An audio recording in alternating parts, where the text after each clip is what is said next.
47 a.m. We'll start with roll call for the record. I am Chair Carmen Tolson, and I'm present. When I call your name, please indicate if you are present. Vice Chair Utz? Present. Board Member Anderson? Present. Board Member Herndon? Present. Board Member Lorraine Irier? Present. Thank you. The first agenda item is executive session. Do I have a motion to move into executive session, land, legal, and safety matters? So moved. Board Member Utz makes the motion. Is there a second? Second. Board Member Anderson seconds the motion. Is there any discussion? Hearing none, all those in favor? Aye. Chair votes aye. Any opposed? The motion carries unanimously.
All right, do I have a motion to exit executive session for the purpose of discussing land, legal, and safety where no votes were taken? So moved. Board Member Utz makes the motion. Is there a second? Second. Board Member Herndon seconds the motion. Is there any discussion? Hearing none, all those in favor? Aye. Chair votes aye. Any opposed? Motion carries unanimously. We will now call this pre-work session to order at 2:02 p.m. Thank you for joining us today for our Board of Education pre-work session. Our board meeting cadence allows board members to prepare for upcoming regular meetings through pre-work sessions. These sessions are typically more casual and are primarily for information gathering. No formal votes will be taken. Dr. Whitaker, please introduce the first item. Thank you, Chair Sultan. I would like to call on Mrs. Amanda Lynch, Chief of Staff, to gain your feedback on instructional program policies and general public.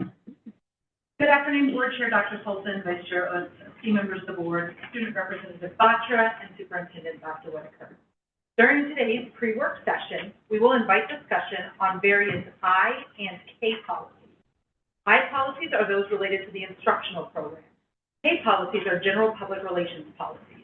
While individual policies address different strategic accelerators, overall policy development contributes to Strategic Accelerator 4, Organizational Effectiveness and Excellence. We have 5 policies on the agenda for pre-work.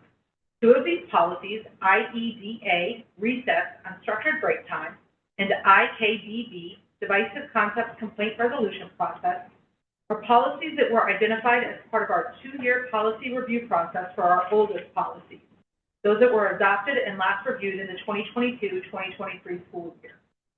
The next 2 policies are new policies that are being proposed. These are policies ICFA, Curriculum Guides and Course Outlines, and ISCD, School Volunteers. Finally, one policy, KM, School Visitors, is an existing policy for which revisions are being recommended. So let's get started. First up is policy IEDA, Recess, Unstructured Break Time. Once again, this is an existing policy that was adopted but last reviewed in September of 2022. It states that each elementary school shall schedule recess for all students in kindergarten through 5th grade every school day and lists the exceptions. It details the role of the principal as it relates to recess or unstructured breaks, including for scheduling such for grades 6 through 8. Finally, it states that in general, breaks may not be withheld from students for disciplinary or academic reasons. After review by staff and legal, only minor edits were made to correct the language of the regulation referenced in the policy. So at this time, I would invite any discussion regarding policy IEDA, Recess, Unstructured Break Time. So a shout out to the English department that had students do argumentative speeches, because my daughter did hers on recess, and so I'm thinking of what I learned from that, which is I believe a lot of districts are starting to enumerate a number of minutes. So I would like to see that or understand then what happens when we are saying that there is time set aside, but we're not describing the amount of time that's set aside. So I think the AJC had an article about recess sometime this year, because I believe quite a few school districts are saying, let's look at this chunk of time versus just the option for some recess. So what do other people think about time? I think there's probably some value at a what is it called, a regulation, the next level down. I think there's probably some value enumerating that at a regulation level and not a policy level, just to ensure that you have the flexibility to adapt as needed. Could we have a minimum amount of time and then regulation does the rest? Or is there something I'm overlooking if we were to? I'm open to that. I'd want to hear from the administration as to the perspective that the administration has around that. I think a minimum amount of time would be reasonable, as long as there's, you know, it doesn't go against kind of any of the law that. I think a minimum time would be reasonable. And is that, sorry, Board Member Anderson, but is that something you think would be different for each grade band, probably, right? Okay. So is that something that we would look, you all to make a recommendation and some changed language? Mm-hmm. Because I think, again, I'm going from my daughter's research, that Beacon here in this draft says some unstructured break time, and I think it was called a brain break, and I believe it was 5 minutes, so we were kind of, you know, and I'm saying if you think of how long it takes you to get to the next class, the high school level, that brain break doesn't seem like as much of a break. And I don't know how that would impede instruction, but the thing mentioned here for Beacon, it says unstructured break time. And again, I don't know if that's something to consider. I don't know that a minimum is required. I'm a big fan of discussion previously where it's like school principal has to consult with, you know, appropriate instructional personnel in the school, take into effect and make sure they're given a break time and don't use it as punishment. That kind of checks the box for me. If you think that we need to say a minimum of 30 minutes or 45 or whatever, the problem is minimums often become the standard. Whereas if Principal Heaton in the house decides that an hour is appropriate for a month or semester, I want them to have that flexibility, and I trust our people to hire good principals to do the job of providing the value of unstructured playtime. When we were at the Capitol a few years ago, we met with someone, and he asked the kids, wouldn't they like more recess? Several Decatur third graders at the time were like, actually, we have too much recess. You know, it's like, you get some snarky kids there. So, either way, but I like, anytime it's let the principals decide, I'm Yeah, I kind of read that the spirit of this was we will not allow recess to be used as a disciplinary tool. So you can't take away the child, and that I think is appropriate in policy.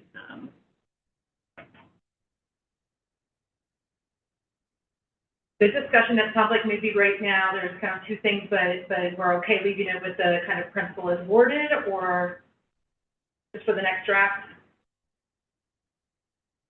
If you think, if the principals think they would like a minimum, then yeah, let's put it in policy. Perfect. So we will go back and have some internal discussions, bring back to the board kind of where it landed from a staff recommendation, and any future revisions will reflect that. Perfect. All right, second then is policy IKBB, Divisive Concepts Complaint Resolution Process. Like IEDA, IKBB is an existing policy that was adopted and last reviewed in 2022. This policy includes definitions of and related to divisive concepts, and it details the complaint resolution process for allegations of violations of the policy. Only minor revisions are being recommended, specifically in Part 4G, where both subsections E and F needed to be cited. The language in the policy is strictly aligned with state law as written in OCGA 20-01-0011. So at this time, I invite any discussion regarding policy IKBB. Personally, think that it is broad and confusing, but I know that we have adopted it has a safe harbor. I'm just wondering if there's any internal guidance that may be needed for teachers so they can feel secure teaching without chilling their legit. We provide that internal guidance to staff annually.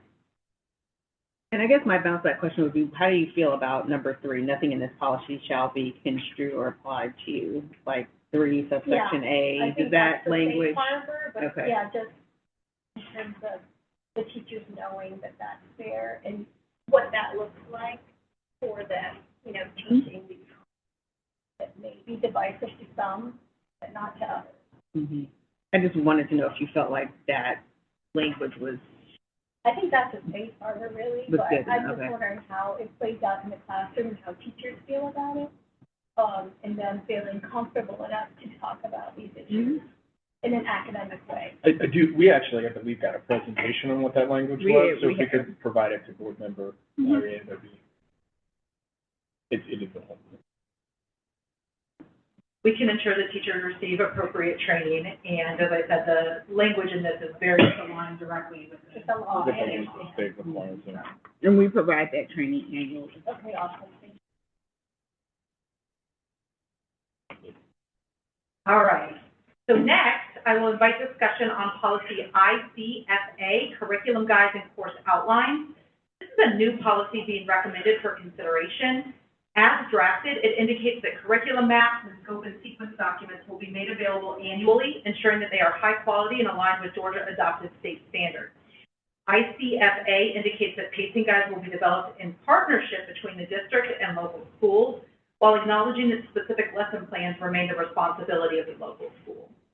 Definitions of curriculum maps, scope and sequence, and pacing guides are provided. This policy was brought forth remains accountable for providing resources that have proven critical in supporting teachers and leaders in standards-based instruction. This policy also codifies the partnership between the district and schools in co-creating instructional resources. Such resources, again, are critical in ensuring high achievement for all students. So at this time, I invite any discussion regarding policy ICFA that might be used to inform future drafts. One thing I wondered is the curriculum development policy that we adopted in April has some of the same language, like the third paragraph of board policy 5, believe, is curriculum guides and course outlines. So to a degree, it felt almost redundant. The second thing, I think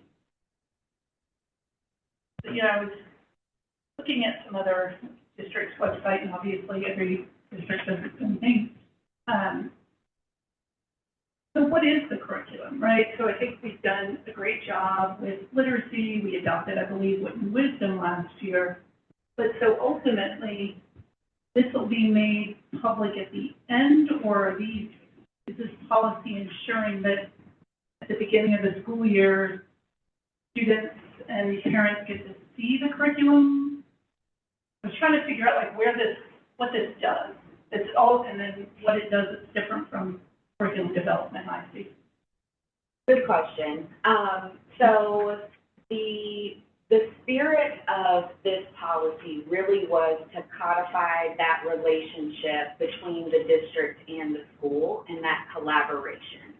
The previous policy held the district accountable for state standards and ensuring that we're providing resources. And this policy took it a step further in codifying the relationship.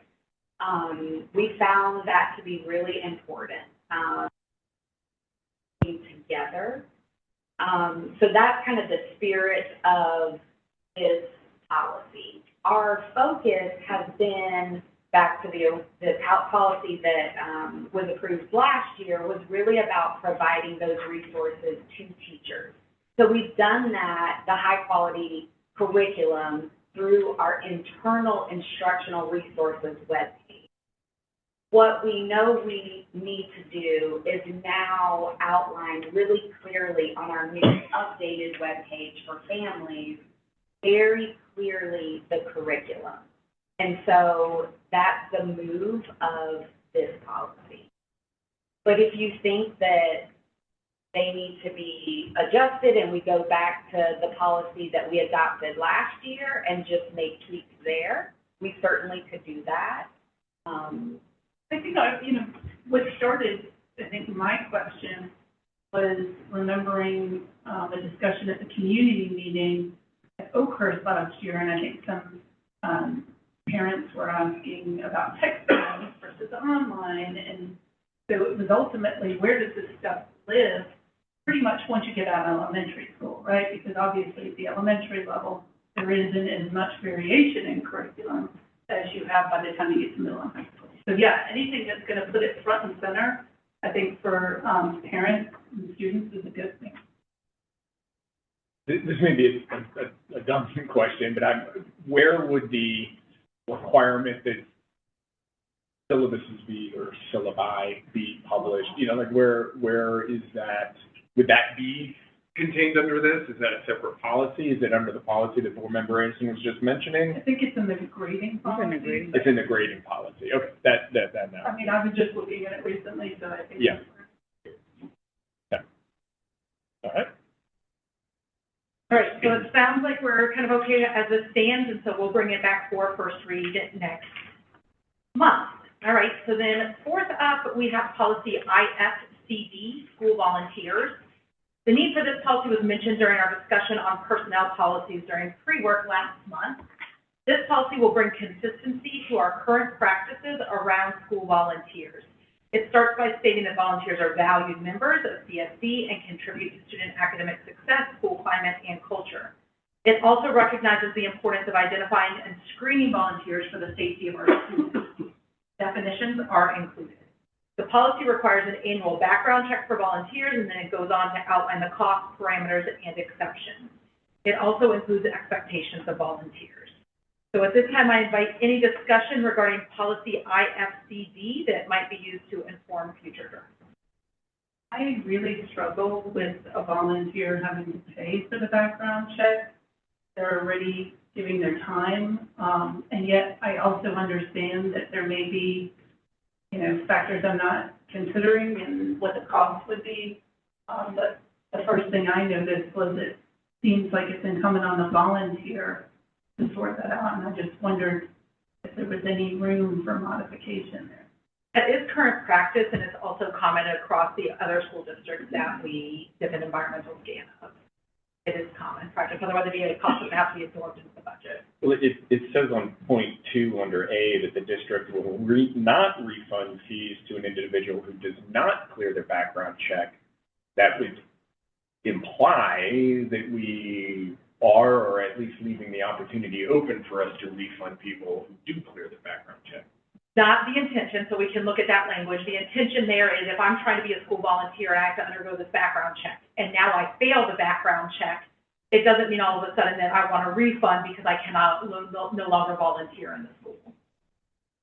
Just to clarify this, this is, the background check is just for parents who might be doing overnight or unsupervised volunteering. Is that? So under the parameters, it details some of that, but it talks about direct interaction with students during which a school employee may not be present at all times. Right. So that would include things like, field trips and things like that. But it's not like if you come If I'm going for mystery reader, community circles is not a required. party, and then I'm, does the background check. $38. Pretty, $38 Okay, it's not right now. terrible for most of us, but I'm wondering if there a way, if that is a hindrance for parents, that we consider. We do have resources available for, through a multitude of ways for families to seek support if, of course, they could not pay that. They work through their school administration, and our local schools know how to contact to access, funds for those opportunities. Just to, I mean, like to state the obvious, we're not talking about tens of thousands of people. We're talking about a couple dozen people at $38, right? Like, well, let me state it this way. We couldn't do this for our students if we did not have these volunteers. And so I would encourage us to maybe take a look at the budget and see if we can't shake some dollars free to, I mean, it's like, I'll be honest, yeah. board member, I've been an employee of a school system for over 25 years and always paid for my own background check as an employee. Yeah. But But in Decatur, our employees do not pay for their background check. yeah. So we do have background check in our budget, but it is not background check for all staff that need it for renewal, in addition to any volunteer for school volunteers. We do have it in our budget. I think the thing is maybe it's not too many volunteers potentially, that it's not a big. We can look into the numbers, but we have a highly active volunteer population. If it's $1 million to the budget, no. If it's $10,000 to the budget, I mean, we wouldn't be able to do this for our students without our volunteers. And I think that there's some value in let's get that. We will get that number and find that out, and then, we will also have some discussions with our superintendent councils, SLTs, PTOs, things like that as well, for some additional on-the-ground insight there. And just for clarity, like the other major metro districts do this way? Everyone, yes, charges for it, yes. And I just have one question about the annual, since, I guess why? Because I think teachers are certified every 5 years, so if teachers and staff I can only think about teachers every 5 years. It's every 5 years. So then why does a volunteer have to get it annually? If it's a regular volunteer. Teachers are held to, of course, the code of ethics, so we have to report anything that would come up as well. And if you think about parents and volunteers and things like that, if anything were to happen in the year, we would not necessarily be aware of it. Thank you. All right, so we will do some research, but we will plan to add that to the work agenda next month. Our final policy for pre-work discussion is policy KM, visitors to schools. KM is an existing policy that was adopted in December 2023, but is being brought forth with proposed revisions. In light of the proposed policy we just discussed, school volunteers and improved safety protocols throughout the district, revisions have been identified by our safety staff. So these include adding the definition of visitor, allowing for instant background screenings against sex offender registry records at district sites, allowing for weapons screening in facilities where such equipment is deployed, including a section addressing vendors as visitors to campus and edits to increase the specificity or clarity of language kind of throughout the policy. So again, kind of matching, so we need to update this policy as well. So discussion of the proposed revisions to this KM policy, which may inform future drafts.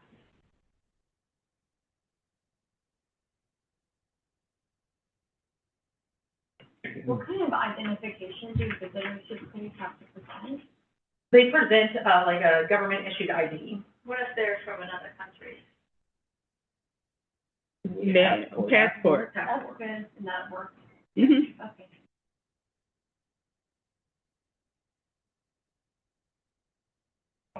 All right, so I will plan to add this policy to March's work agenda for a first read as well. And that is all I have for pre-work. Thank you. Can I ask a question really quick? I was wondering, I was thinking about the curriculum and I saw policy IDBA is about sex education. Is the idea that we won't get to every policy in this session, or is there? Yeah, so what we're doing right now is all of our oldest policies that were adopted in the 22-23 school year, we've divided them over this year and next year so that all of them will be touched over that 2-year period to review to see if updates are needed. Thank you. Absolutely. Thank you, Mrs. Lynch. To summarize, for recess, unstructured break time, there will be discussion with principals, and the next draft will incorporate their feedback. Divisive concepts will be moved forward to be reaffirmed. Curriculum guides and course outlines will come for first read next month. School volunteers will include an additional scan of volunteer background check processes in the Atlanta Metro. KM visitors to schools will be moved to the March agenda for pre-work. Thank you, board members, for your engagement. At the board retreat, we will participate in whole board governance training facilitated by the Georgia School Board Association. Additionally, we will continue the conversation on board and superintendent communication norms. We will also complete the board self-assessment. There being no further business, this pre-work session is adjourned at 2:25 p.m. We will begin our work session at 2:25 p.m. All right, we will now call this work session to order at 2:25 p.m. Thank you for joining us today for our monthly work session. Work sessions are designed for in-depth discussion, study, and planning regarding district policies, issues, and upcoming decisions. Many items presented in a work session inform future board meeting agenda items, including the consent agenda. Board members, we have 6 presentations and 12 policies to discuss. Please hold questions until the presenter concludes their presentation. Dr. Whitaker, please introduce the first presentation. Thank you, Chair Sultan. I would like to call on Mr. Jarvis Adams, Chief Operations Officer, to present the state of operations. Good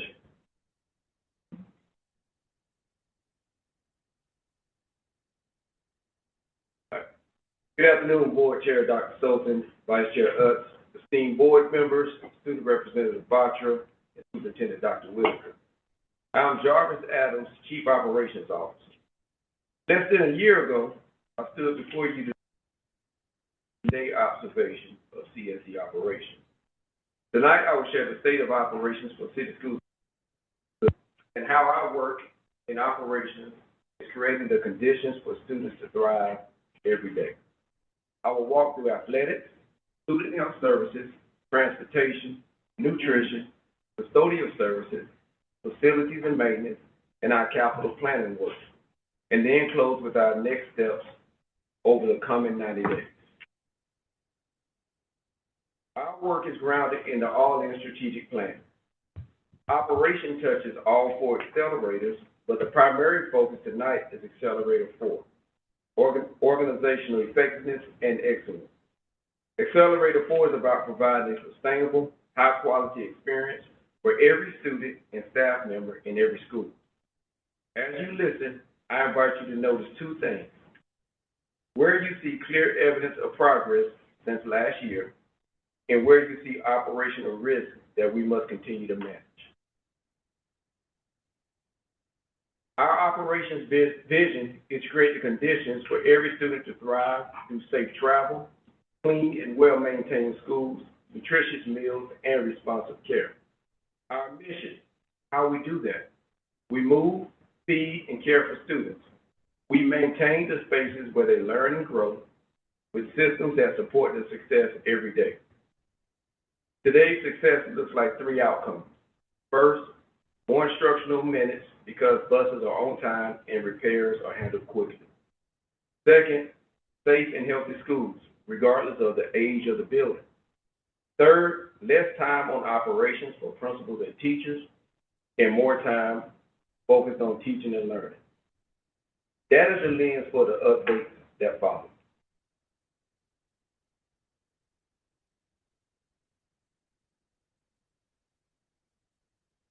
I'll begin with athletics. Athletics continues to be a major point of pride in CSD. This year, our teams and student athletes have had a strong competitive success in increasing college opportunities. Region and county championships in softball, cross country, swimming, and strong postseason play in multiple sports are evidence that our students are performing at a very high level. Several seniors have already committed to continue their athletic careers in college, and our coaches are being recognized with regional and state awards. Recently, swimmer Isaiah Lewis was crowned as a state champion. Looking ahead, we are expanding opportunities. With DeKalb County, we are building 4th and 5th grade athletic pathways. At the middle school level, we are working with an external partner to grow middle grades softball as part of a broader expansion of sports. All of this work is coordinated with facilities and transportation so that schedules, field usage, and travel support instruction rather than interrupted. Athletics should build health, belonging, and school pride, and we are seeing that across the system.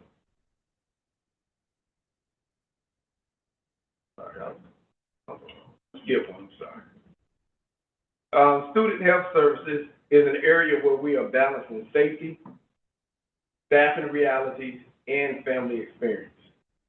Our clinic model is built on 3 ideas. First, coverage. Every clinic will have a dedicated health staff member, so each building has consistent support rather than rotating vacancies. Second, relationships. The same person learns the students, families, and staff in the building. That matters for students with chronic conditions and for families who rely on the clinic every day. Third, life safety. In a serious event, our protocol is the same regardless of the credentials of the health staff member. Stabilize the student to the best of one's training, and then immediately activate 911 and emergency procedures. This model trades instability and relies on staffing agencies for consistent building-based care while maintaining the same life safety standards in every clinic. Transportation continues to be an exemplar to our district. At this time, 100% of our daily routes are on time. That protects instructional minutes for students and allows schools to begin the day as scheduled. We also cover... Mr. Adams, I can interject for Omnitree. If you could just pump it back one slide. There we go. I'm having a hard time. You are, and I went too. Are you good? Now we're good. I'm not sure. All right, so I'll start. At this time, 100% of our daily routes are on time. That protects instructional minutes for students and allows schools to begin the day on schedule.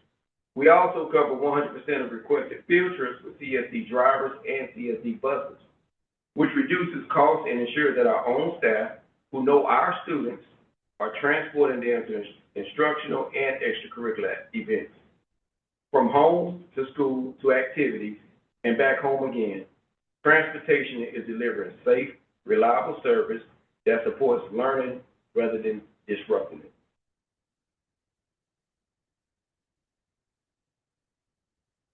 School nutrition is an area where we both... It's not loving me. There we go. There it is. All right, school nutrition is an area where we see both progress and continued financial pressure. We saw an early uptick in participation as families gave the program a fresh look, and we have listened closely to student feedback about favorite meals while maintaining balanced and healthy menus.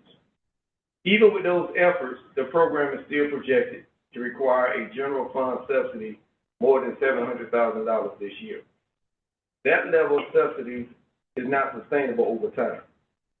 Our new director of nutrition and to study external management options with stakeholder input that could improve food quality and reduce the need for ongoing subsidy. Custodial services is another area where we are tightening systems of consistency. Going forward, the evening clean will be handled by a contracted team that focuses on deep cleaning floors and restrooms so that the buildings are consistently ready each morning. During the day, CSD custodians will focus on restrooms, fields, and overall readiness so that the classrooms and common areas remain clean throughout the school day. We are investing in training and quality, with classified staff completing custodial, certification training, and regular inspections. Based on what we've learned from the current contract, the new RFP is designed around a clear scope of work and square footage rather than replacing positions. That gives us a better control over both quality and cost. The outcome we're aiming for is that every student walks into a clean, welcoming building every day, regardless of the school they attend.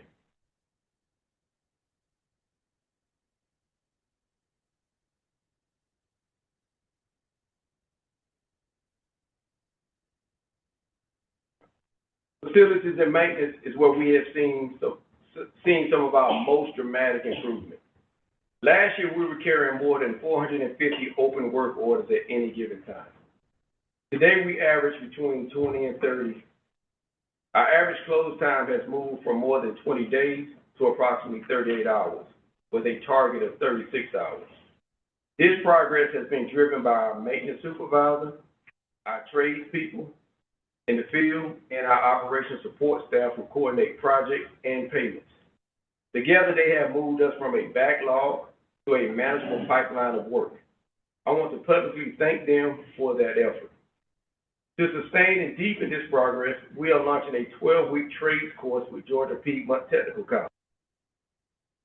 Locksmithing, plumbing, HVAC, electrical, and carpentry. This will help us grow our in-house talent and reduce dependence on outside contractors for basic work, while giving our staff a pathway to industry-recognized credentials.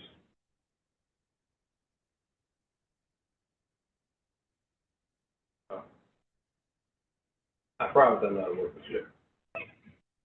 The next step is for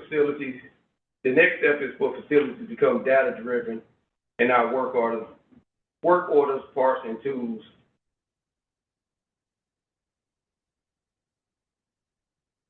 All right, we are implementing a new computerized maintenance management system and pairing it with a physical storefront in our warehouse.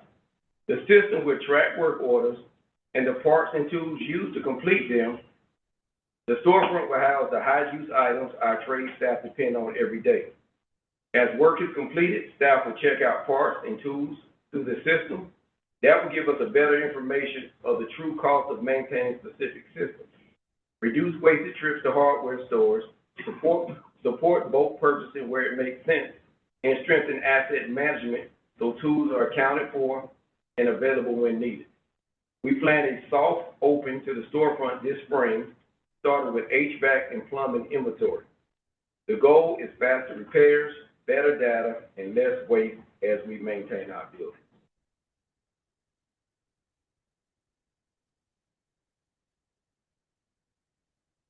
You're going the wrong way. I'm going the wrong way. I did something wrong. Did a lot wrong on the clicker.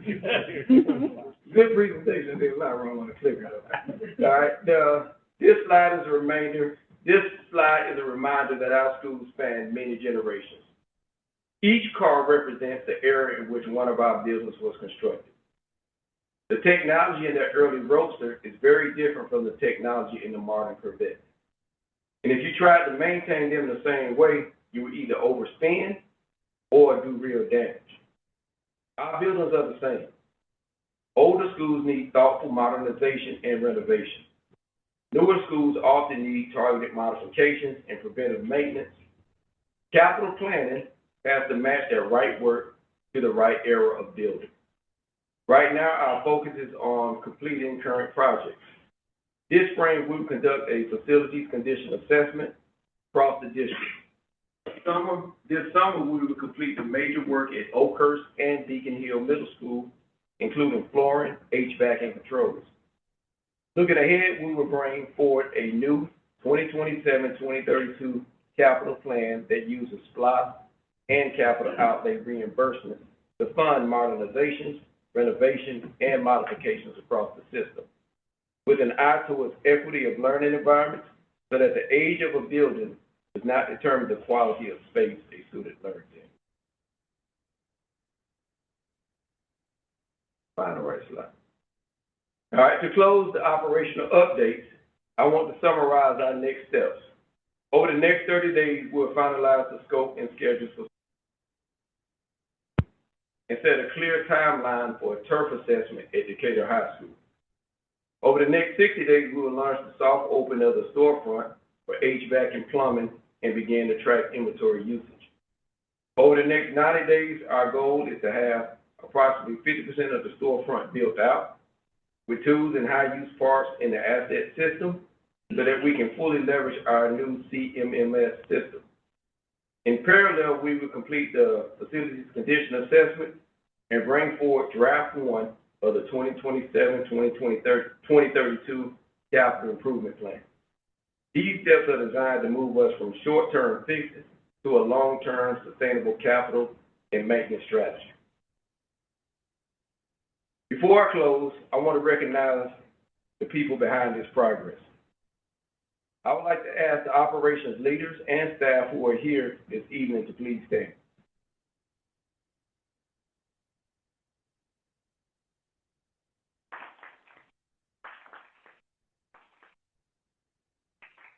These are the individuals who move, feed, and care for students and maintain the spaces where students thrive. They represent athletics, student health services, transportation, custodial services, facilities and maintenance, and capital planning. The improvements you have seen tonight reflect their daily work and leadership. I am grateful for their commitment to our students, staff, and families.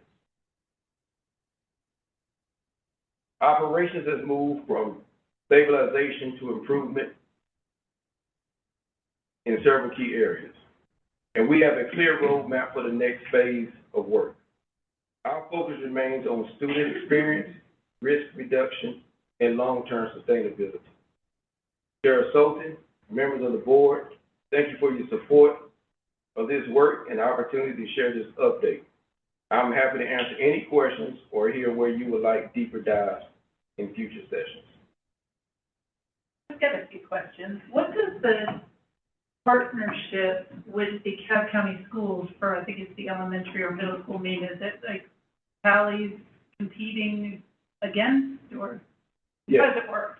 So in the Cobb County Schools, their 4th and 5th grade have, you would say athletics is more like an intramural between elementary schools. And so they have a league play.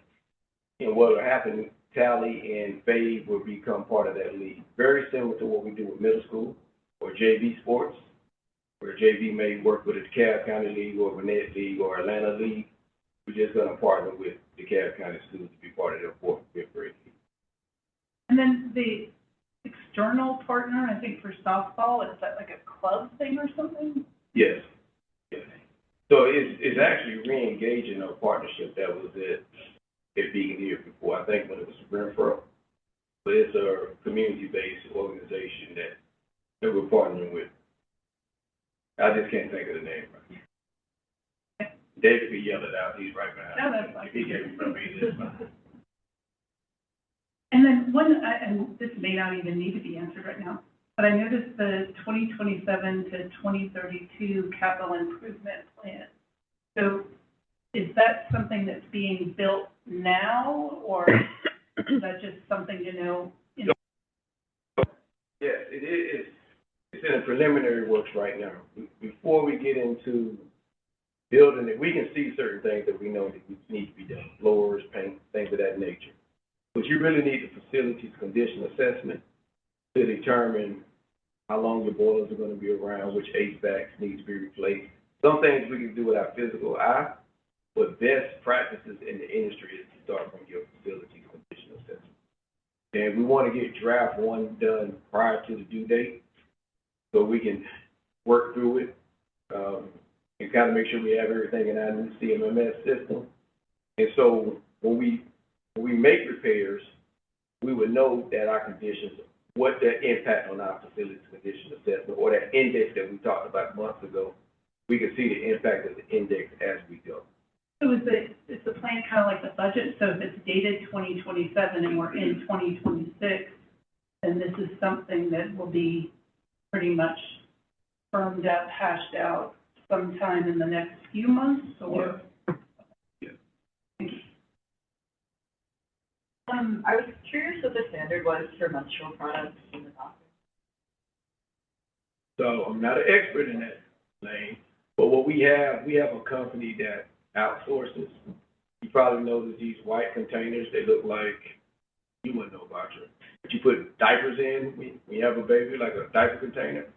And she comes out on a regular basis. She was just out 2 days ago, Monday, changing them out. And we pay that service monthly. So in some schools, you would notice almost like a little brown paper bag inside of a tin can inside of a stall. We just don't have that here. We just have something a little bit more high standard. And we offer the products as well, or just the disposable? So all clinics have All of the clinics do. products to share. Okay. But it's the disposable side, I thought Boxer's question was. Was your question about disposal or giving out the products? Sounds like, Yeah, Oh, the supply? availability, it's in the clinic. Okay. Yes, in the clinic. We have a grant also to help support.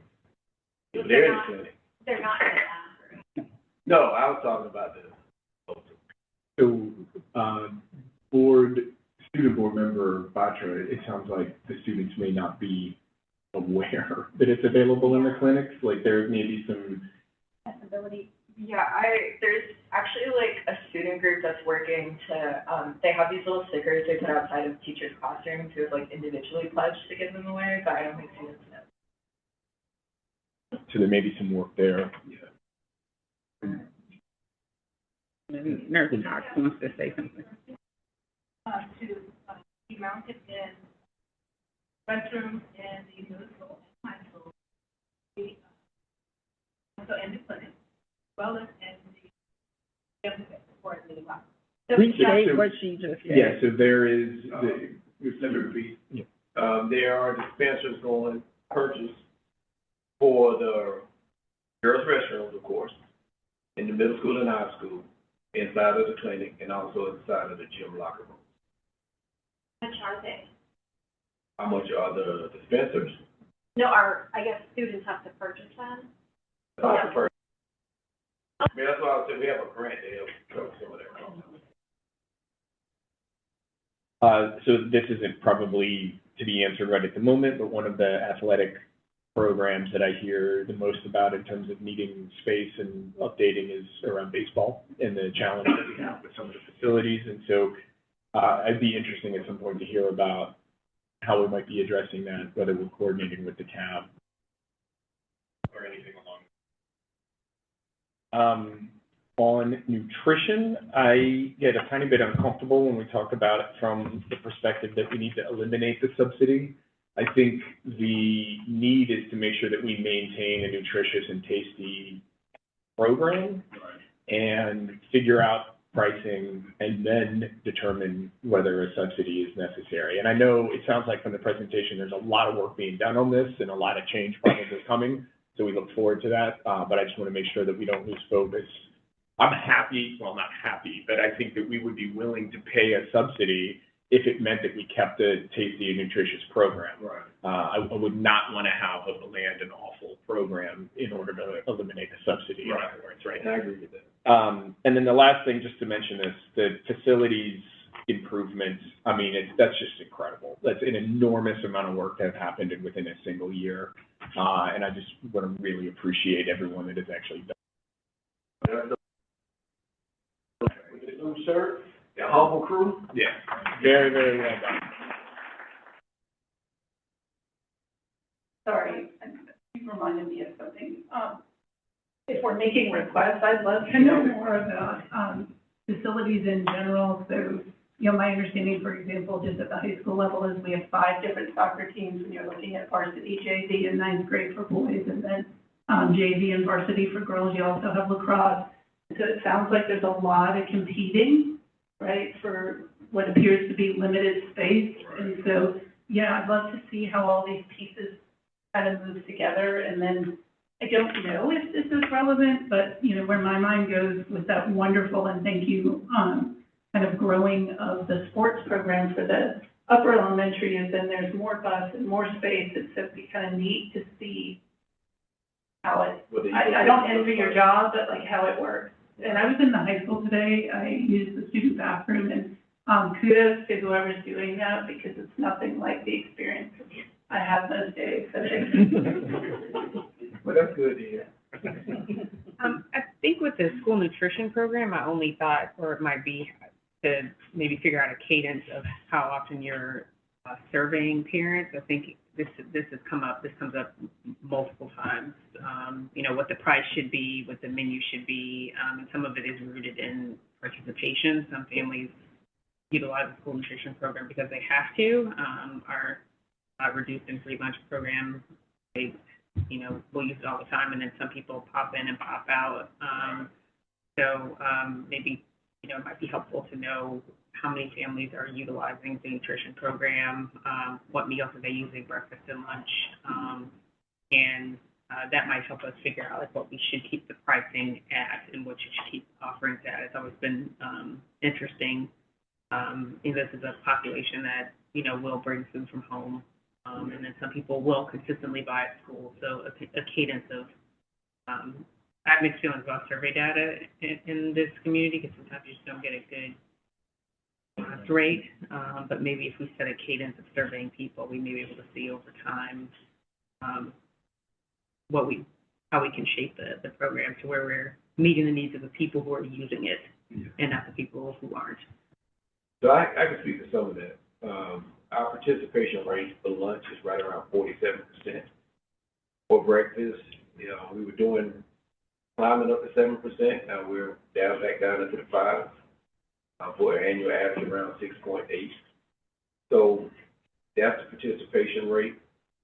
Our days of heavy participation are nacho days. Nacho days are a big hit. I don't think we can serve nachos. We serve nachos every day. We will not have to subsidize anything. And chicken and waffles. Those are high participation days. However, we just cannot serve that. You know, as teenagers would wish.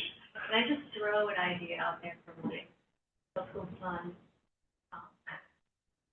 He eats the school lunch regularly, and he talks about maybe having more variety and different cultural foods, dumplings. Yeah. Bring it out there to make it more exciting. Right. And it's to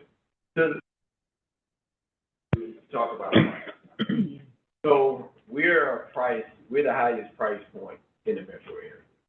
Whether you go to Oconee, Marietta City, the highest you're going to find in the metro area is $3.50, and that's where we are. We're the second highest price point for breakfast. And so with pricing, you got to think about what's reimbursable. So reimbursable gets around that $4.12 from the federal government.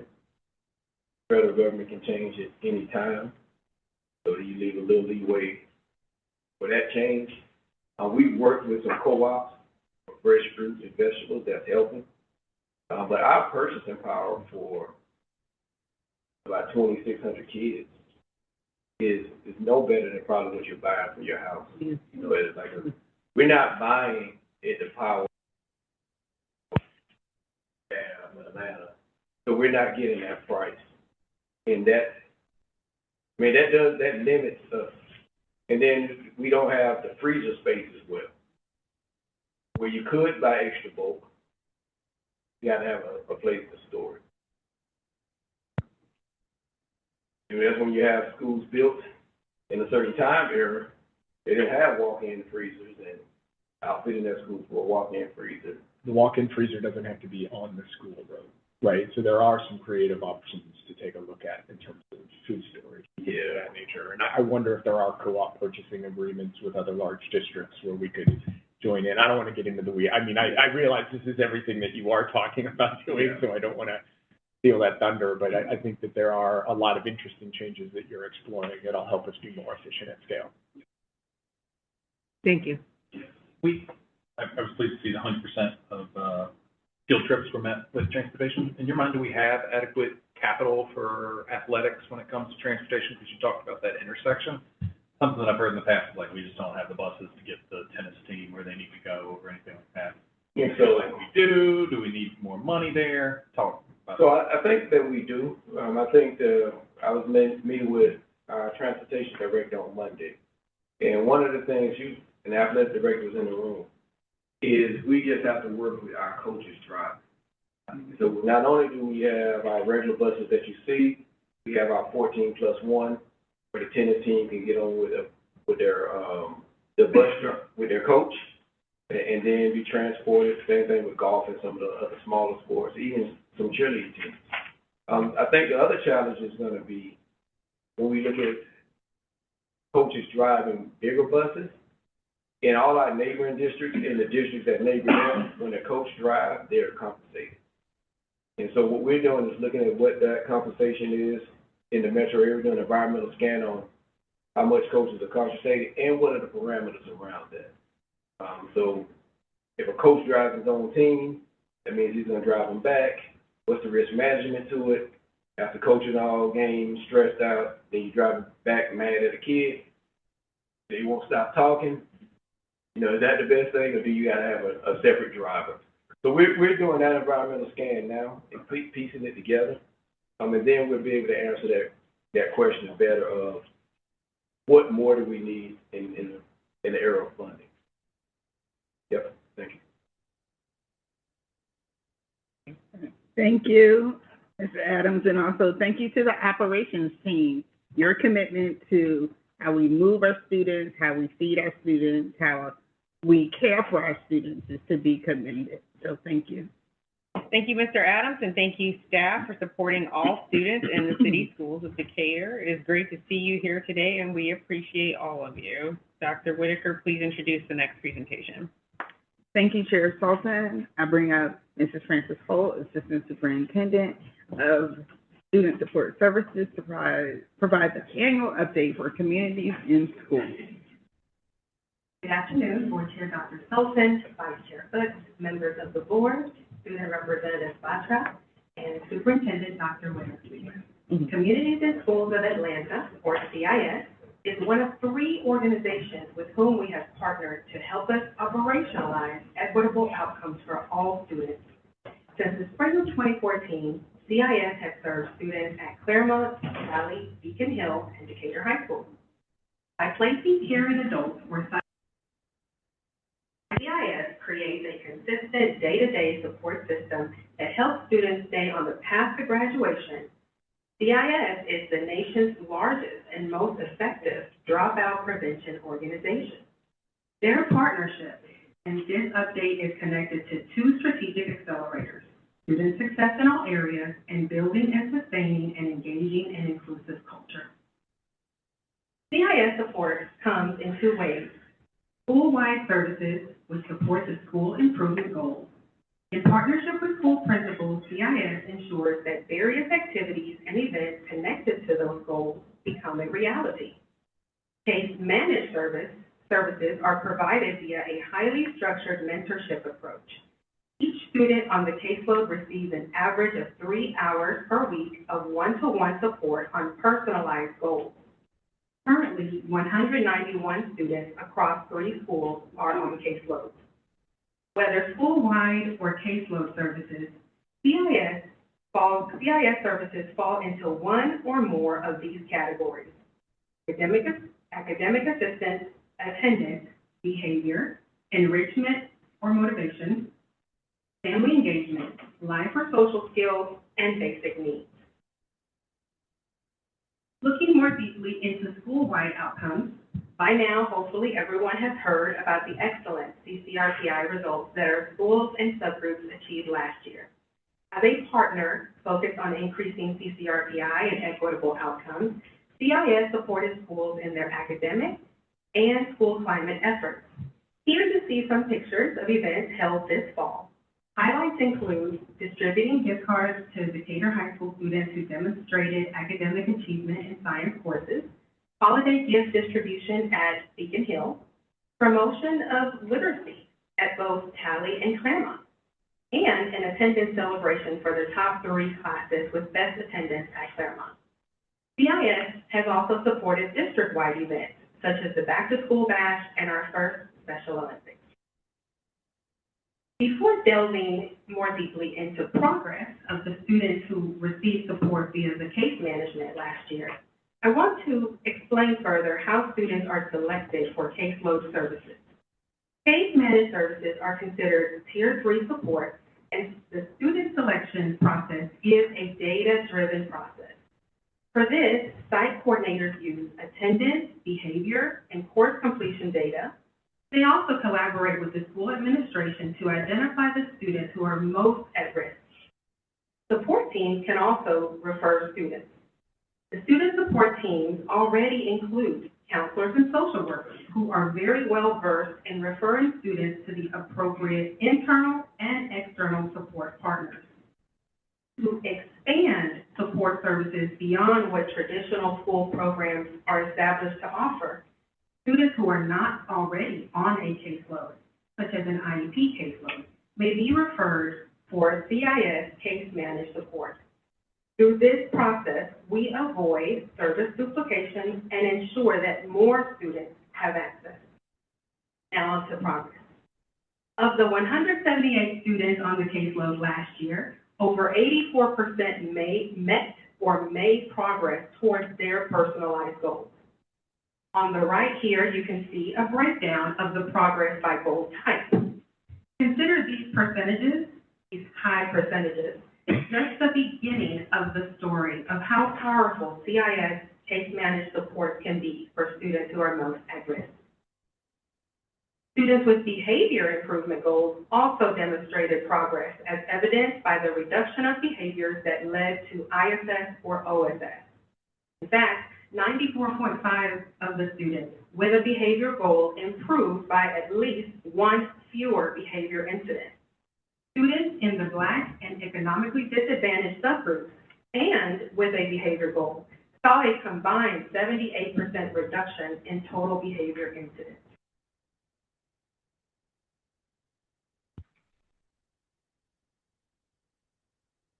I must be impacted by Jarvis. I was on the wrong slide.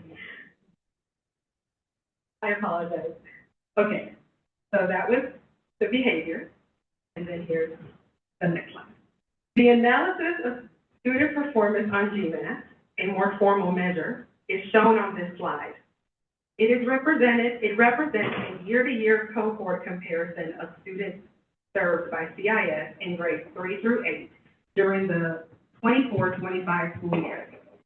These were students who had GMAT scores from May 2024.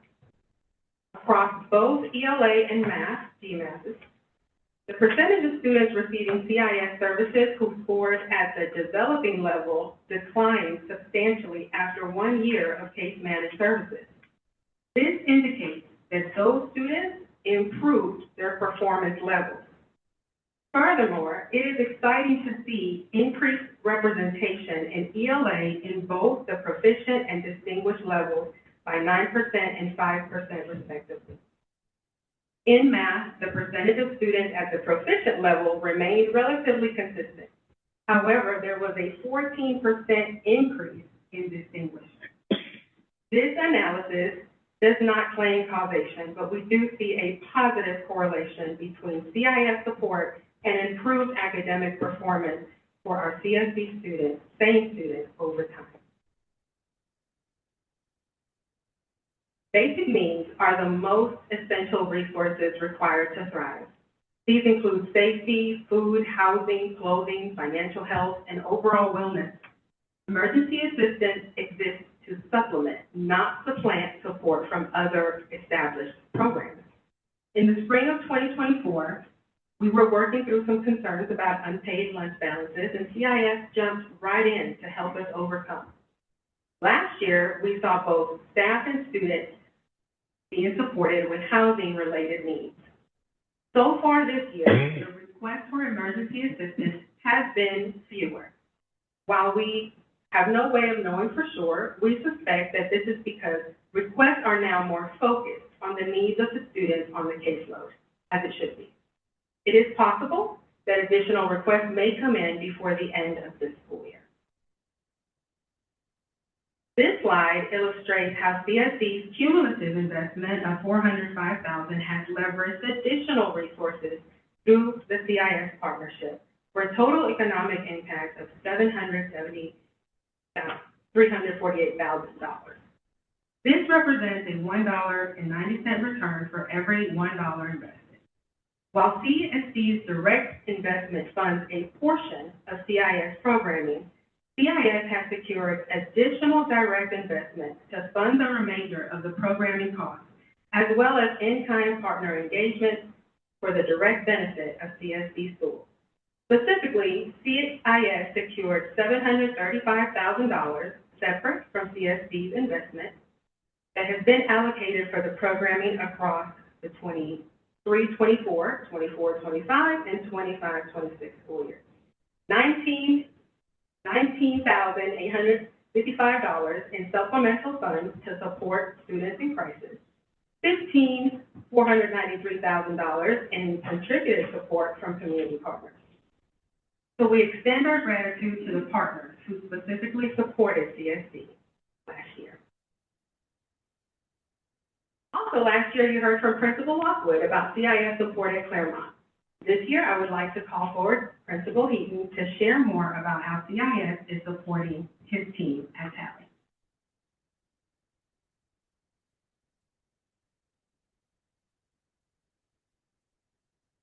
Good afternoon, board members and Dr. Whitaker. Thank you so much for this opportunity to speak today. At Tally Street, we have a strong and unwavering belief that a supportive, positive school culture is the foundation for student success. When students feel safe, encouraged, and connected, they are better able to focus, grow, and achieve. Over the past year, that commitment to culture and relationships has helped drive meaningful academic progress in the Georgia Milestones Assessment and our CCRPI score. These results are not accidental. They are the product of intentional support, collaboration, and care for the whole child. That is why our partnership with community and schools is so important and so impactful. Their mission to surround students with a community of support, empowering them to thrive, aligns perfectly with Tally Street's goal of meeting the needs of the whole child, not just academically, but socially and emotionally as well.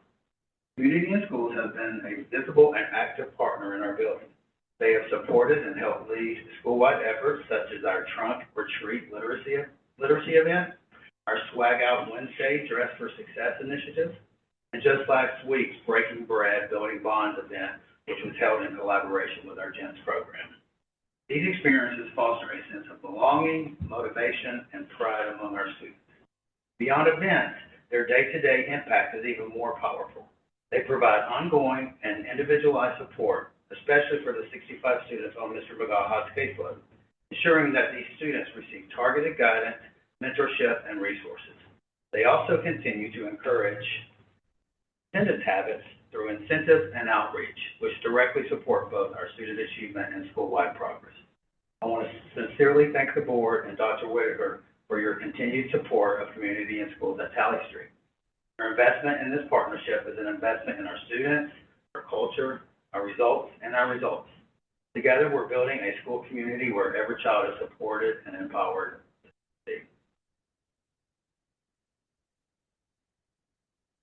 Thank you, Mr. Eaton. And now, in closing, I want to highlight a recent research and national headlines regarding CIS A new study published in December by Harvard and Cornell, featured in a recent The Atlantic article, confirms that the CIS model improves graduation rates, test scores, and increases college enrollment.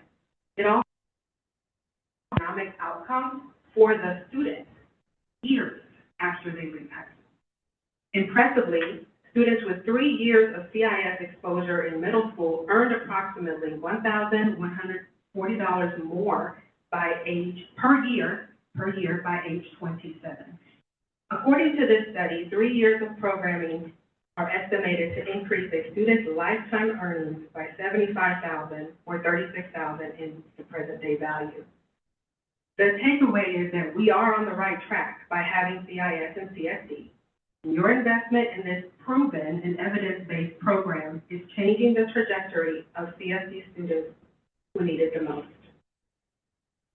Thank you for your attention and time this afternoon. Do you have any questions or feedback? Yeah, a few.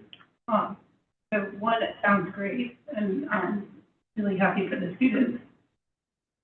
The 3 organizations that CSD is partnering with, I believe that's what we heard at the beginning. So is there overlap, or is what we've been presented unique just to CIS? Today, this is just CIS. The others are the UVA and the One Goal. Okay, so then the students being served by CIS, that's all we're looking at. Correct. Okay, thank you. If we could go to the finance slide, I think, the economic impact, I believe. Yes.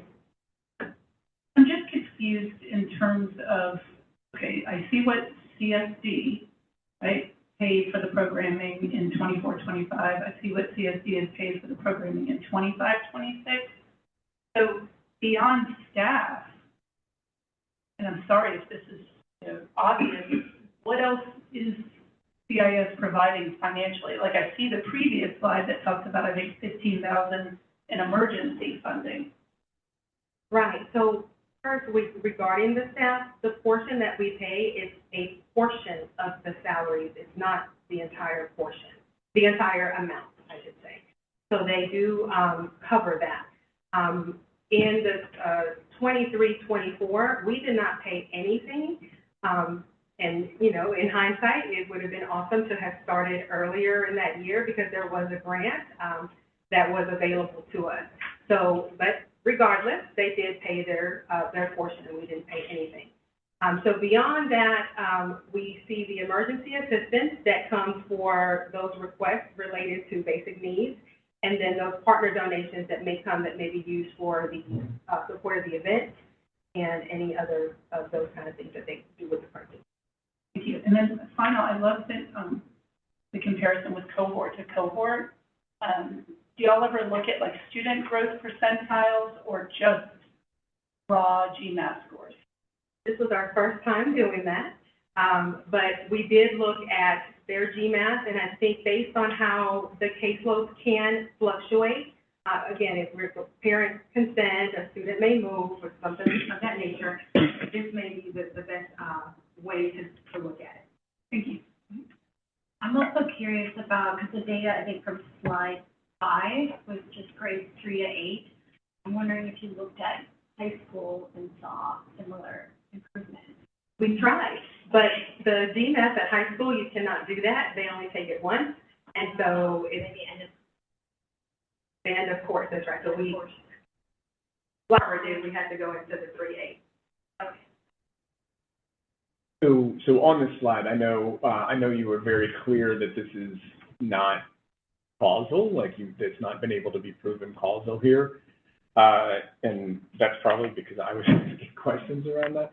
But there is data that indicates causality. You shared some of those studies at the end, 0.18 standard deviation changes on math scores, for example, for people that have taken it 3 years. And so we're seeing, 13% shifts here that are indicative of the same kind of results that causal studies have been able to show across the country. And so this is extremely encouraging. And so I think of it for basically a $400,000 investment we have moved, according to this data, 112 kids 13 percentage points beyond developing in a host of measurements, in this case, ELA and math.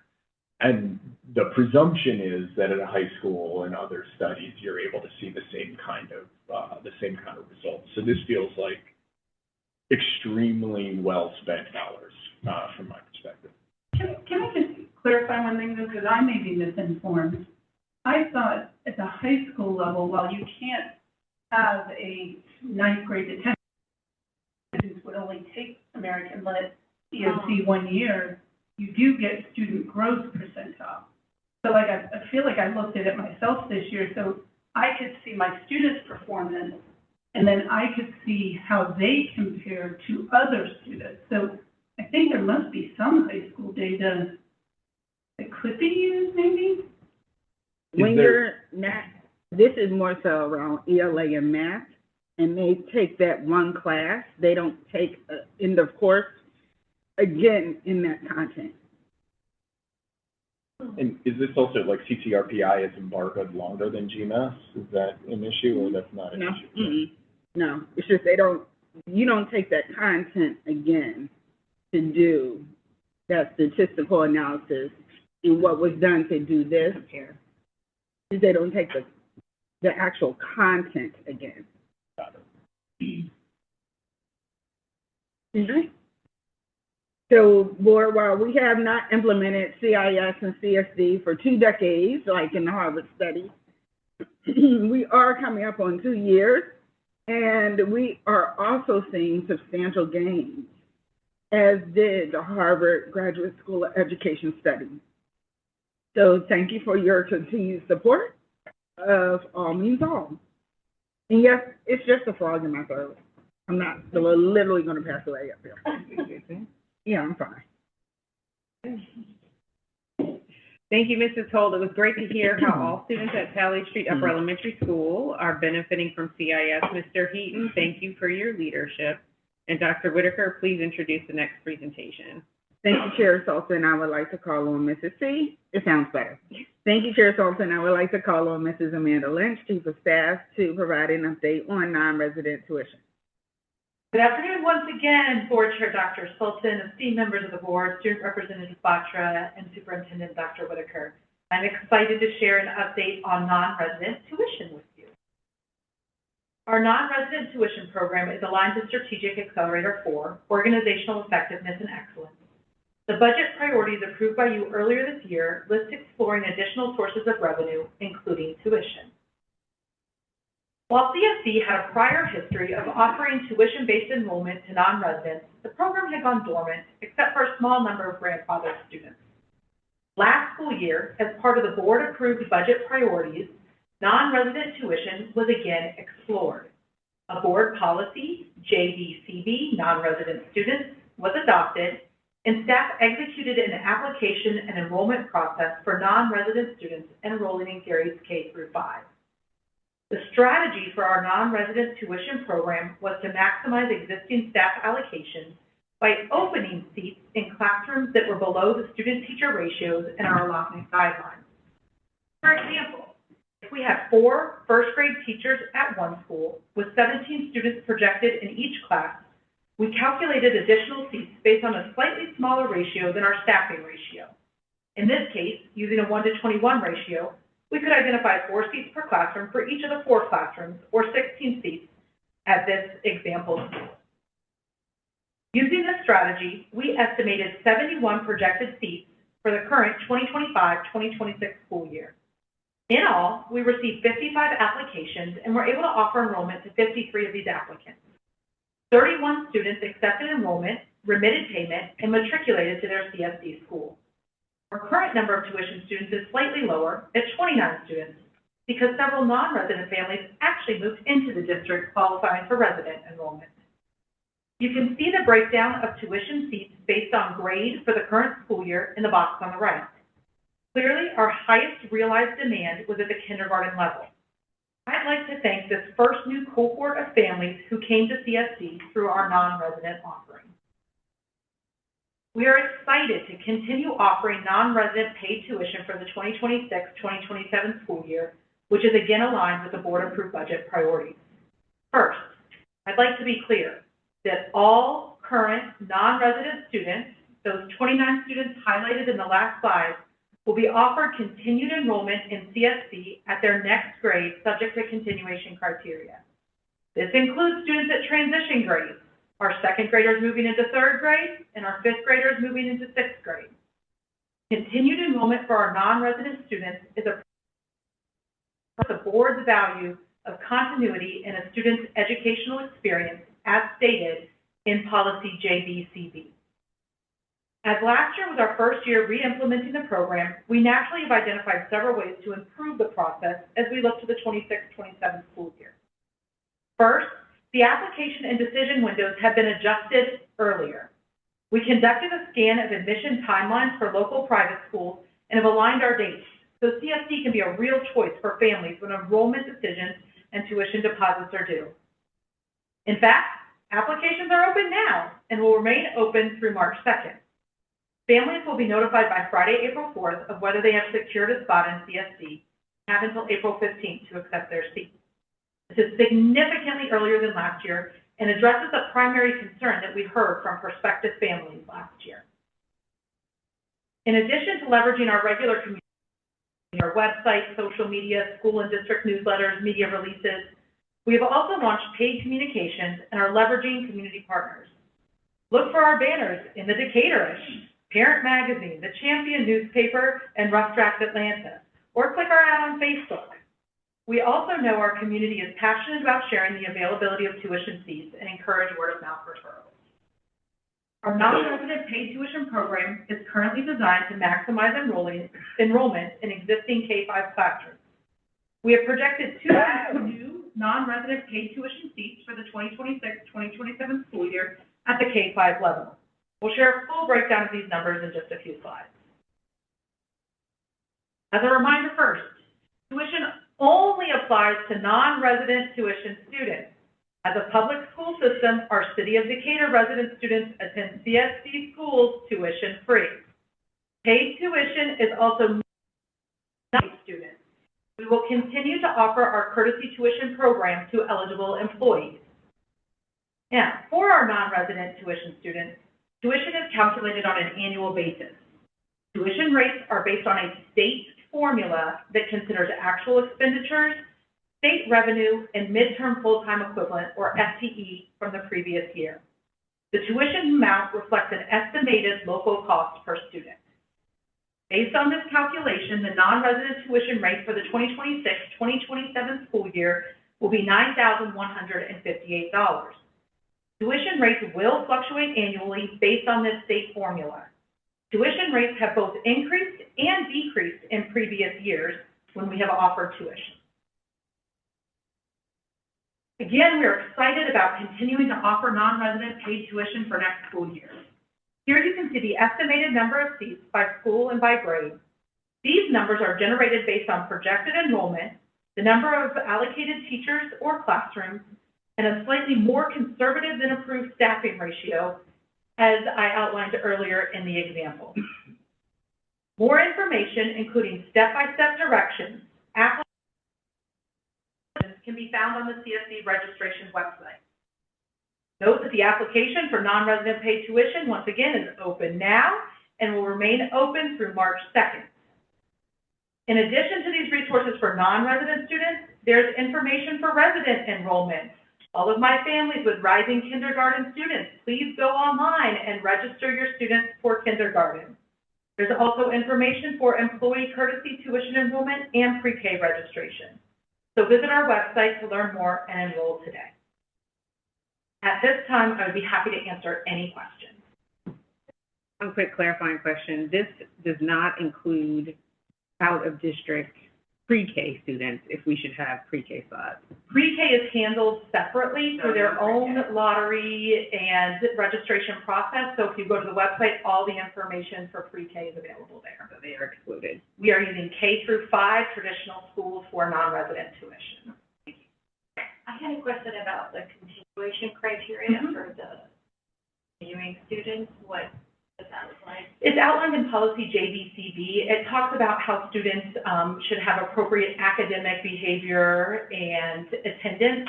So through our MTSS process and things like that, students would receive the same supports as other students, but say attendance is really getting to be an issue, we put supports into place and things like that. There are ways that we can put a student on probation and dismiss them if they don't meet those criteria.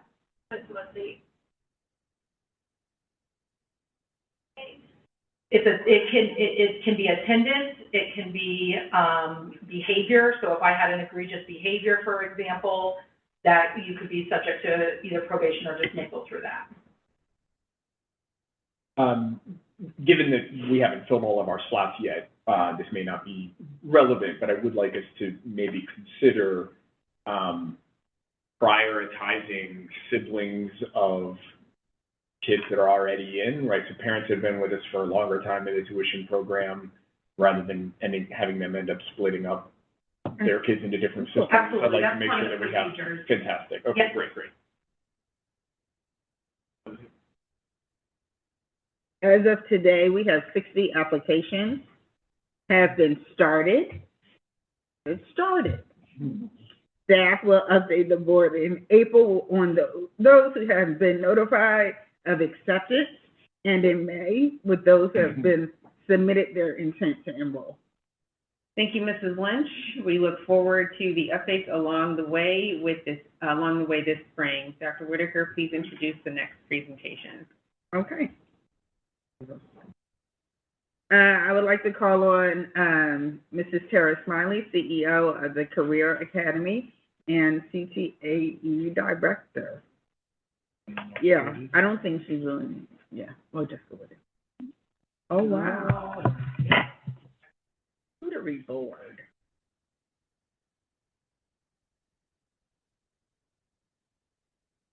I feel like CTA does a really good job of bribing us on this board. Ms. Smiley.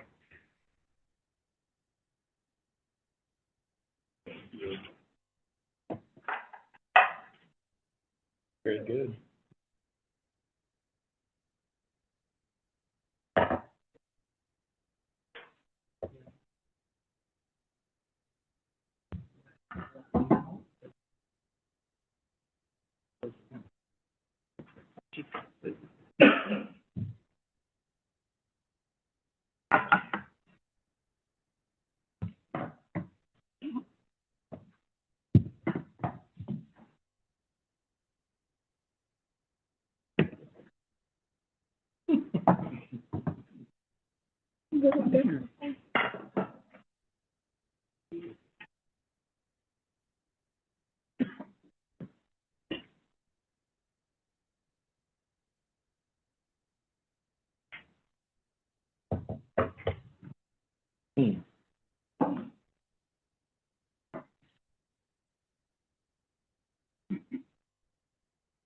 Thank you.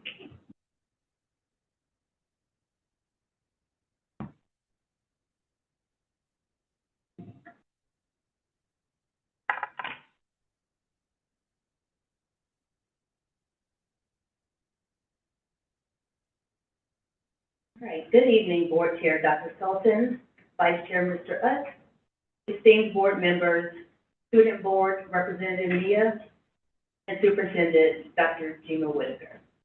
I'm Tara Smiley, and this evening I will share how career technical and agricultural education is strategically aligned with Georgia's workforce priorities, highlight our impact on academic achievement and workforce development, and celebrate some achievements.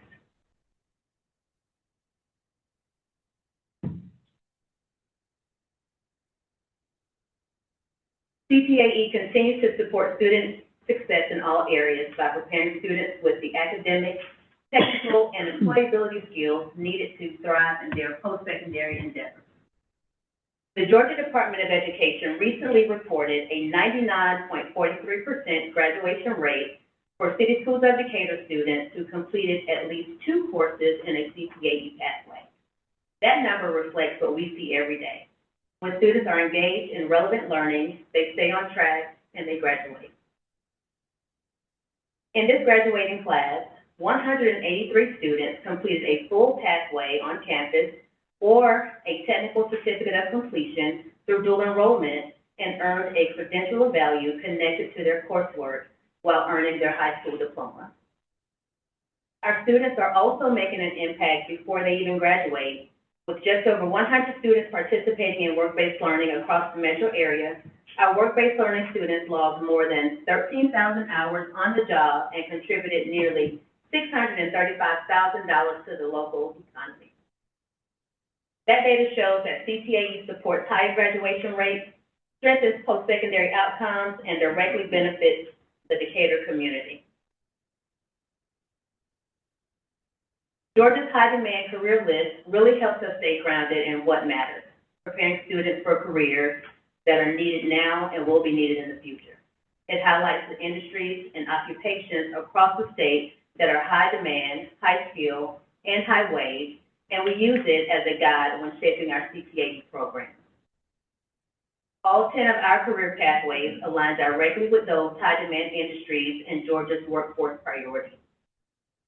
Our commitment to career readiness begins as early as 3rd grade with CTAE exposure through STEM, and by 6th grade, students are exploring CTAE through connections courses in business and communications, computer science, architecture and construction, and international perspectives, all of which are aligned to our high school pathways.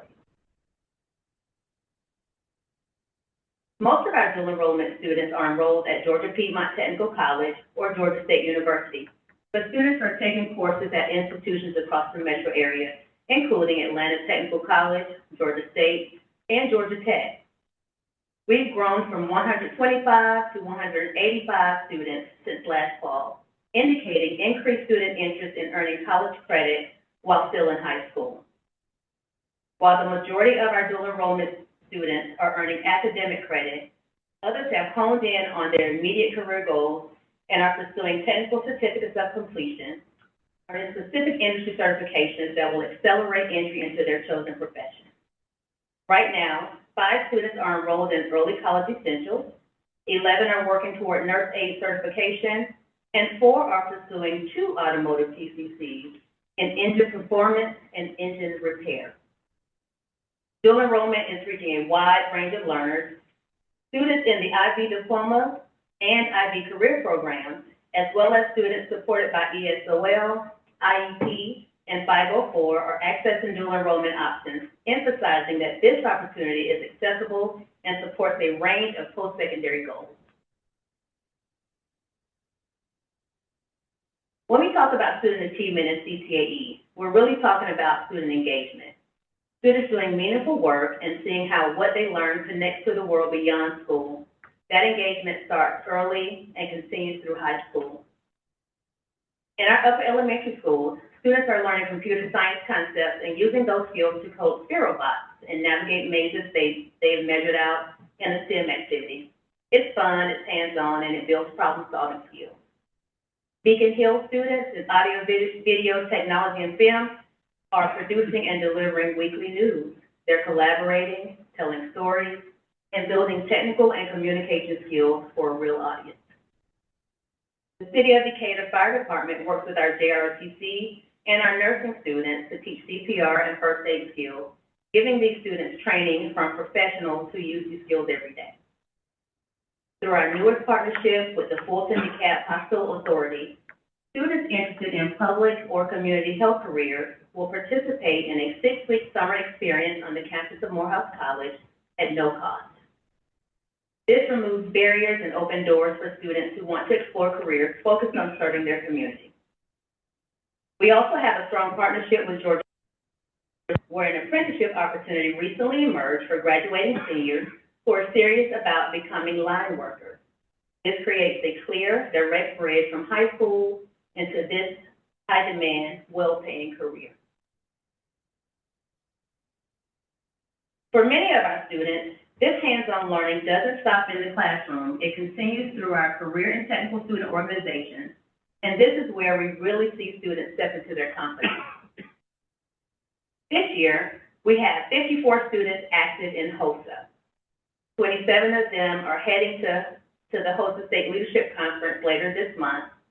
Last spring, we had students place first at the state level competition in epidemiology and advance to nationals. We also had a student place fifth in medical reading and another ninth in world health and disparities in healthcare.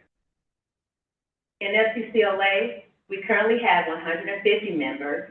40 just participated in the STAR events last week. I learned today that they will be participating in the state competition next month. Last year, we celebrated 11 state winners and took 4 of those students to compete at nationals in Orlando. Last spring, Skills USA students competed in the Georgia State Leadership and Skills Conference in blueprint reading, agricultural drafting, and construction math, all areas directly tied to industry standards and real workforce expectations.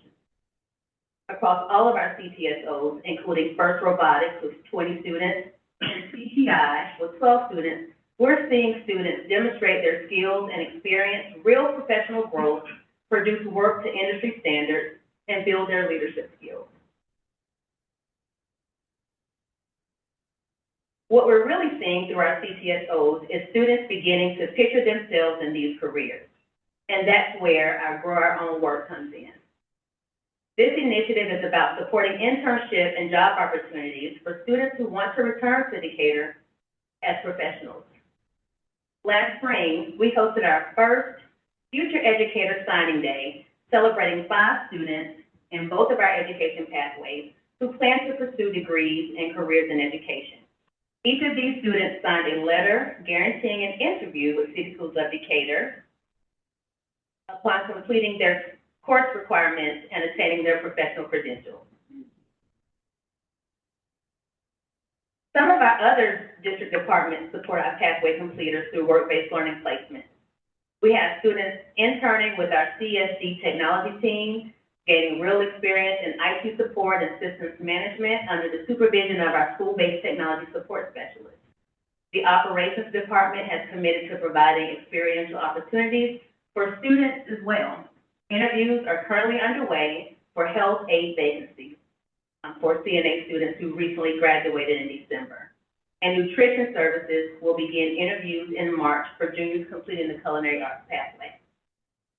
While the City of Decatur Fire Department isn't formally part of our Grow Your Own initiative, we are incredibly proud that students will soon be earning their fire safety technical certificate of completion through our partnership with Atlanta Technical College, launching in the fall of 2026. These students will be strong candidates and prepared to apply for entry-level firefighter positions anywhere, including City of Decatur. That's the full circle impact we aim for in this community. With this level of student commitment, partnership, and preparation, it's important to pause and celebrate some major accomplishments. This year, our Culinary Arts program earned the American Culinary Federation Education Foundation accreditation, a prestigious national recognition that validates the quality of instruction and industry standard operations our students experience every day with our top-notch culinary education. We're also excited to share that our architecture and design pathway is on track to earn the industry certification designation later this spring, further strengthening our portfolio of industry-aligned programs.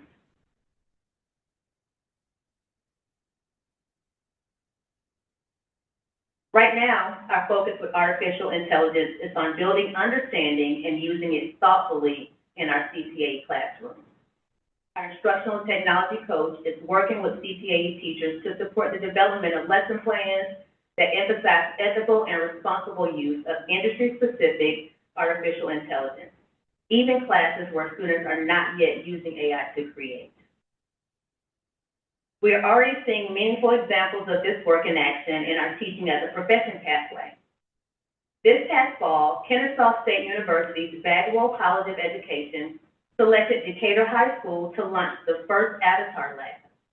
This mixed reality lab enabled our students to to practice classroom management, parent conferences, and instructional avatars in a safe, controlled environment building skills and confidence before stepping into real classrooms.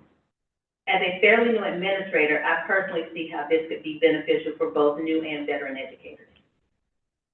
Looking ahead, we are intentionally planning to add the artificial intelligence pathway beginning fall of 2027.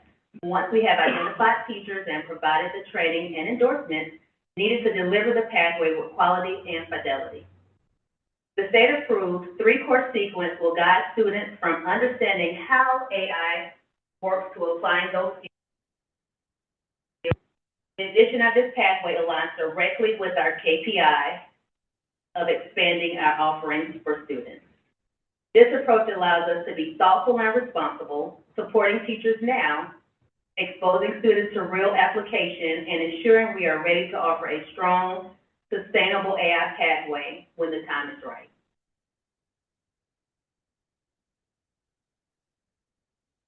Quite simply, our biggest challenge right now is physical space. We want to offer more CTAE options to meet the workforce needs in this region of Georgia, especially in healthcare, public safety, and technology. Right now, our current facilities limit how much we can expand.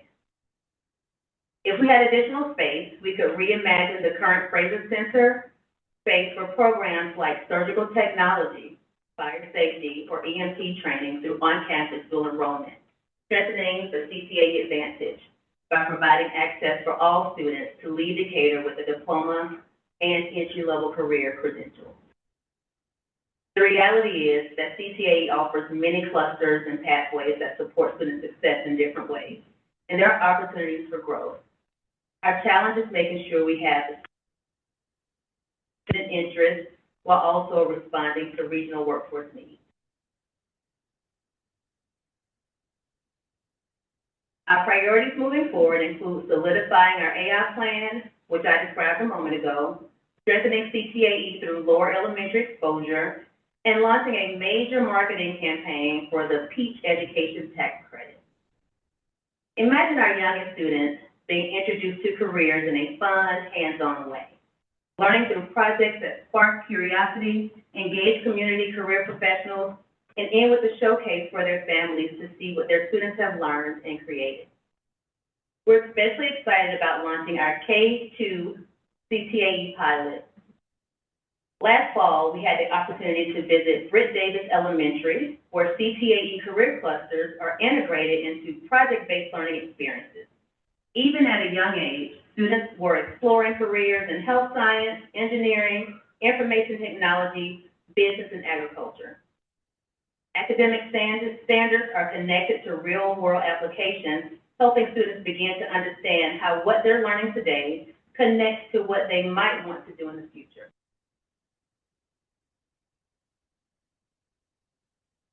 To support this vision and K-12 CTAE overall, we're launching a marketing campaign for the Peach Education Tax Credit Program. This program allows families and businesses to redirect a portion of their state income tax liability to local public schools to support innovative educational programs, technology, and teacher training at no additional cost to the district. Together, these goals ensure CTAE continues to grow intentionally, sustainably, and with focus on student success. Thank you for your time and support of CTAE programs. I welcome any questions you may have at this time. First, thank you, and thank you to the students. The bowl is on a shelf. The thing that had my initials, I love this. One of my favorites. And I love CTAE. My daughter's doing teaching as a profession and raves about it. I do want to clarify a few things, though, just so I understand. A student can take a course like teaching as a profession or culinary arts, and that doesn't mean they're in the pathway, correct? That's correct. So a pathway constitutes completion of 3 courses. And so then I'm going to refer to slide, I think it is 5, because it gets a little confusing for me when I think of career tech, and then I see dual enrollment, and I just want to make sure my facts are correct. So much of the data here in this infographic is actually the academic dual enrollment, correct? Like students, I think it says we've got 65 students taking everything from English to welding to math, so maybe it's not all academic, but then we have students at Georgia Tech. I think what I'm asking is how many of the dual enrollment students in this number are CTAE versus, if it's called academic, I don't know if that's the correct term. So, students take, yes, a mix of academic and CTAE courses, and I will have to get you the exact number, but most students will start with your English and social studies academic, and they'll also add a welding or nursing pathway. So I can get you the exact number. Oh, it's fine. I just wanted to make sure I was right about the fact that, you know, you have a large concentration of kind of the academic there, but then we also see students pursuing the technical certificate of completion in the right. Yes, and what I want to point out is that the Decatur Career Academy, you know, in partnership with dual enrollment, offers additional CTAE pathways that we don't have on campus, but that is the way we expand those offerings to the students. And it does seem to be growing, because I looked at last year's presentation, and I think we had 70 dual enrollment students in 23. We had 123 in 24, and now we're up to 185. But I saw that last year there were 268 interested, so this is a long way to get to my question. There's a point at which a student has to decide whether I'm going to pursue that CTAE pathway, I'm going to pursue the IB diploma. Now we're rolling in AP, and so I just wondered, as y'all are planning and growing, what does that look like? Because it seems like you're pretty much going to have the same set of students who are in this path, right? If you're doing IB diploma, more than likely the CTAE pathway. Not necessarily. So then I looked up just Georgia DOE, early childhood education. It looks like we have a good number, but then when you get to the practicum, the number kind of dropped off. So I just wondered what all this looks like long term. Yeah. It looks great right now. Yeah. In a comprehensive high school, you can have AP and IB coexist in addition to the foundation of career technical agricultural education. So, for example, if you have a student who is IBDP, the fine arts pathway is something they could explore depending upon what they're doing. Depending upon if the child is CP, CP correlates directly to CTA. And so they're really getting another option for someone that does not want to do potentially dual enrollment or IBDP. It could be an independent student. There just means, how can I access rigor as well as accessing what's my interest? And then just one clarification here with space, because it looks kind of interesting. It looks like some students go to the Georgia State campus, some do it online, and then we have this dual CTAE where, because Decatur doesn't offer it, the student is doing that still in the Decatur Career Academy or off campus? Off campus. Okay. Well, really both. Yeah. Right. We do, yes, both. We are, we have, Georgia Piedmont brings in the English 1101 for our younger students to engage in dual enrollment on campus. We offer the career pathways at the Career Academy, and then, of course, those students who want to take advantage of the pathways that we don't offer go off to Atlanta Area Tech. But again, the Area Tech, we're bringing in the FIRE TCC. Really excited about that. That sounds cool. Thank you. Yes. I had one comment or question about the PEACH education tax credit. I just looked it up. It sounds amazing that we can redirect our tax money to our local schools. So I can't wait to hear more about this, because I'd much rather my money go here. Absolutely. Yeah. I just wanted to say, school with this narrative that IB diploma was the only way, and if you didn't do it, then that would be disqualifying for colleges.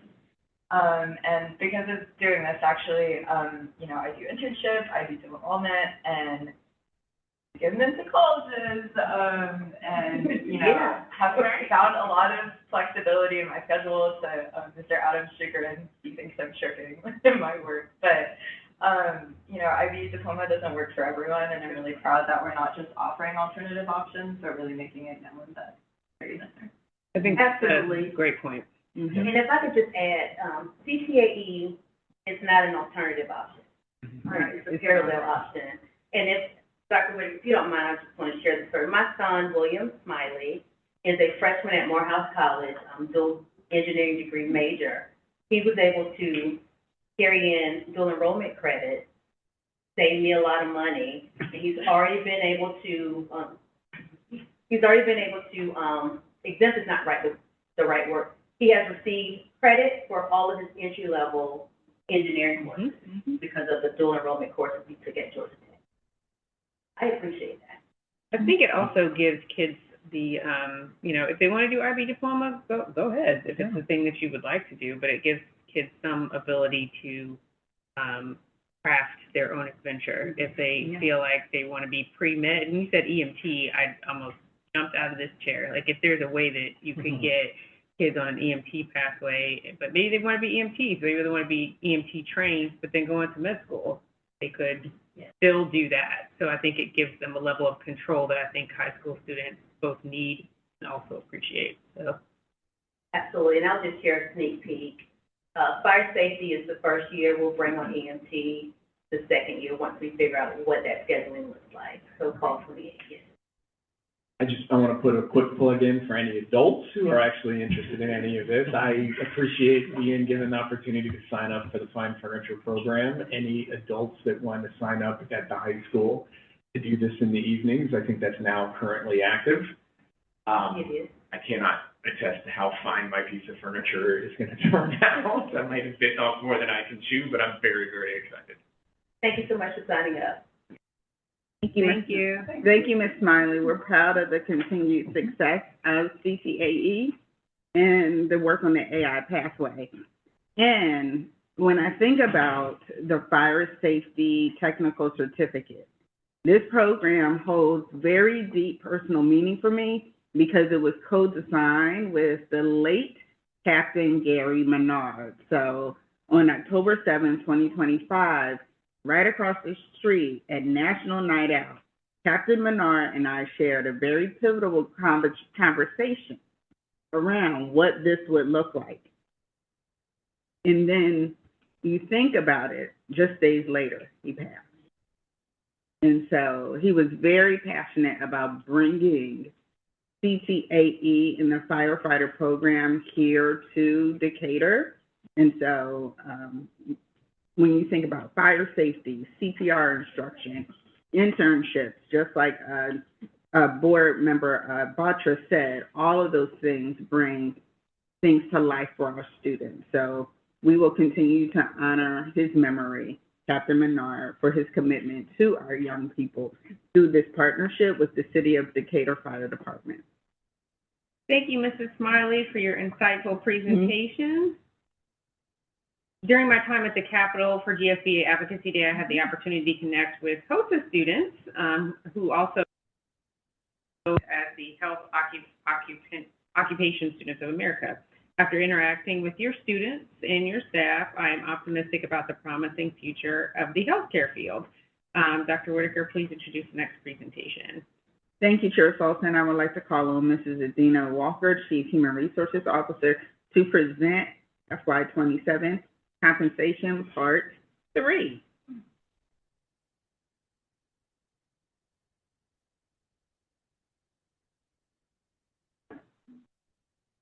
Good afternoon, Board Chair Dr. Sultan, Vice Chair Utz, other esteemed members of the Board, Student Representative Batra, and Superintendent Dr. Jim.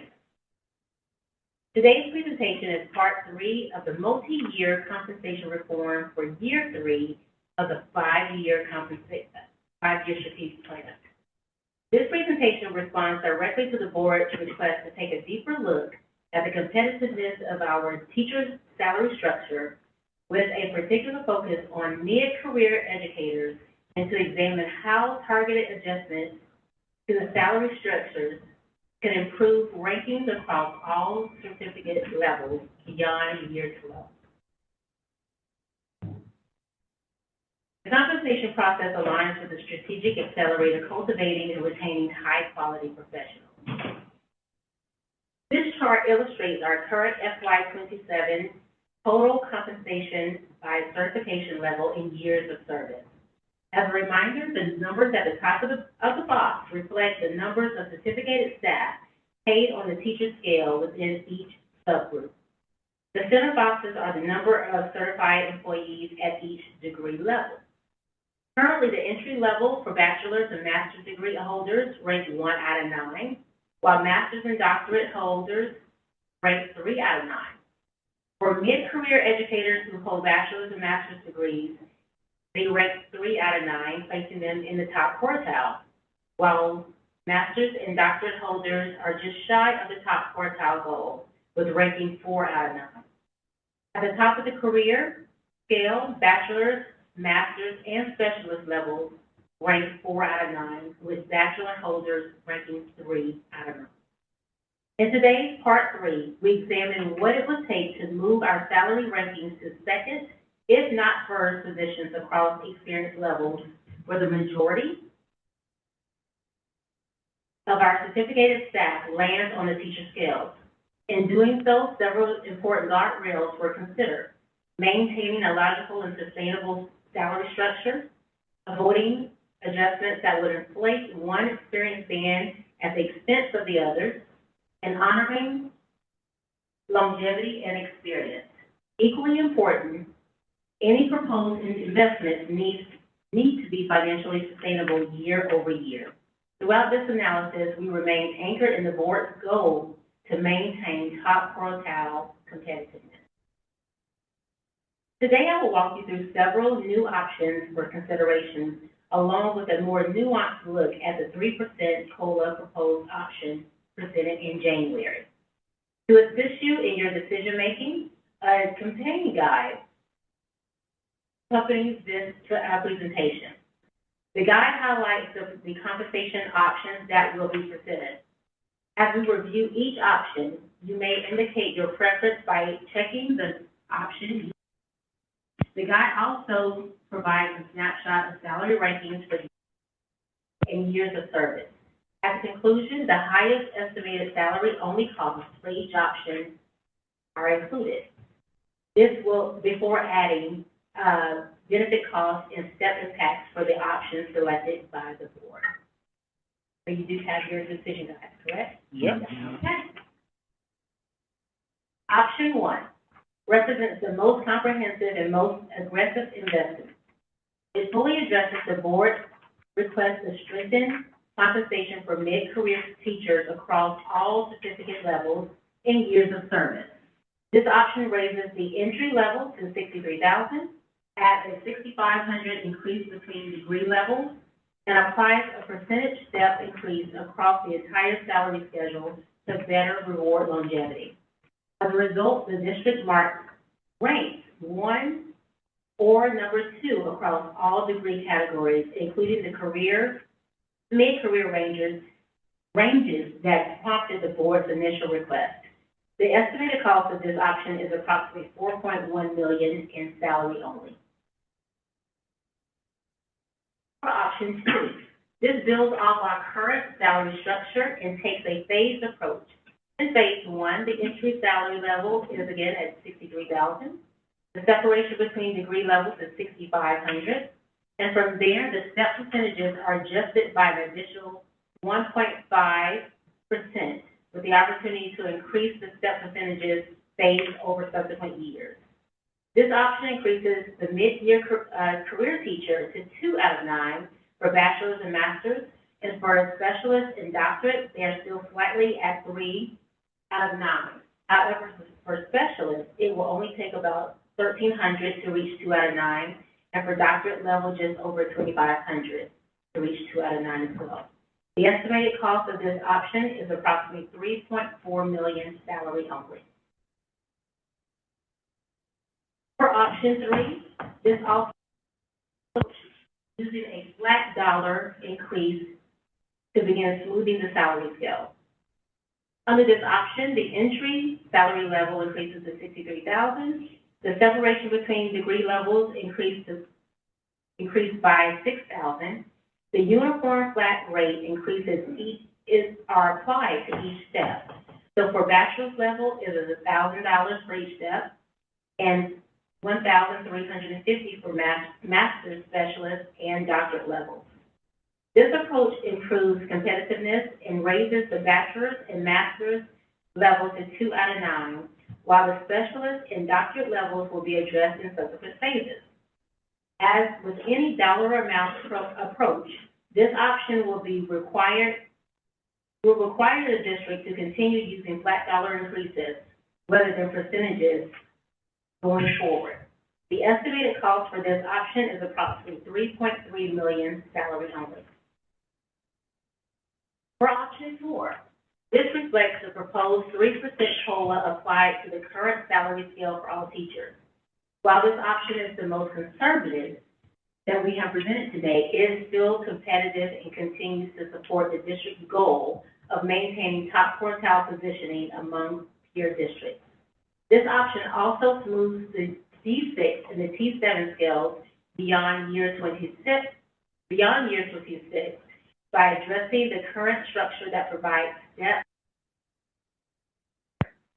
The estimated cost of this option is approximately $1.3 million salary only. Here you will see all the proposed options with the rankings to provide a comprehensive view of the associated costs and how each compares to our current rankings. As always, it is important to note that these rankings are contingent upon other districts remaining the same. Another request by the board is to review our administrative salary scales and to assess opportunities to compensate school-based and district leaders more competitively. In response, we are presenting 2 options designed to increase the competitiveness of the administrative scale. Here we show the current district and school leader rankings and total compensation. Across most categories, CSD marks second to last among metro area districts, which is not aligned with the goal of remaining competitive in compensation. Here are the 2 options to expand the administrative scale. Option 1 adds 1 additional step to the current 15-step administrative scale at an cost of $70,000 salary only. And option 2 adds an additional 3 steps to further increase competitiveness at an estimated cost of $150,000 salary only, expanding the current scale to an 18-step scale. For all non-teaching staff, we will present the salary-only cost for a 2% and a 3% COLA applied to the FY26 scale, in alignment to the board's commitment to competitive compensation for all CSD staff. So let's review your considerations and priorities. It is to give all staff between a 2 to 3 COLA increase, give all eligible staff a step increase in COLA, look at all positions at the lowest rank and prioritize these positions. For support positions, focus on bus drivers and K-2 school managers, all while adjusting salaries to ensure market competitiveness and support internal equity. So here are the estimated salary-only costs for both non-teaching COLA options. The 2% COLA is estimated at $438,000, and the 3% COLA is estimated at $650,000. For both options, this is before the step increases and benefits. And as well, this is reviewing the administrative scale options as well.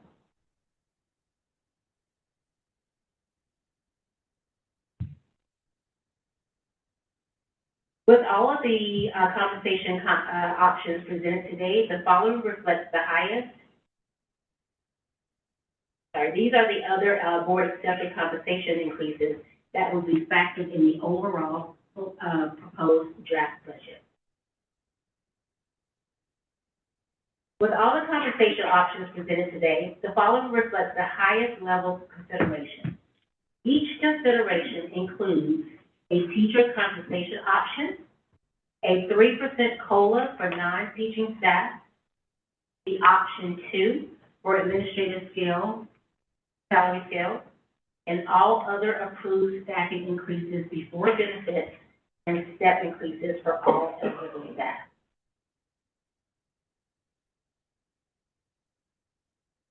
After today, the next step in our compensation review will be led by the finance department with an analysis of the overall budget impact. Dr. Broom will return in March with the first draft budget presentation, which includes the total estimated cost for the overall budget. Thank you. At this time, I'm happy to answer any questions you may have, but also give you the opportunity to discuss and select the compensation options you would like to advance to the draft budget. I'm doing a lot of math today, and so what I'm trying to land on is, we have degrees and years experience, but we also have our teaching staff. And so when I looked at those boxes that counted the number of new teachers or first 10 years with a bachelor's, the number with a master's, et cetera, I counted 512. And then what I saw is that we have 57 bachelors at the highest and 99 masters at the highest. So 156 of our 512 teachers appear to be top ranked in the metro. But then when I go to the other side of it and I look at who's ranked fourth, it's our teachers with the most experience who conceivably have invested the most in their education, because I know firsthand, getting a master's, getting a specialist, so that's 165 teachers, if I'm right, that are now fourth ranked. And so I don't know if that matters to anyone else. I understand we have to make a decision about a budget. I understand that we have these options, but I just need to do more for the teachers that have put in that kind of time. And so am I right in saying that the considerations right now, other than the first one, right, the most aggressive one, do not really differentiate among experience, or did I misread that? I think the first and second one are the ones that have the highest impact on the ones with experience. As you move down that impact, but I think both option number 1 and option number 2 significantly moves that chunk of experienced teachers that you were describing up to the number 2 position or number 3 position in most cases, right? Number 1 or number 2. Actually, to clarify, every single option that you just presented to us is an answer to that question from last month's presentation, where we said, give us some options to increase for the higher level scale of experience, and you've given us a scale of those. Answer that question. Thank you. That's what I thought was going on. Wait, I'm sorry, James, because I think I have misunderstood. I thought that Hans was saying that the more aggressive options were the ones that were looking more closely at those differences, and that options 3 and 4 were not doing that differentiation. So No. They all are. Correct. Last month, we got a presentation that said do a flat 3% across the board for all teachers. Sure. We said, do you mind doing some math and giving us some options where we can target it, where we want more of the teachers? Even the flat final one at the bottom, consideration 4, is in addition to a fixing of the scale that raises top of scale master's degree and specialist teachers up into the 3rd out of 9 or the 2nd out of 9. Because as we have discussed, fixing the percentage of someone making over $100,000 is a lot more expensive and a good use of money, because those are the teachers we want to keep, than it is someone giving a 3% at $60,000. And what has happened over the last 20 years is we've talked in percentages, and so the scale has gotten out of whack. And so this is a great presentation of 4 options ranging from $2.2 million to $5 million. Is that correct? Mm-hmm. And which one we would prefer to fix. They all fix it. Fix is the wrong word. Let's rephrase it. Mm-hmm. They all address it to a degree. Just number 1 is like, congratulations, we're not 3rd anymore, we're 1st. And it'll cost us $5 million a year in perpetuity. And am I correct in that the rankings that we have in this guide those are now ranking based on this increase that we'd be giving, but it's compared to the salary or compensation that exists right now. And the reason I ask that is because I feel like we did this last year, and I'm sorry I didn't look at it. I should have, where what you just said, James, if we look at option 4 and you have 12 years of creditable experience, it appears you will still be 3 out of 9. And so if what happened, if we were to take option 4 as an example, and move to next year, and other school districts are doing something, then it is likely that the 3 out of 9 will still be 3 out of 9 or possibly 4 out of 9. Am I reading that correctly? Yeah, we can't anticipate what other districts are going to do, so we have to do the best with the information that we have. And so we recognize that the comparison of this change to an unchanged set of school districts is not a perfect comparison, but it is the best that we have, and it at least gives us a targeted direction of how much. In my mind, that's why she goes first. She tells you this is where you're going to fall in the rankings, and then Dr. Broom is going to tell you how much each package is going to cost you. So you have to think about it from both angles, you know, how much where it's going to bump you, and then how much it's going to cost the budget. For purposes of estimation, I realize this is imperfect, and I realize that Dr. Broom has a whole lot of analysis to do, but roughly 30% is the number that you think of when you think in terms of benefits. And so if we're looking at these numbers, the $5 million is really 6.5, 4.3 is really 5.6, the 4.2 is really 5.5, and the 2.2 is really 2.9 or 3. And that's rough numbers. Obviously, Dr. Broom's going to come back with more detailed numbers, but that's a way to be thinking about it. Did I see something that basically said the monetary amount would be 21% and the benefit consequence would be 38%? I'm making that up. I feel like I saw that in one of the documents. 38% of the increase of the salary, right? So not of the total. But that's basically the benefits increase when you get PRS, health insurance. All of those.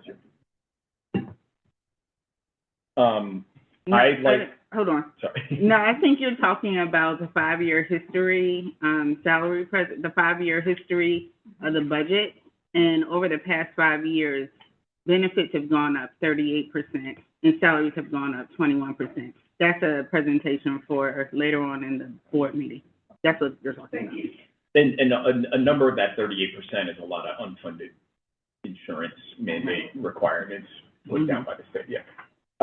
So fellow board members, I like option number 2, or I think it does move the needle quite a bit. Can we go back to what we just said, sorry, because it may be later? Do everything though, right? Like the TRS contribution. So like if you pay more in a salary, school district's going to pay more. Yes. Okay. Just Yeah. want to make sure. Yeah. It's a percentage of the increase, the 30% that I referenced, which is not right, it's ballpark, but it's 30% of the increase in the salary cost. Because things like health don't go up, but TRS does. Yes. And that's why it says on your chart, you know, finance still has to do the work. So why 2 versus 3? Because I was going back and forth between 2 versus 3. So why did you pick that one? Because I don't like, option 3 is the one with the flat, right? Yeah. And I don't like, you get yourself into some issues when you start doing flat change. One, we can't ever come back to a percentage change, which starts to eliminate flexibility. And to do that for $100,000 difference in cost just doesn't make a whole lot of sense to me. I think if we're talking about the difference of $100,000, spend the $100,000 to do the spread correctly. That once you go flat, you got to stay flat, and that makes sense. Yeah. Gotcha. The flat dollar amount between the different steps? Correct. Yes. Yeah. That's what I'm understanding. Exactly. So once you have a flat amount, if you put a percentage on top of that, that is going to Roll vibrate the everything whole. out. Okay, got it. Yeah, so I like being semi-aggressive without boxing ourselves into a flat step, which leads me to consideration 2. Makes sense. Yeah. I think option 4 is probably not as aggressive as we could be. But I was going back and forth between 2 and 3, but that logic makes sense. I'm hard to give an opinion without knowing what it means for our taxpayers Finance people, yeah. and for millage rate, et cetera.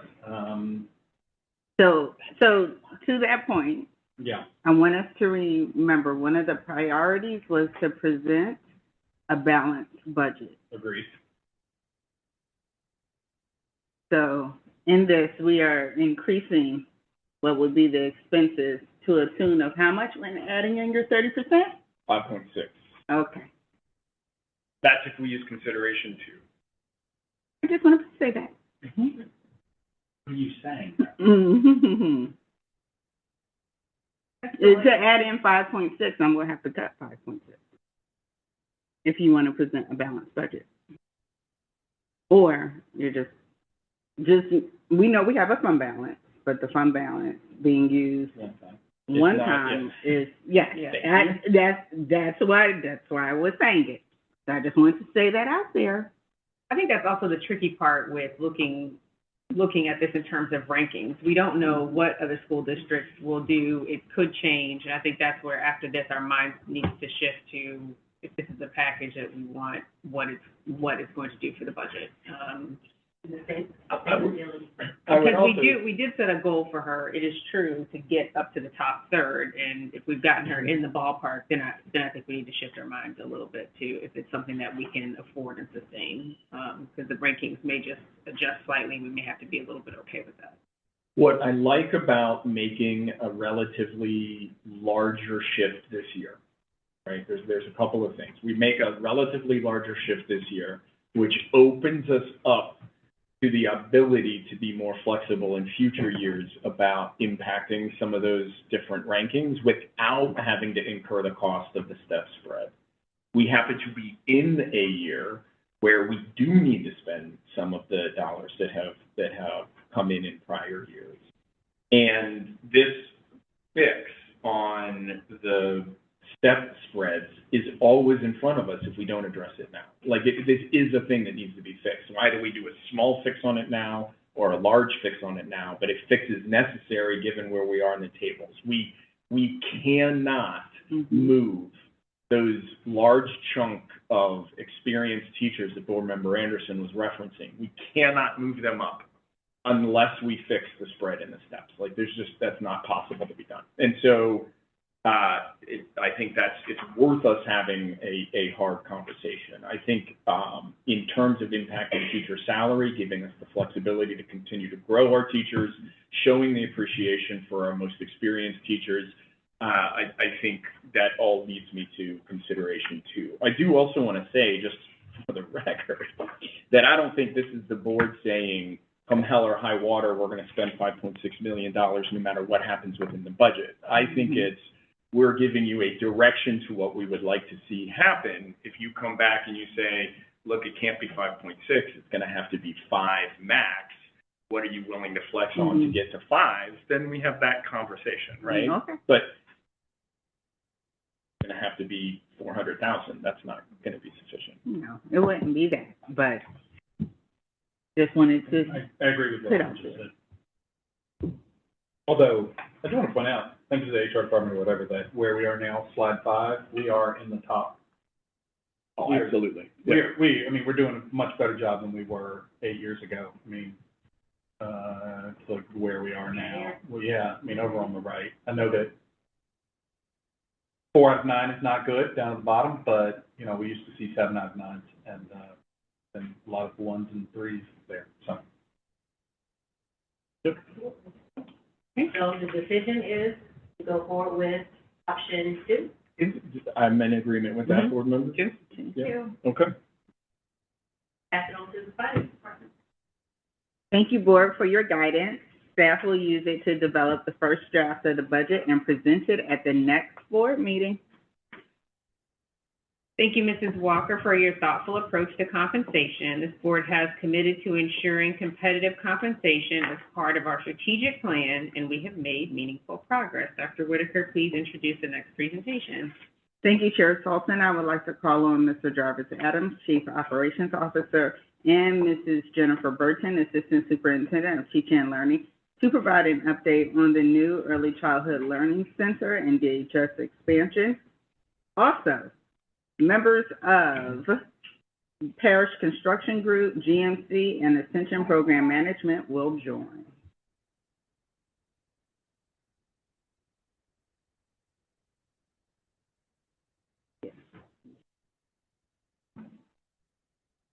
If I do better this time,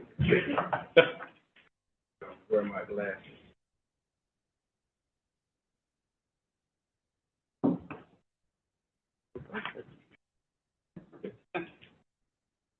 Nervous. All right, good afternoon, Board Chair Dr. Sultan again, Vice Chair esteemed board members, Student Representative Botcher, and Superintendent Dr. Whitaker. Today's update will provide an update on the Early Childhood Learning Center and the Decatur High School expansion. As you know, the legal process has delayed our ceremonial groundbreaking, but the project work that is within our control has continued to move forward. My goal this evening is to answer 3 questions. First, why the construction manager at risk model remains the most responsible delivery method for this project. Second, why Parish Construction and our partners were selected through a competitive and compliant process. Third, how the design and budgeting work together to protect both student safety and taxpayer dollars. Representatives from Parish Construction, GMC, and Ascension Program Management are here tonight on the front row and are available to support with any detailed questions after the presentation. The new Early Childhood Learning Center directly advances Strategic Accelerator 4, Organizational Effectiveness and Excellence. At the same time, it supports the other accelerators by expanding high-quality early learning, supporting staff and families, and reinforcing trust with this community. This project is a systems investment. It creates a safe, modern foundation for our youngest learners while aligning with the broader direction that the board has set forth for the district. Now I'm going to bring up Mrs. Jennifer Burton to talk about how we got with this design of early childhood learning. Thank you, Mr. Adams, and good afternoon again. While Mr. Adams was formerly a high school social studies and history teacher, this afternoon I have the pleasure of reminding us of our history and journey in early learning. It's hard to believe that we have been learning and researching best practices in early learning for almost 2 years. In January of last year, we had the pleasure of going to the Grand Rapids Community College Early Learning Lab, which provided valuable insights into best practices for early childhood education, wraparound services, and community engagement. On our visit, our focus was to learn more about learning environment and facility design, curriculum and instructional practices, family and community engagement, and equity and accessibility. Looking for innovation and effective strategies that we could replicate or improve upon. This was our first schematic design. Listed here were things that were board-identified priorities that we observed in Grand Rapids. For learning environments and facility design, you liked the open spaces for children and weather-appropriate design. You didn't like the parking and the mudroom and restroom being too close together. In curriculum and instructional practices, you observed the Montessori structure and you liked the observation rooms. The lab aspect was important. You appreciated the focus on literacy, and the building was clean and sensory-friendly, a sensory-friendly environment. You didn't like that the storage and supply closets were so far from the classroom. In family and community engagement, you liked the after-hours play groups for parents and their children, and there was flexible enrollment options and intentional engagement with the community. In equity and accessibility, you liked the braided funding model, a relationship between the grants coordinator and waitlist and enrollment, and vouchers that were provided by nonprofits. You also liked sending book bags to the community for literacy engagement and the You Belong Here focus. Remember, this is not our current design, our architects listened to our requests and made many revisions, including that we move the building as close to the street as possible to maximize green space. When we returned from Grand Rapids, there was a palpable sense of excitement among the board to translate our findings into the unique context of the City Schools of Decatur. This wasn't just a debrief, it was the start of a rigorous synthesis.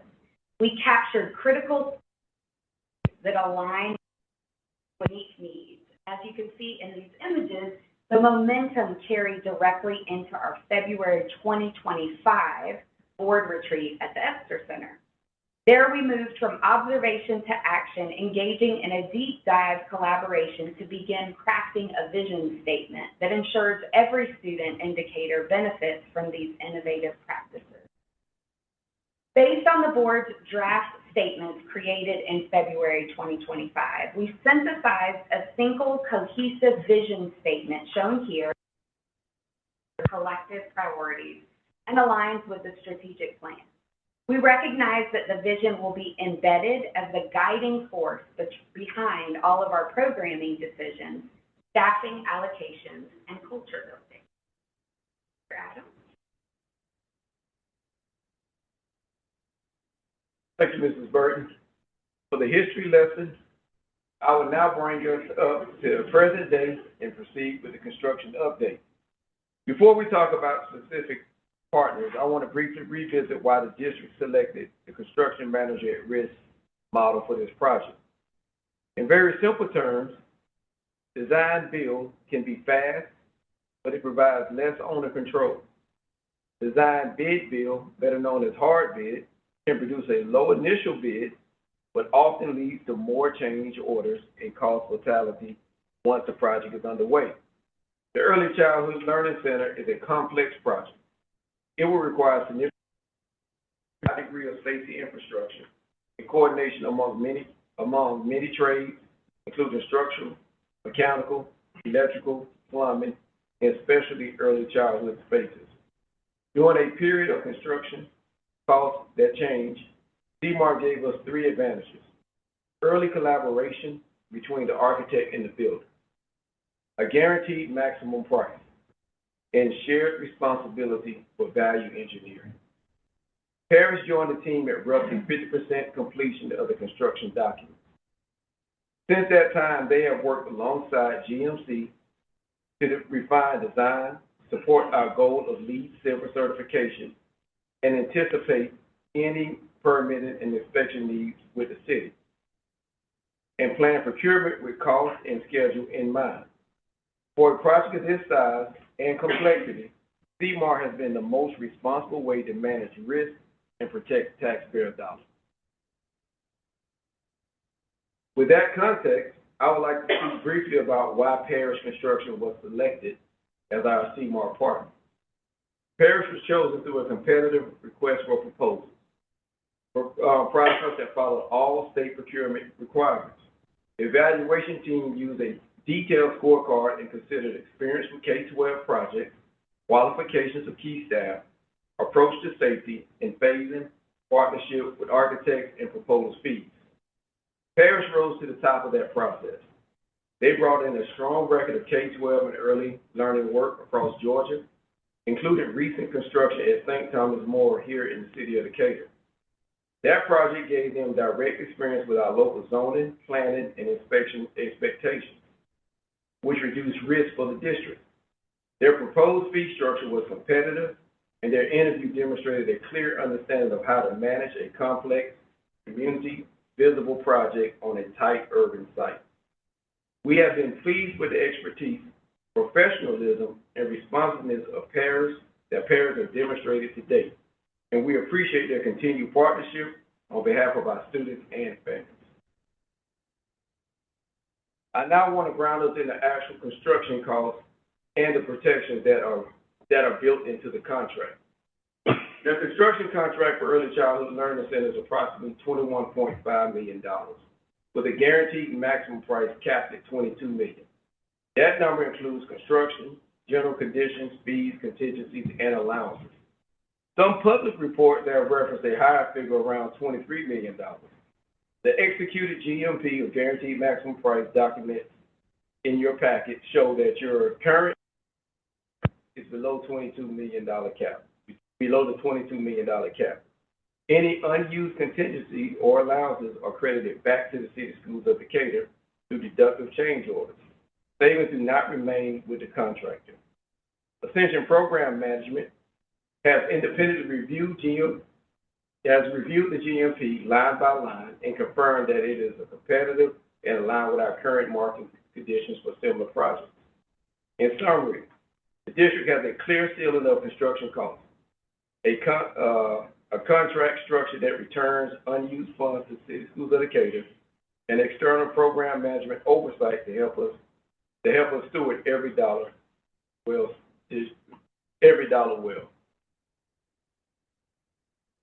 I would now like to turn from the numbers to the design itself. How it supports both early learning and safety. The Early Learning Child Center is purpose-built for children from birth to age 4. The layout includes age-appropriate classrooms, observation spaces for families and staff, and direct access for classrooms to secure outdoor play areas. Many of the design principles will feel familiar with Tyler Street Upper Elementary. On West Trinity, the building presents a storefront facade that fits the landscape, but the entrance is reserved for staff and emergency egress.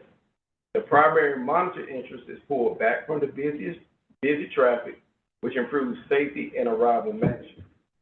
One side are placed higher so that adults passing on the sidewalk do not have direct sight lines in the classroom, while still providing natural light for students and staff. The courtyard is fully enclosed, creating a safe, supervised outdoor environment for our youngest learners. All of this aligns with the Georgia Department of Education School Building Safety Rule, which calls for collaboration with local police, fire, and emergency management during the design and construction of new schools. Safety is not an afterthought in this building. It is embedded in the layout from the first sketch to the final walkthrough. That concludes today's update on construction for the new Early Childhood Learning Center and related DHS expansion. I appreciate the board's patience and support as we navigate a complex environment, balancing community expectations, legal processes, and student safety.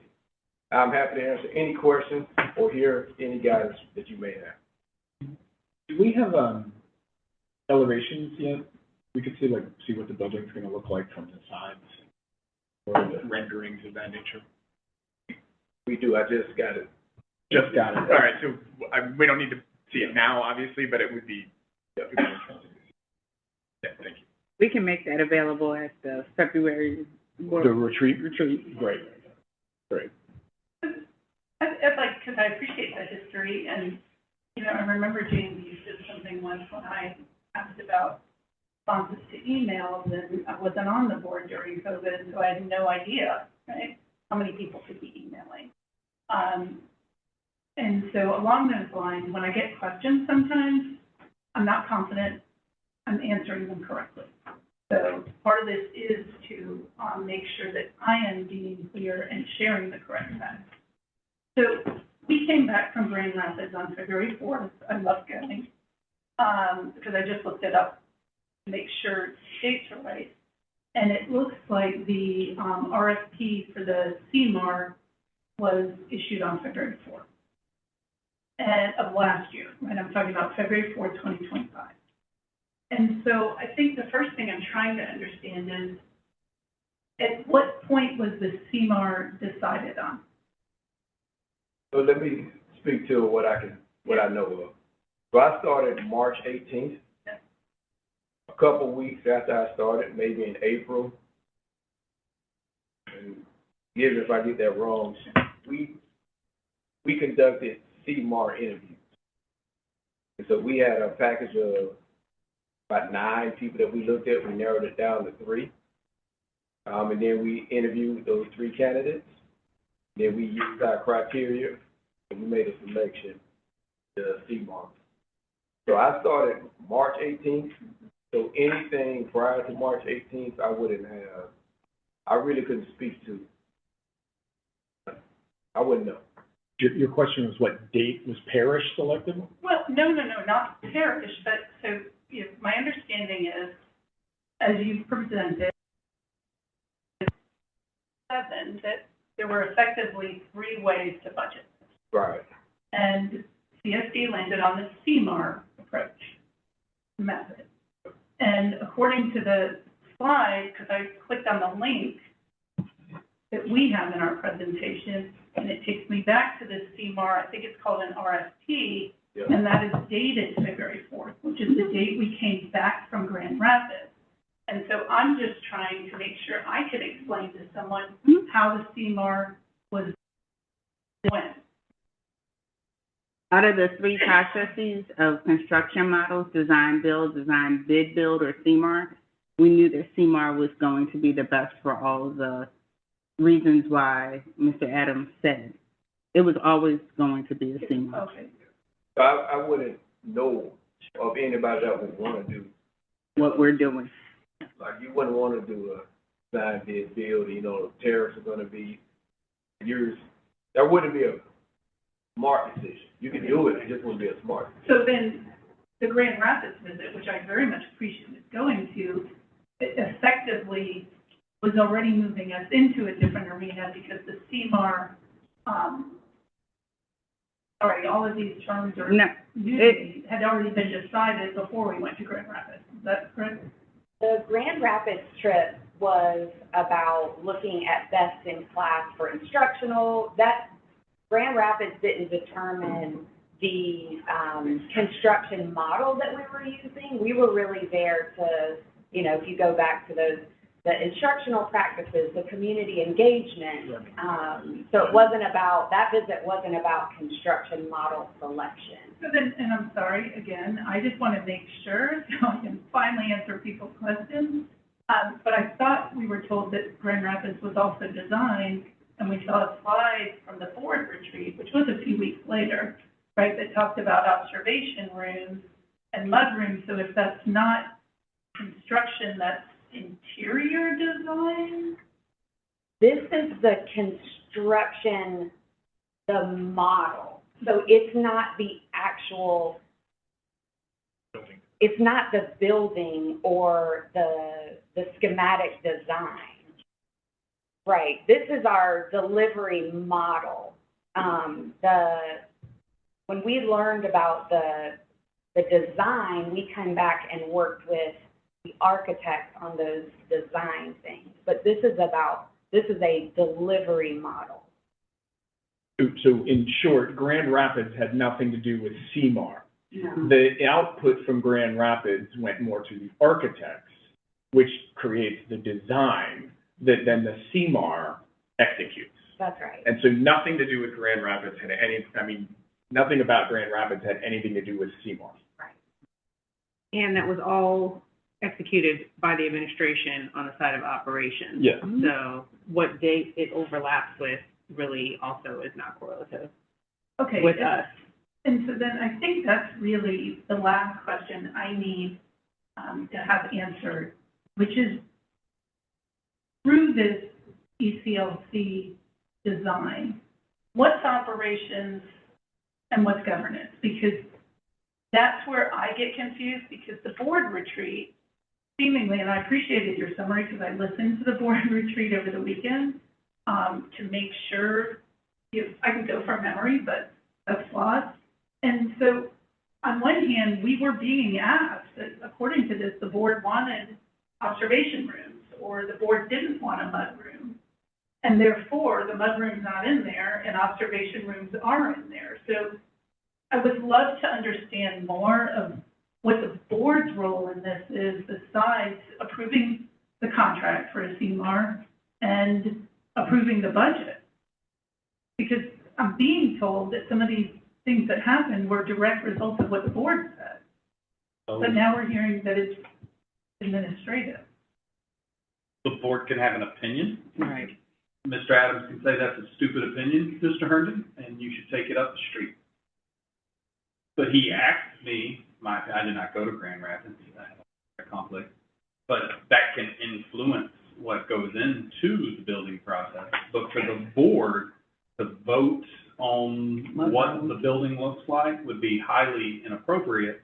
Just to do would be highly inappropriate for, I love using Hans as an example, Hans to call Mr. Adams and say, hey, I got a buddy in construction. I want to make sure that he is included in the bidding process, or I want to make sure that it includes certain rooms or like that. That's inappropriate for the board.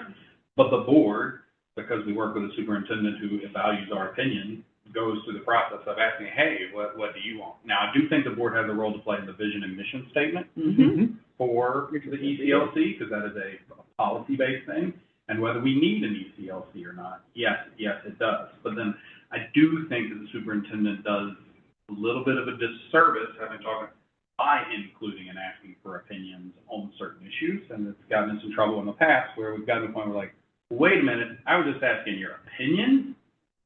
This isn't a vote, this isn't a thing, it's just like you're a valued member of the community who represents the children. Let's have a vote. I feel that that's pretty clear, but it does get confusing. We've seen it in legal matters, we've seen it in building matters, we've seen it in all sorts of stuff. To me, it's no different than a principal bringing in a set of students and hearing a student advisory council and valuing their opinion. It may be taken into account, it may not be taken into account, but they're asking because to do their job well, it's important to ask people. If a member of the community ever asked me about CMAR and how it was decided, I would be confused.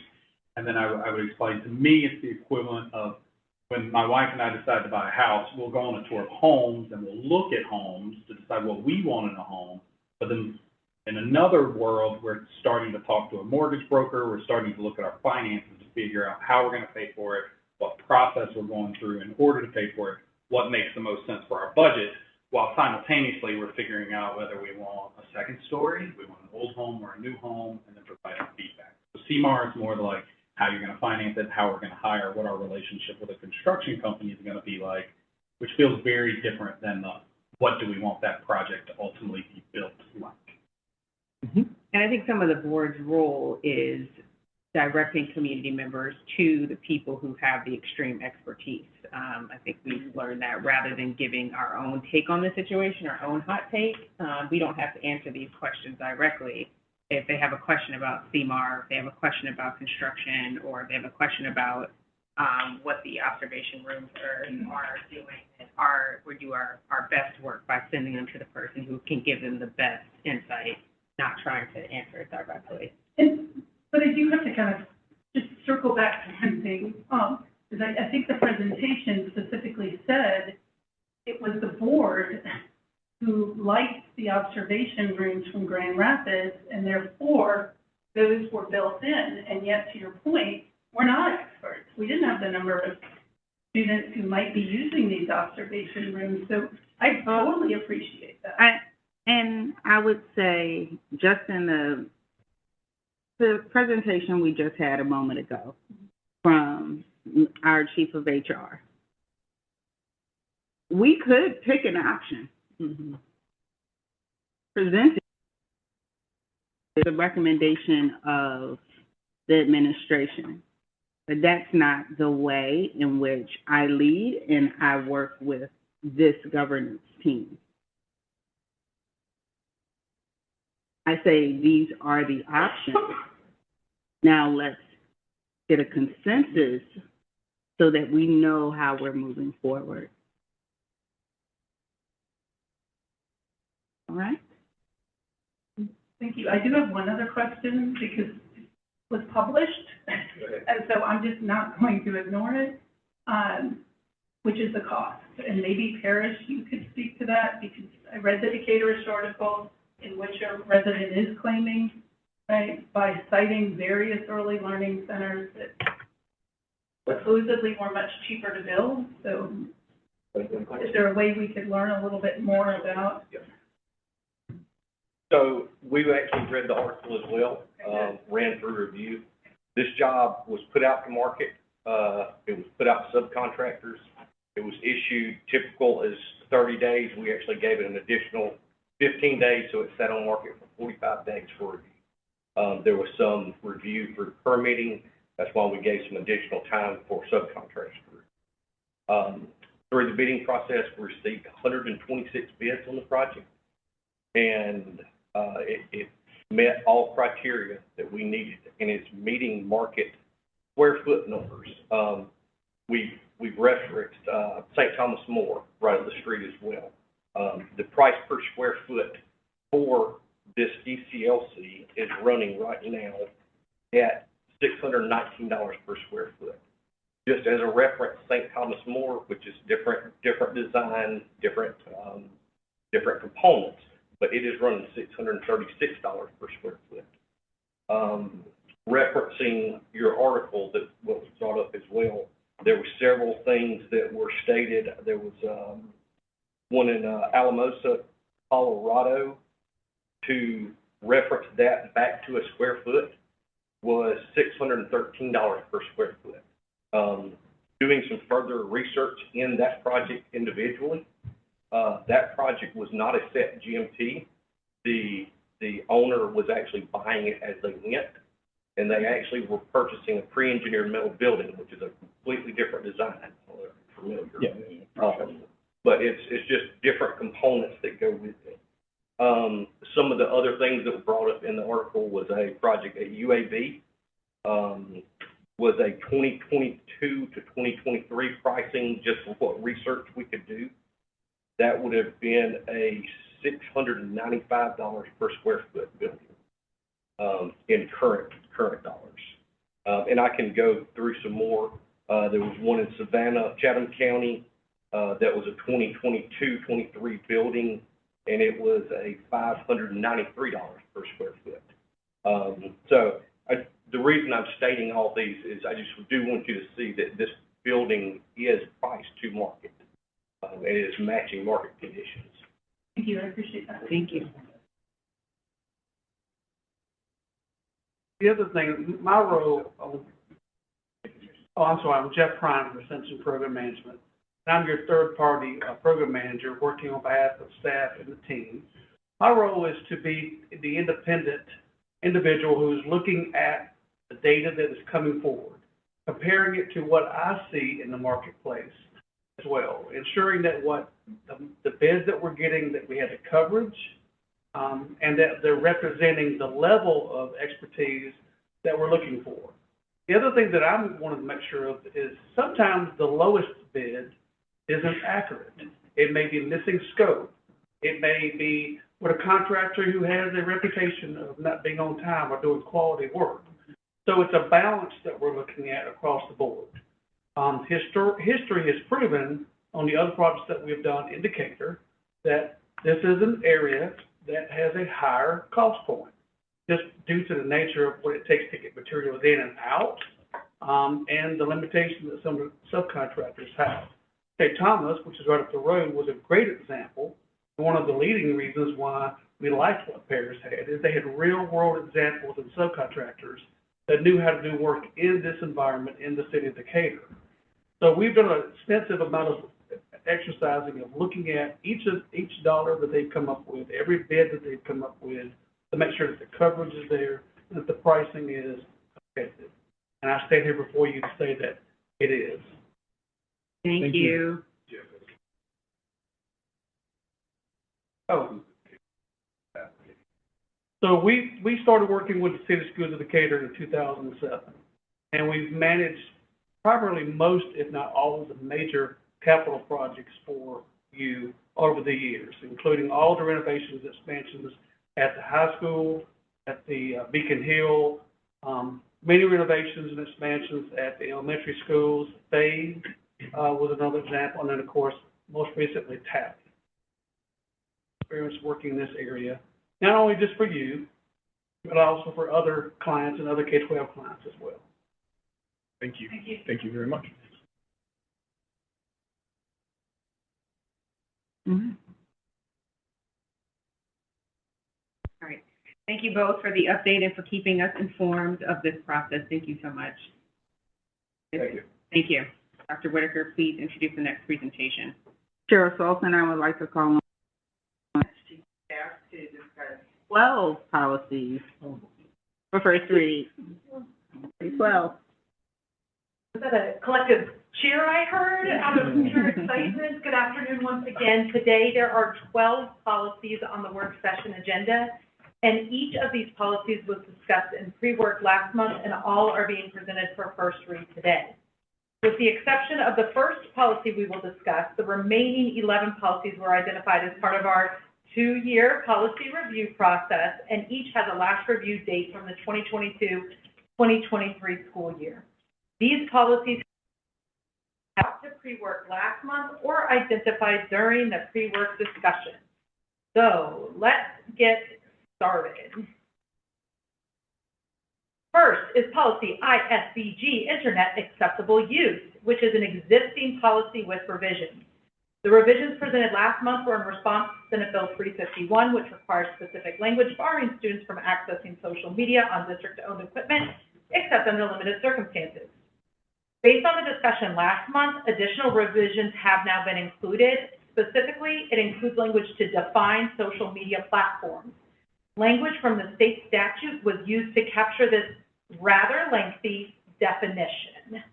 So that part was added, the rest is the same from last month. So may I read the recommendation? Yes, please. The recommendation being made is that City Schools of Decatur Board of Education accept policy ISBG, Internet Acceptable Use, for first read.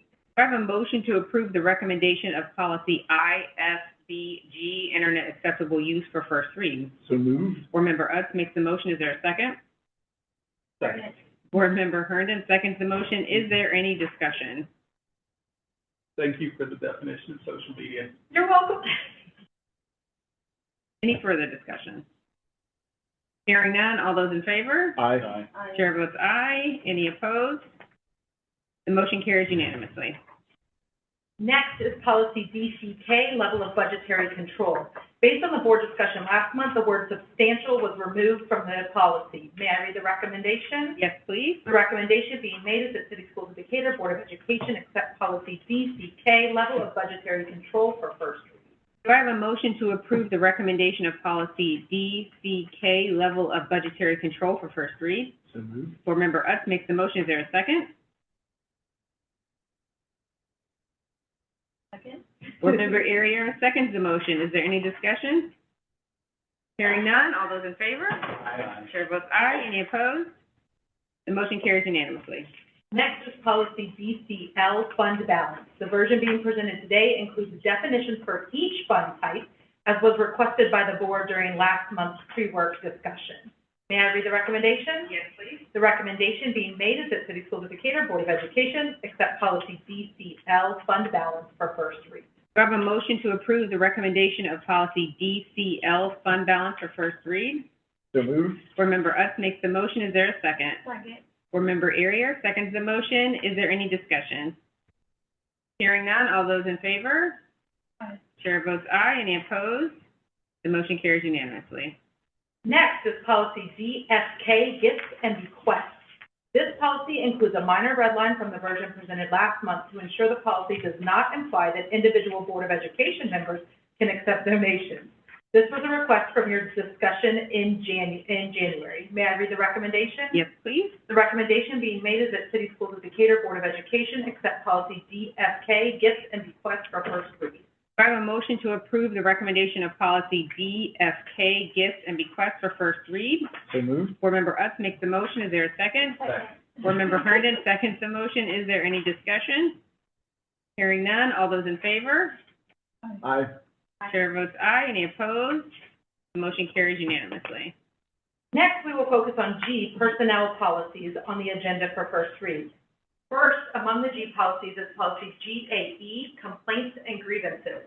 Minor revisions were presented last month for discussion. There have been no new revisions from those discussed in January.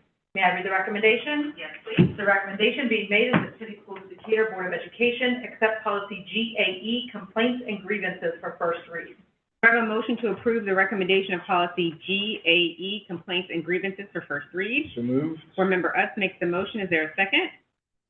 Board Member Anderson seconds the motion. Is there any discussion? Hearing none, all those in favor? Aye. Chair votes aye. Any opposed? The motion carries unanimously. Next up is policy GAED, sexual harassment of employees. During your discussion, a question was raised about how long a person has to file a complaint. Legal clarifies that the Title IX 2020 final rules do not require a length of time in which a person has to file a complaint. Therefore, at this time, no new revisions have been made to the red line presented last month. But may I read the recommendation? Yes, please. The recommendation being made is that the City Schools Decatur Board of Education accept policy GAEB, sexual harassment of employees, for first read. Do I have a motion to approve the recommendation of policy GAEB, sexual harassment of employees? Makes the motion. Is there a second? Board Member Anderson seconds the motion. Is there any discussion? Okay, I still think that we need to include a length of time. I know that EEOC, I think does 180 or 300 legal, because otherwise it's just leaving it open for errors. Can you please repeat why that change was made? You mentioned it and it slipped through Yeah. my attention crack. So. Yeah. One of the discussion points was, do we want to put that in? So we left it last month with legal taking it under advisement and looking it up. And so when they clarified with the rule, there was nothing in place that said there was any limitation on it. So it is certainly something that's at the discretion of the board to add to the policy. There is no legal reason to add it to the policy. And I'm going to peer at legal to make sure that I'm saying everything correctly and give Jill a chance to chime in. So what's your I think EEOC does 180 days, or there's also a state law, I think, that expands it to 300. Is that correct, Jill? So I think some kind of time limit, otherwise it's like somebody could file a complaint 10 years from now. It just seems kind of, and certainly employees or, in a student context, students would be subject to the EEOC guidelines for complaints. This is an internal process only. And there's certainly also a timeline on it. Certainly in your example of someone filed a complaint 10 years after the incident date, there would be with evidence being there anymore, so it would certainly be difficult, but that doesn't from filing. So we typically just mimic Title IX rules. That's why the policy is written as is. You are free to add a timeline. I would suggest 180 days or 300, but. Was the 300 a state-based? I think I read that there's a state that, sex discrimination law that expanded to 300, but I know at the federal level, it's 180. Complaints that you just, I wouldn't get a complaint 10 years from now. I think it's reasonable to put a limit. I like a longer than shorter limit. So I would look at a 300-day. If there's a chance that we could get the specifics of the state law rather than being vague, can we have the specifics of whatever it is that does that, have it referenced in there and put in that 300-day limit? Sure. Yeah, so, what Ms. Erie is referencing is there's an extended deadline, 300 calendar days, if the state or local agency law prohibiting discrimination states with state agency. I can look up specifically of what that state agency is. I'm not familiar with this. We have to go look at it. There's also statute of limitations guidelines for civil lawsuits. They're different. There's statute of limitations. No actions that are different that are much, much longer, especially sexual harassment or sexual assault. So that might be something. Fellow board members, what are your thoughts? But this is just our internal briefing process. Correct, and you can establish whatever you like. Those are just reference. I mean, I would like to be, as a general rule, as close to whatever Title IX says, as this is our attempt to put Title IX into policy. Title IX doesn't require. Doesn't require the. I'm just saying, as a point of reference, others, federal agencies are 180 days. The state takes it out to 300, correct? So, is what we recall. We can research. I think look at it specifically. I'm not familiar with that. Yeah. I think on the one hand, I get it. You don't want people to present complaints that are, decades old, evidence that can't be substantiated. That would be, burdensome for HR. On the other flip side of things, I think if somebody has been harmed or aggrieved, you don't want a policy that makes it burdensome for them to feel like they can report it. So if you don't come to us by X date, then you can't come at all. I don't want that to be the messaging. I asked this initially, like some weeks ago, because it was legitimately out of wanting to understand. But I feel like 180 days seems kind of Maybe Feels short. 300. yeah, you know, That's 6 months. you want people to feel like if they were hurt or harmed, especially in the workplace, that they could, in good faith, report it. So I don't know. You want to say a calendar year? I literally, I don't know if We're I. making it up as we go Yeah. along. Yeah. Yeah, I was gonna second that. I feel like if there's a natural guardrail that in the complaint resolution process, like, a case like that would fall through for having lack of evidence, like, that seems fine to me, but yeah, I don't know what the precedent is, so. So we've just gone around the circle and We given have- no direction. Maybe we can let legal do their research on something. That makes sense. Okay, so we have a motion on the floor here. So if you want additional research, then for the motion on the floor, if you want additional research, we're not gonna approve it for first read. You could choose to not to approve it for first read again next month with any additional revisions. Oh, sounds good. All right. Any further discussion? Okay, all those in favor? Well, wait. If we vote favor, then we enact it. We need to vote against it to take it off so they can do more work. Okay, so, Right. Withdraw the motion, right. So I need to do that? yeah. Thank you, Joe. That was us. I moved, so I, move to withdraw the motion. Mm-hmm. He needs a second. Second. Okay. Now we vote all in favor. All right, all those in favor of withdrawing the motion? Aye. Okay. Chair votes aye. Any opposed to withdrawing the motion? No. That motion carries unanimously. We're good. We're good. All right, move on. Next is policy GAK1, criminal background check. One additional minor change to clarify volunteers as personnel, since it's a personnel policy, was made to the version presented in January in response to the board discussion. May I read the recommendation? Yes, please. The recommendation being made is that City Schools of Decatur Board of Education accept policy GAK1, criminal background check for first read. We have a motion to approve the recommendation of policy GAK1, criminal background check for first read. So move. Board Member Utz makes the motion. Is there a second?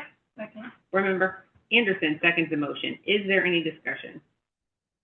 Hearing none, all those in favor? Aye. Chair votes aye. Any opposed? The motion carries unanimously.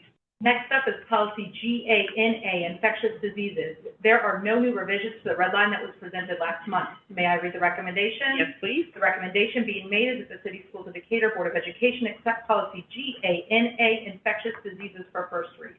We have a motion to approve the recommendation of policy GANA, infectious diseases for first read. So moved. Board Member Utz makes the motion. Board Member Anderson seconds the motion. Is there any discussion? Hearing none, all those in favor? Aye. Chair votes aye. Any opposed? The motion carries unanimously. Policy GBC, professional personnel recruitment, is up next. During last month's discussion, the board asked about the inclusion of additional protected classes. Under the Supreme Court's rulings in Bostic versus Clayton County in 2020, discrimination based on sexual orientation or transgender status constitutes sex discrimination under Title VII. Therefore, from a purely legal perspective, it is unnecessary to list sexual orientation and/or gender identity in the policy. However, the board is not precluded from expressly referencing sexual orientation and/or gender identity in the policy, and the decision to include such terms rests within the board's discretion. At this time, no additional revisions have been made beyond those presented last month. Before reading the recommendation, based on what we just learned, I invite guidance from the board on whether additional revisions, specifically adding sexual orientation and/or gender identity alongside the list of federally protected classes are desired before voting on the policy for first read. I have a different one. Yeah, sure. Looking at the third paragraph, I think it's one sentence, available certificated positions shall be announced in writing. Is there a need to put, a length of time? So they're announced in writing and then submitted to a statewide online job database maintained by the state. So is there any time frame for any of that? Or is that needed in the policy? That's something that lives in regulations. That would be something that might live in a regulation, and could vary based on the practice of what is that it would be shared. Yeah. So I think that's a regulation level thing, because there might be flexibility depending on the position or where, and I'd want to preserve that flexibility for the administration. But I mean, this wouldn't allow, would it, to like post it for a day and then take it down, or is that? Oh, you mean like a minimum time? Yeah, So like you want to put a that's minimum what I'm time. mostly looking at. Right now, it just says it's announced and that's it. I mean, I think saying that it should be announced for a minimum time without requiring any kind of maximum time makes sense. Yeah, I mean, I don't know enough of the practice, I What, just wondered. what would the would A the a minimum would be a week. A week? Okay. That would be a minimum. And then to your first question, yes, I don't think many people are up to par on constitutional law or have read the particular ruling that you're referencing, and so I think us being explicit to tie it to the values that we feel the system has is worthwhile. So I would put sexual orientation or gender identity, Yeah, not or, yes, and. yeah, I agree.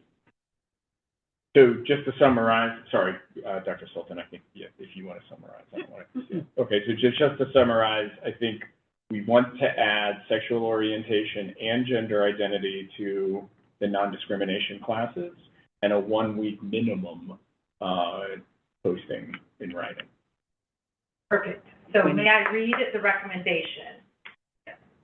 The recommendation being made is that the City Schools of Decatur Board of Education accept policy GBC, professional personnel recruitment, with the additional discussed revisions for first read.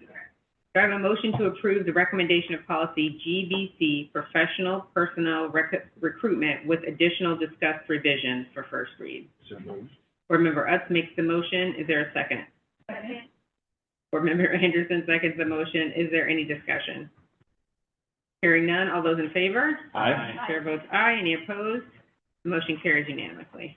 Next up is policy GBIA, teacher evaluation appeals. There are no new revisions beyond those presented last month. May I read the recommendation? Yes, please. The recommendation being made is that City Schools of Decatur Board of Education accept policy GBIA, teacher evaluation. To approve the recommendation of policy GBIA, teacher evaluation appeal for first read. So moved. Board Member Utz makes the motion. Is there a second? Second. Board Member Herndon seconds the motion. Is there any discussion? Hearing none, all those in favor? Aye. Chair votes aye. Any opposed? The motion carries unanimously. Next is policy GBRIG, Federal Family and Medical Leave Act. There are no new revisions from those presented last month.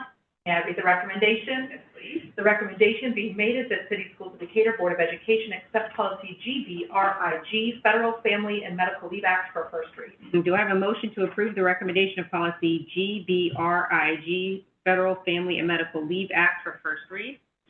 Board Member Utz makes the motion. Is there a second? Second. Board Member Earier seconds the motion. Is there any discussion? Hearing none, all those in favor? Aye. Chair votes aye. Any opposed? The motion carries unanimously. And last is policy GCRD, classified personnel overtime pay. There are no new revisions to this policy from those presented last month. May I read the recommendation? Yes, please. The recommendation being made is that City Schools of Decatur Board of Education accept policy GCRD, classified personnel overtime pay for first read. Do I have a motion to approve the recommendation of policy GCRD, classified personnel overtime pay for first read? So moved. Board Member Utz makes the motion. Is there a second? Second. Board Member Anderson seconds the motion. Is there any discussion? Hearing none, all those in favor? Aye. Chair votes aye. Any opposed? The motion carries unanimously. Thank you for your engagement with these 12 policies. Next, they will be available for public comment via Assembly. We invite the public to submit feedback by accessing these policies on the right-hand side of the Assembly homepage, which is also accessible from the CSD website. Thank you, Mrs. Lynch. We encourage the public to review all of these policies posted on Assembly. This concludes our work session. As a reminder, The work sessions are designed for in-depth discussion, study, and planning regarding district policies, issues, and upcoming discussions. Many items presented in a work session inform board member meeting agenda items, including consent agenda. We will recess and return in 10 minutes to begin our regular board meeting. The purpose of the board meeting and school governance is to conduct the official business of the school district through discussion and formal voting, ensuring legal and transparent decision-making on policies, budgets, and district priorities. There being no further, adjourned at 5:07 p.m.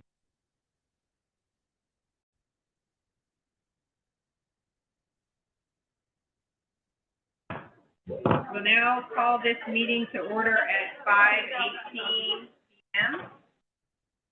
We ask that you silence all cell phones at this time. We'll begin with a moment of silence, followed by the Pledge of Allegiance. At this time, I ask that everyone join me in a brief moment of silent reflection.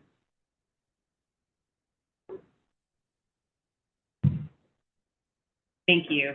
Now I ask all who are able to please stand for the Pledge of Allegiance.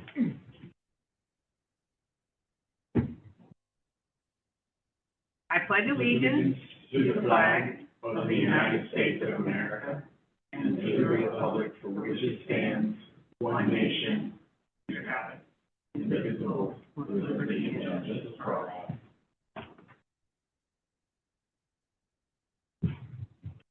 Our mission is to inspire and enable and engaging learning experiences supported by highly qualified and caring educators in a safe and inviting environment.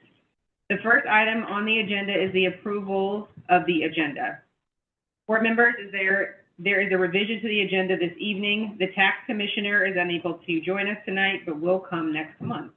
Do I have a motion to approve the revised agenda? Board member Utz makes the motion. Is there a second? Second. Board member Hernan seconds the motion. Is there any discussion? Yeah, I'd like to, I think it's make a motion, to put item 6, suspension program management, in its own thing outside of the consent agenda. Is that possible?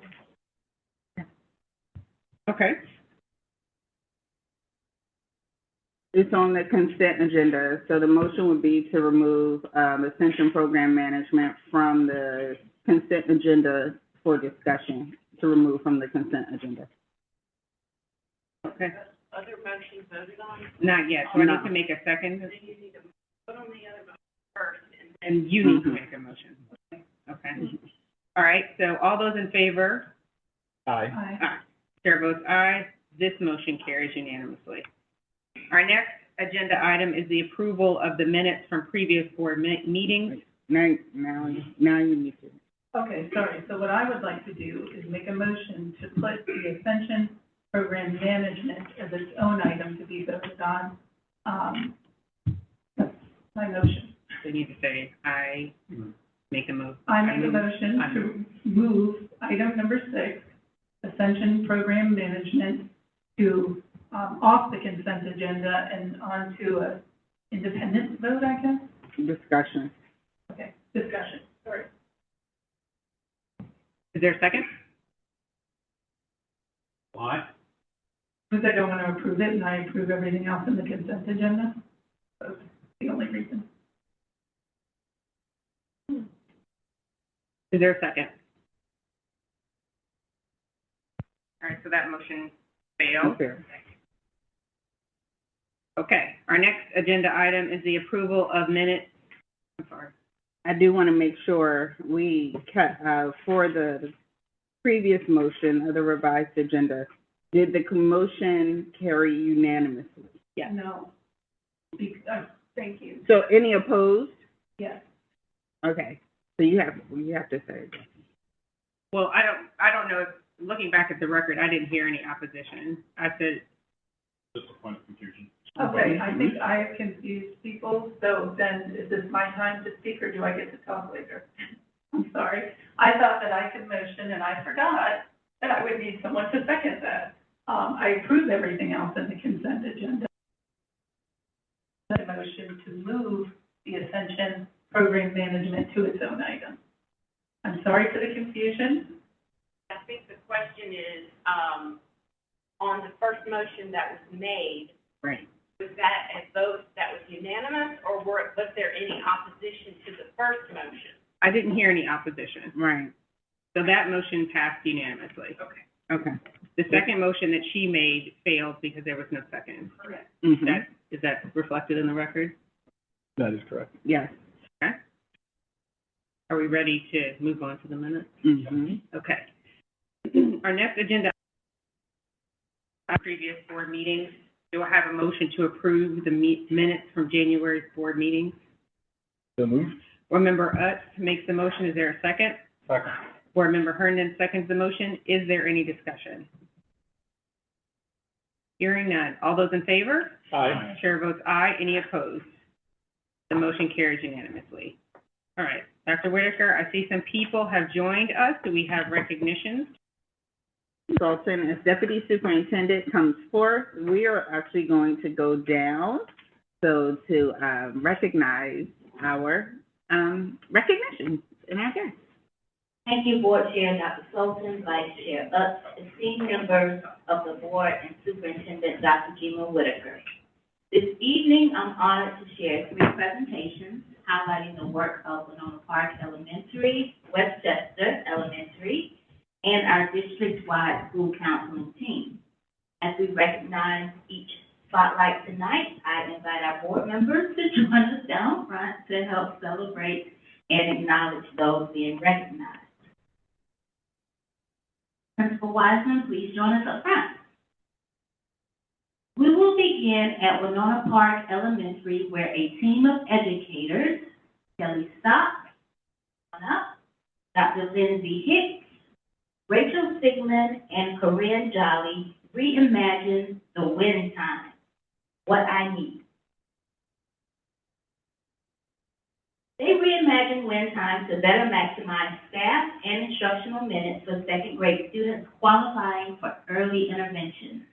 Using winter screener data and proficiency data, the team redesigned the schedule so that classroom teachers and intervention teachers could provide small group interventions Monday through Thursday, as well as students who do not require intervention,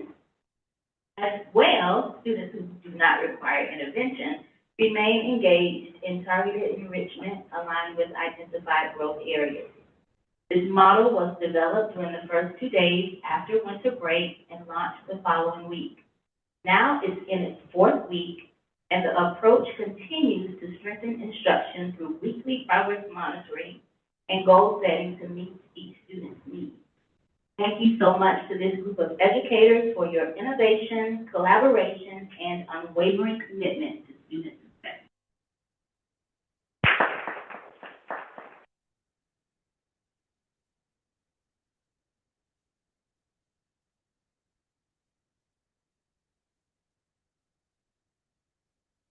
Now we move from academic intervention to artistic expression. We now turn to Westchester Elementary. Principal Knox, please join us up front for this recognition. Walk, Principal Knox, and Principal Thomas, and, Principal Eaton was here as well. And you'll hear music everywhere. Students singing, keeping a steady beat, and learning the foundations of music together. Ms. Tiffany Rice serves as a unique role in City Schools of Decatur, teaching general music at Westchester Elementary, while also leading orchestra at 5th Avenue and Talley Street. Her days span multiple campuses, and her orchestra program builds within a week, with over 83 students currently enrolled. Through ongoing professional learning, Ms. Rice creates joyful, rigorous environments where students grow from first notes to confident performances at concerts, celebrations of learning, and community circles. Many continue their musical journey into upper elementary, middle, and beyond. Build both strong musicians and a lifelong love of music.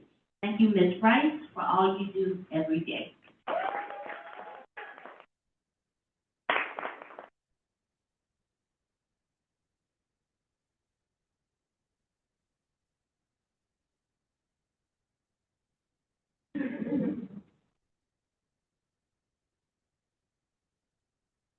Thank you.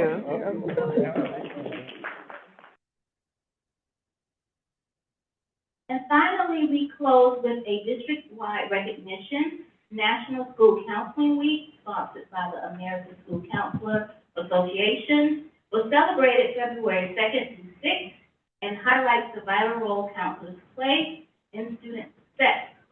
Francis Holt, our Assistant Superintendent of Student Services, and Dr. Kia Harris, the Executive Director of Whole Child Support and School Climate, will join us for this recognition. We had several school counselors who were here earlier, but they had to pick up their kids to do all the other grown-up things. And so many had to leave. I will call everyone's name for the record, but I will start with who is present. Tonight, we recognize the CSD School Counseling Team for their commitment to helping students identify their strengths, interests, and goals. Our counselors partner with teachers, families, and support staff to foster inclusive school cultures and support students' academic, career, and social emotional development. CSD counselors play a role in our students' all they do every day. First up, we'd like to recognize again Dr. Lindsay Hicks.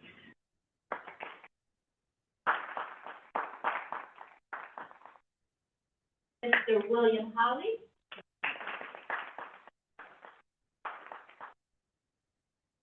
Dr. Kimberly Jones. Dr. Tereska Living.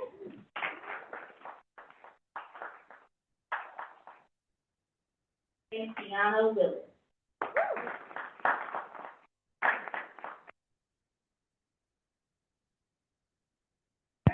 I think you're gonna come back. You're gonna put in the middle. I think you can stand it, you can stand it front row.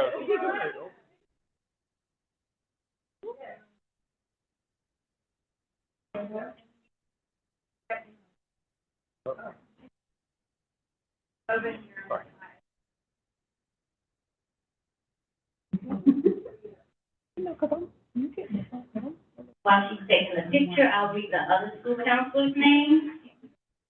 I told her. Kristen Anglin, Jonathan Blaze, Kimberly Evans, Dr. Rashina Heron, Reagan Hudson, Dr. Timothy Irvin, Dr. Ken Jackson, Precious King, Jordan Muse, Dr. Jasmine Parham, Kate Passon, Rebecca Peacock, Alan Kendrick, Sadiqa White Point, Charmaine Pratt, LaTanya Taylor, Dushawn Taylor Bertram, and Kimberly Weaver. This concludes our recognitions. We are grateful for those recognized this evening and for the dedication they represent across our district. Thank you for your leadership, your service, and your unwavering commitment to our students and families.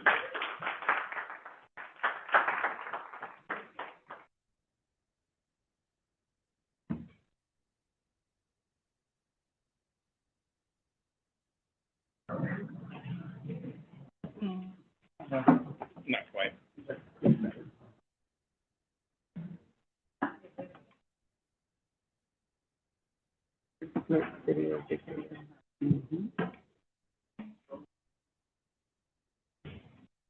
This one, do the next presentation.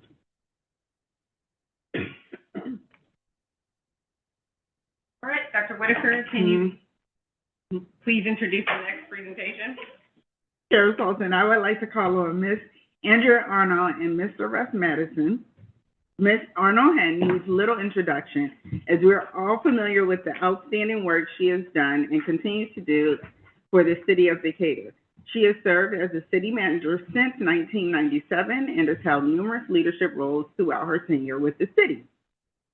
bringing a high level of experience and institutional knowledge to her work. We are also joined by Mr. Russ Madison, with whom Dr. Broom works closely. Mr. Madison has served the city of Decatur in various capacities for more than 17 years.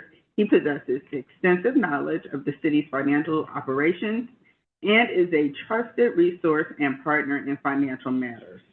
The city and the school district finance departments work collaboratively, and today we will gain valuable insight into the revenue and property tax collection process from Ms. Arnold and Mr. Madison.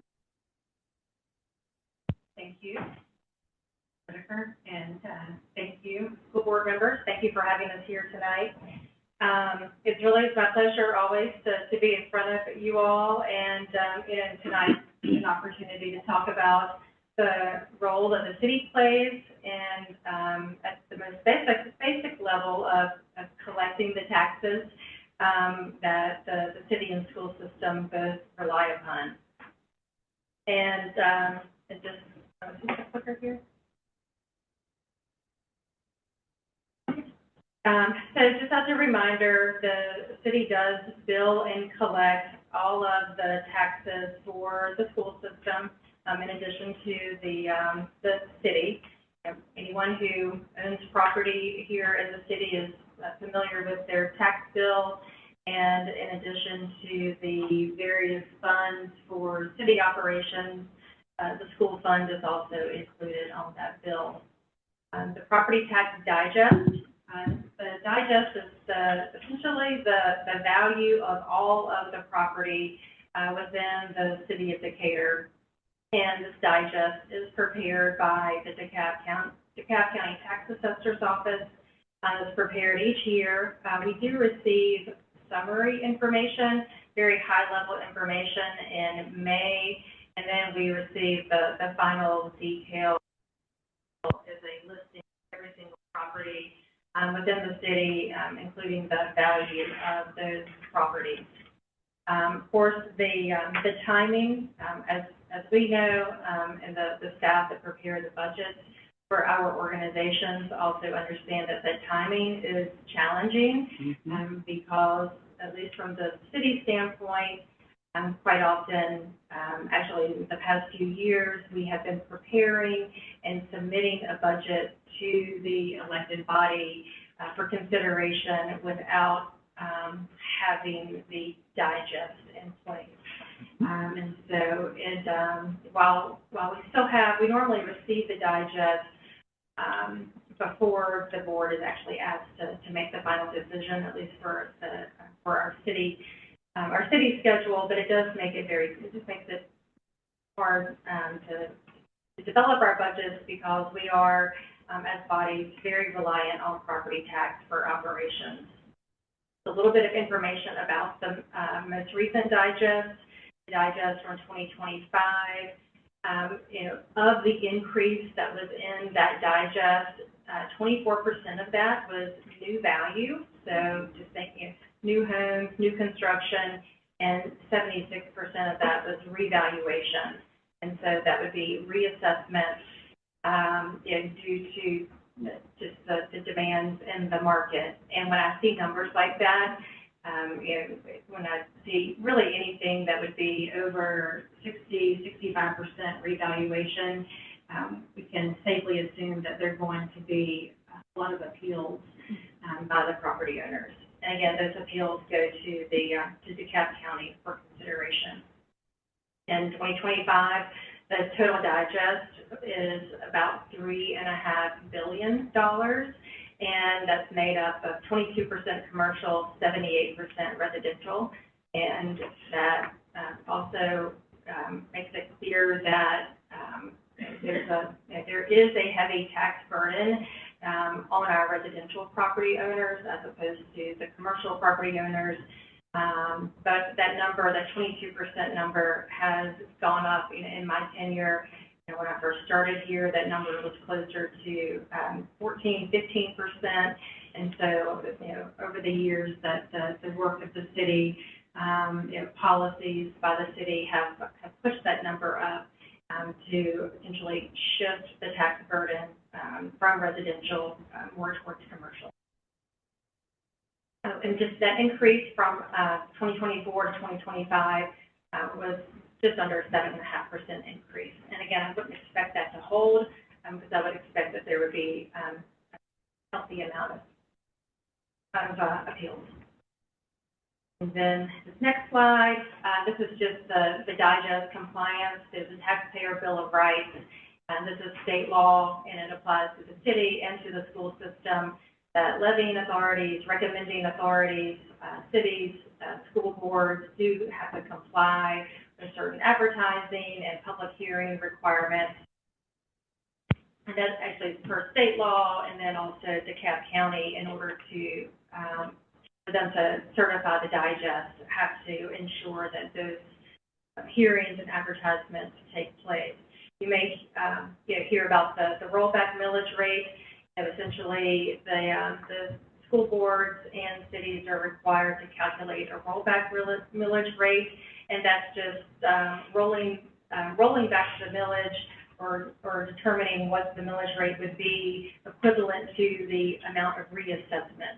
So essentially saying that you can't, you have to advertise if you are going to, say, keep your millage rate where it is, to take advantage of the reassessment that would have, that increase your tax digest. And so when that happens, you are required to advertise a tax increase and also hold a certain number of public hearings.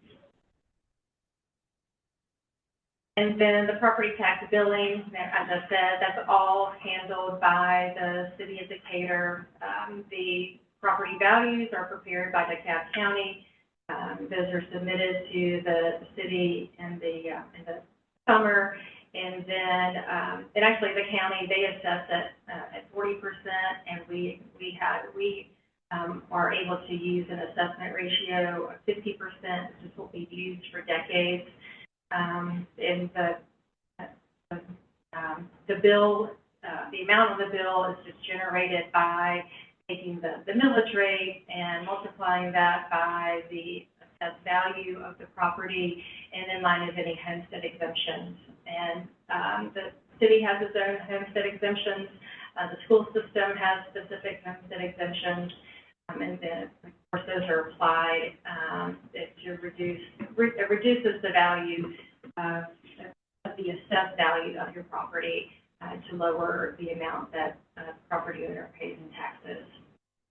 Just administratively, we do bill in 2 installments, and so the first installment bill, it comes out only in April, it's due in June, and then the second installment bill comes out in October, and then that is due in December.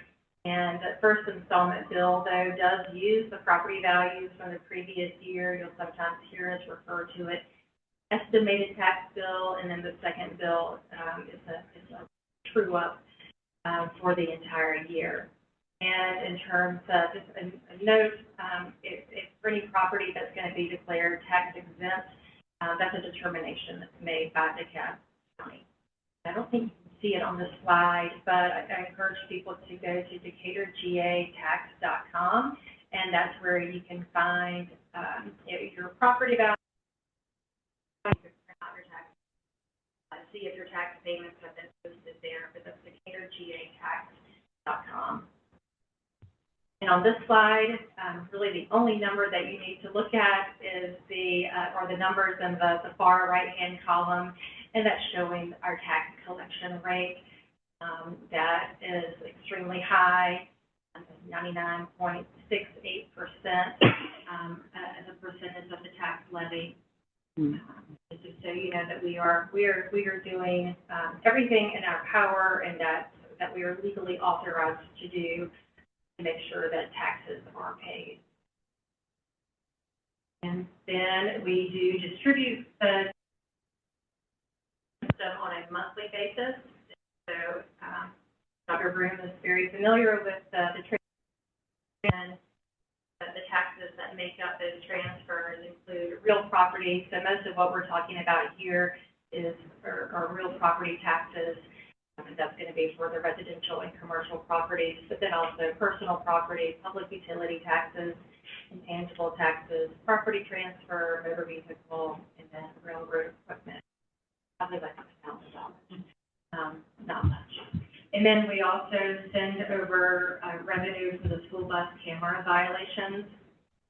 You may recall years ago that we developed an MOU between the school system and the city, and even the vendor that administers the school bus camera program.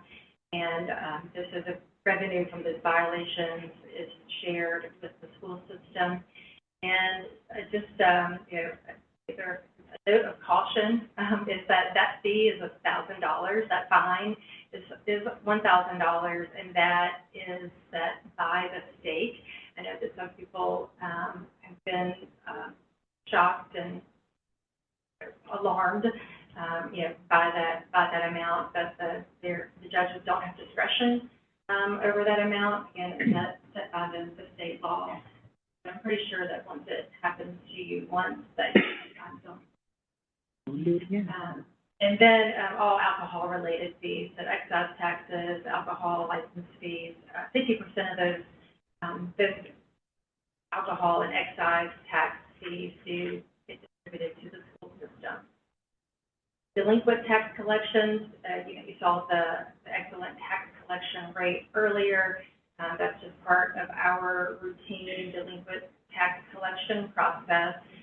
We have actually an annual billing ordinance that's adopted by the City Commission that lays out the schedule or the timing for delinquent tax collections, including the various penalties and interest that continue to be applied for non-payment. We have an annual tax sale that's scheduled every August. We don't always have to have a sale, but I would say, and generally, I would expect there to be, on average, maybe 3 or 4 properties that end up in the tax sale for non-payment. The tax sale is that is really an act of last resort. Have lots and lots of opportunities to get those taxes paid.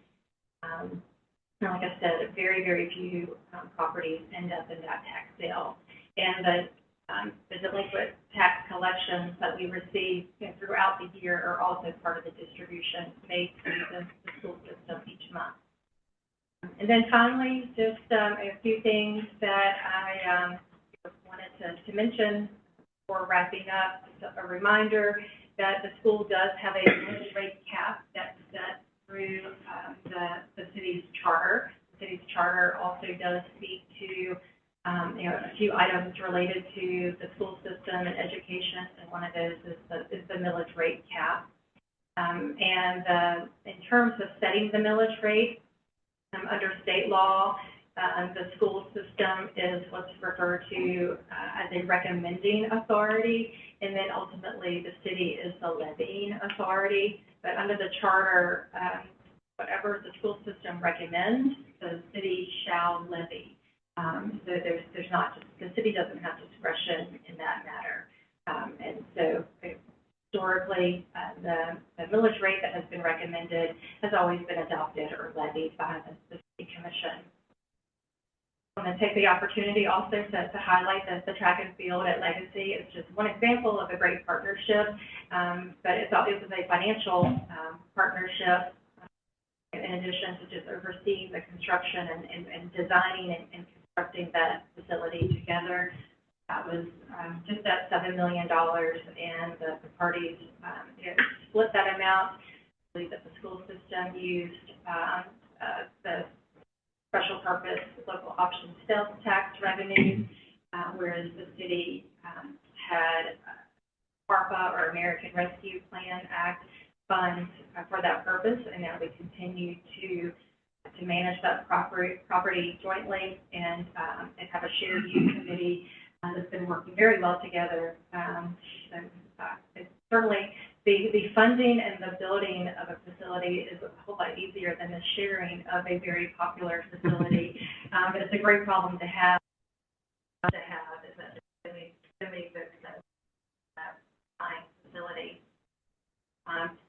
Also, want to just speak briefly to the school zone speed enforcement cameras. And those cameras are in use throughout the city in a handful, and I think we're in 5 of the school zones currently.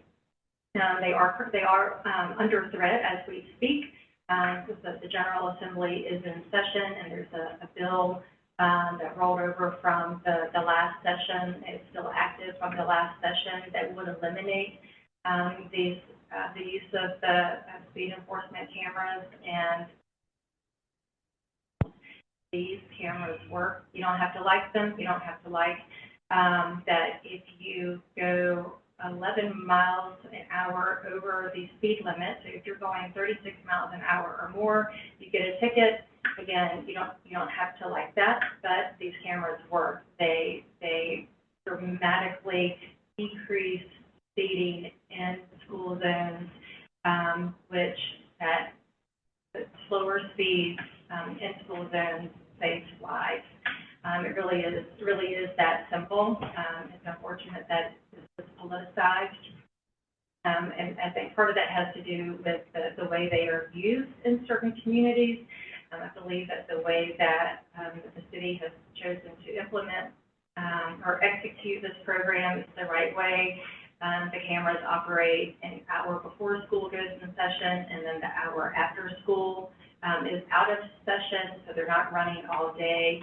And we actually have used some of the funds from the camera revenue to make sure that there are flashing signs or flashing lights in those school zones. I think we're still, the last one, we're still waiting on GDOT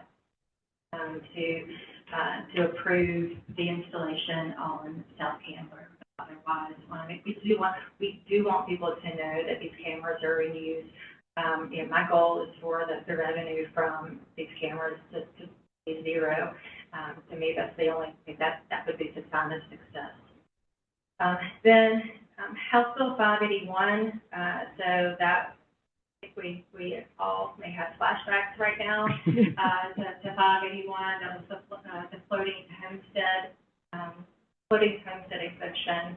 Essentially, it capped the amount that homestead properties, the value of those properties could increase. It was limited or capped to inflation.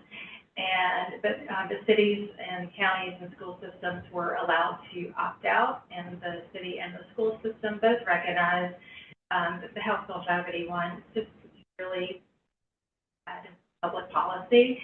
There's not really another way to put it. It shifts the burden to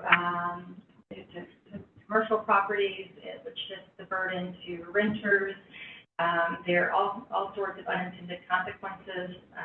The bond rating agencies really don't like it, and they actually are pleased or were pleased, very recently that we had opted out.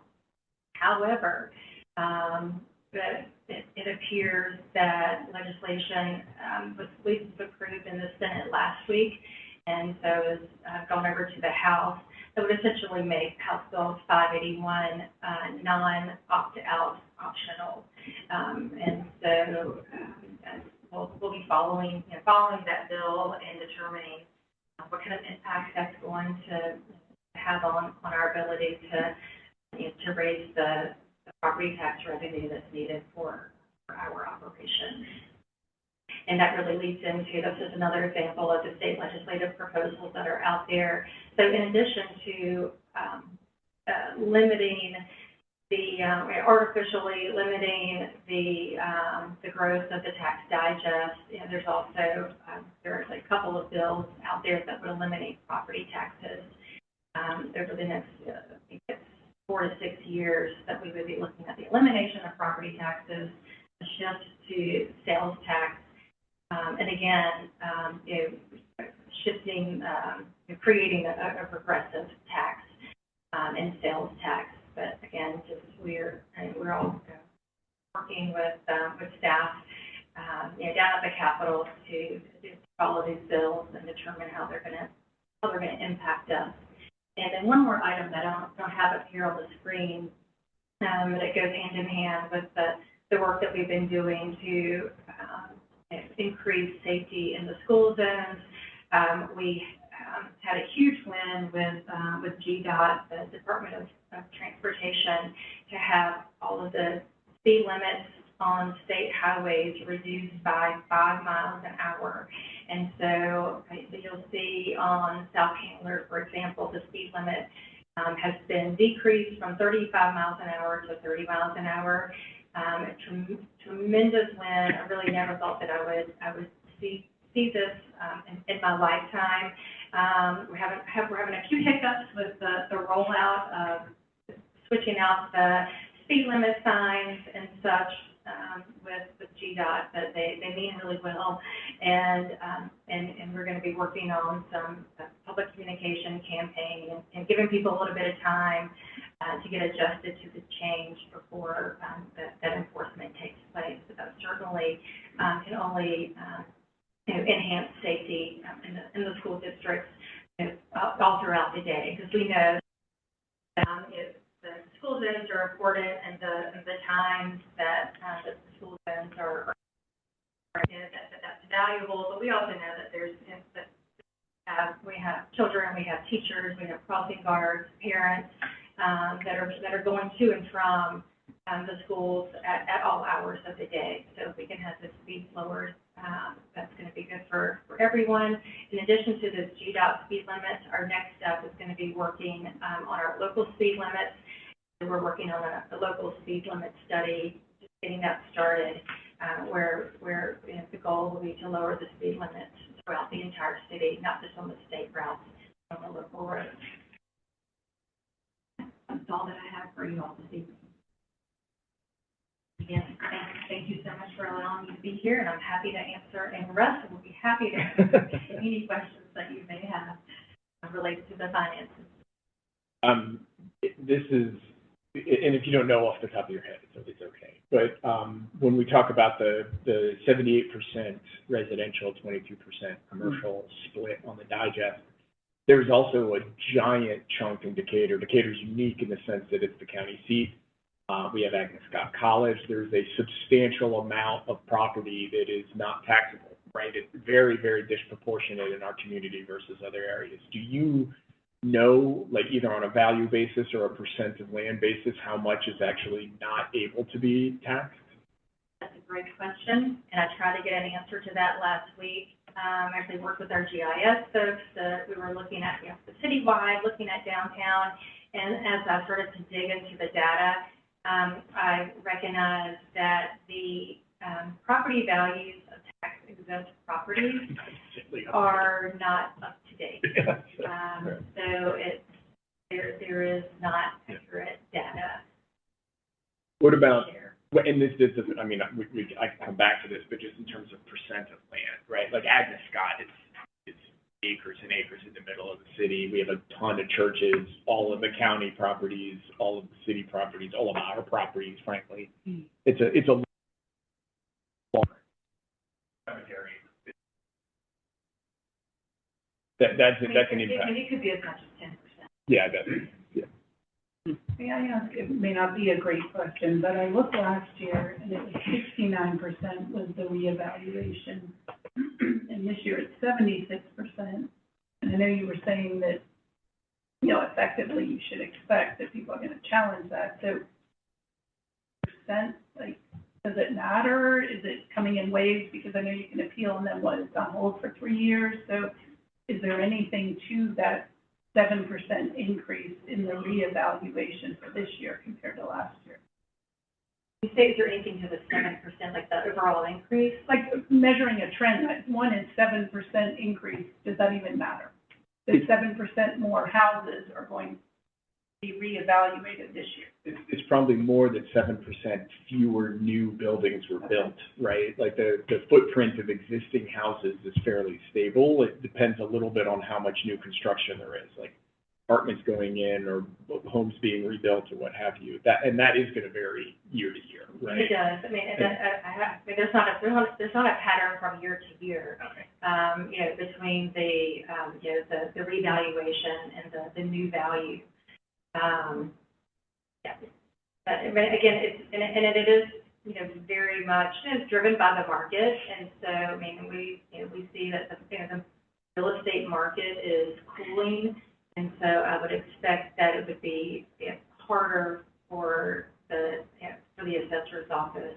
I wouldn't expect the reassessments to be quite as high, the next year or two, again, just based off of a cooling market. What about leading indicators like building permits or things that get pulled? Is that looking typical, or are we up, down? Do you have a sense of that yet?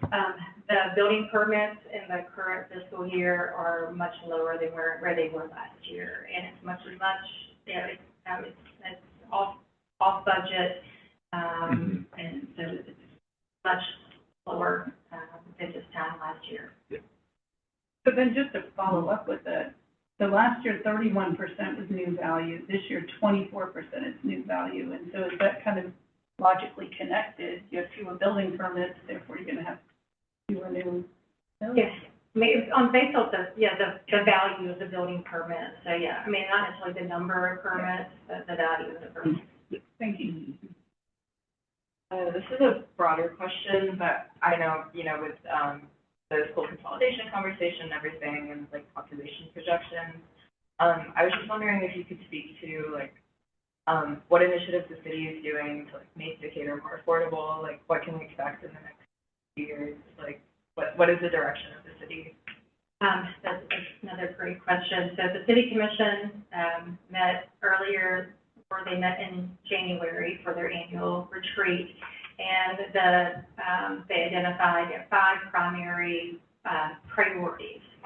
And one of those was affordability, primarily housing affordability, and one of the primary strategies that we discuss is around what we call NOAH, naturally occurring affordable housing.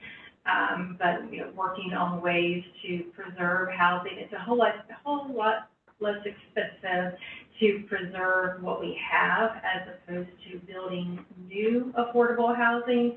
Now, granted, for example, the housing over at Legacy Park, that was a joint effort between the Housing Authority and the city, provided close to $3 million of ARPA funds and also secured some federal funding for that. And that's, again, that is one way to create more affordable housing, with new build. But really the most cost-effective way is with preserving the NOAH.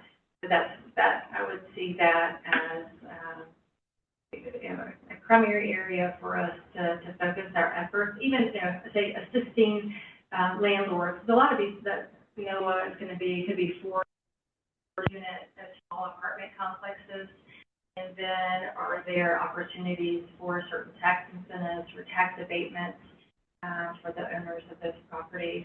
With that, and continuing to look at affordability, in terms of tax bills, keeping the homestead exemptions current, up to date, another area that we have some control over. Follow up on that, but the cities and the schools, we have tax exemptions for seniors and those living in poverty. Does the city track how effective those exemptions are being at preventing turnover? Do you know?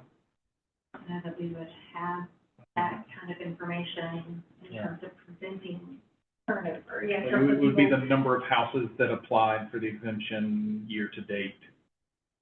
No. There was if I remember correctly, when we were looking at that, there was they being the combination of the schools and the city, commissioned a report on aging in place and the amount of seniors that stayed versus left. And if I remember correctly, actually the exemptions had very, very little impact on that. But I don't remember if that's been updated or not. Yes. No. Well, thank you, Ms. Arnold, for your partnership. Thank you. Thank you, Ms. Arnold and Mr. Madison, for the insightful presentation. Dr. Whitaker, You have a presentation. Yes, I have a superintendent's report. So, good evening, CSD. Okay, let me get this all this. Give me 1 second. Okay. Good evening, CSD. In February, CSD recognizes Black History Month. 2026 marks the 10th anniversary of Black History Month, marking a century since 100. I know, I gotta say this over again. Because I'm trying to get this off drop out of my mouth. So give me a second. All right. Okay. Hi, everyone. I'll start all over again. In February, CSD recognizes Black History Month. 2026 marks the 100th anniversary of Black history. So that means it's been a century since Carter G. Woodson first established the month in 1926. A way of remembering key figures, events, and achievements in African American history. We are also taking this time to recognize the invaluable support our school counselors provide to our students in their learning environments. Thank you. They were here earlier, many of them have left. Additionally, we celebrate the accomplishments of our Decatur Career Academy as a part of the National Career Technical Agricultural and Education Month. The National Weeks for Business Leaders of America, FBLA, and Family, Career, and Community Leaders of America are also recognized. My sincere thanks to all of our counselors and our CTAE staff. Earlier, we received an update on how CSD is integrating college and career and life preparedness into our CTAE programs in a diverse and culturally relevant manner. It's exciting to know that we will soon be extending all of these opportunities, not only at the high school, but the middle school and at the elementary levels. At this time, I'm going to call up Mrs. Jennifer Burton, our Assistant Superintendent of Teaching and Learning, to provide an update on the 2025 Pathway Graduation Rate data. Good evening, Board Chair Dr. Sultan, Vice Chair Utz, esteemed board members, Student Representative Batra, and Superintendent Dr. Gina Whitaker. Tonight, I want to highlight the City Schools of Decatur 2025 Pathway Graduation results. A personalized, high-quality high school experience aligns with our student success in all areas strategic accelerator. Many Decatur high school students complete a coherent sequence of coursework or pathway that aligns with their college and career interests. This means graduation is no longer a one-size-fits-all process. It's personalized and purposeful. In 2025, 415 12th graders completed at least one pathway. That's over 90% of the graduating class. The first is the CTAE Career Pathway. This involves 3 sequence courses in a single career cluster, like culinary, architecture, or early childhood education, and often end in an industry credential, like our certified nursing aides. The second is the World Language Pathway, which is 3 progressive courses in the same language. The Advanced Academic Pathway focuses on rigorous IB, AP, or dual enrollment coursework, demonstrating post-secondary preparation. Finally, we have the Fine Arts Pathway, which requires 3 courses in a single arts area, such as band, chorus, theater, or visual arts. We are incredibly proud of our high completion rates across all areas, with 99% completion, demonstrating high student engagement and success. These DHS students are graduating with not only their high school diploma, but a concentration or multiple concentrations in deep learning in a chosen pathway or pathways. 88 students successfully completed the Fine Arts Pathway. 176 students successfully completed the CTAE Pathway. 400 students successfully completed the advanced academic pathway, and 286 students successfully completed the world language pathway. While there is a slight decline in pathway graduation rate from 2024, this decline is due to a few students' extenuating circumstances. This approach is about more than just meeting minimum compliance. It positions our students for success. By focusing on readiness, engagement, and valuable credentials, we ensure graduates are prepared for their next step after high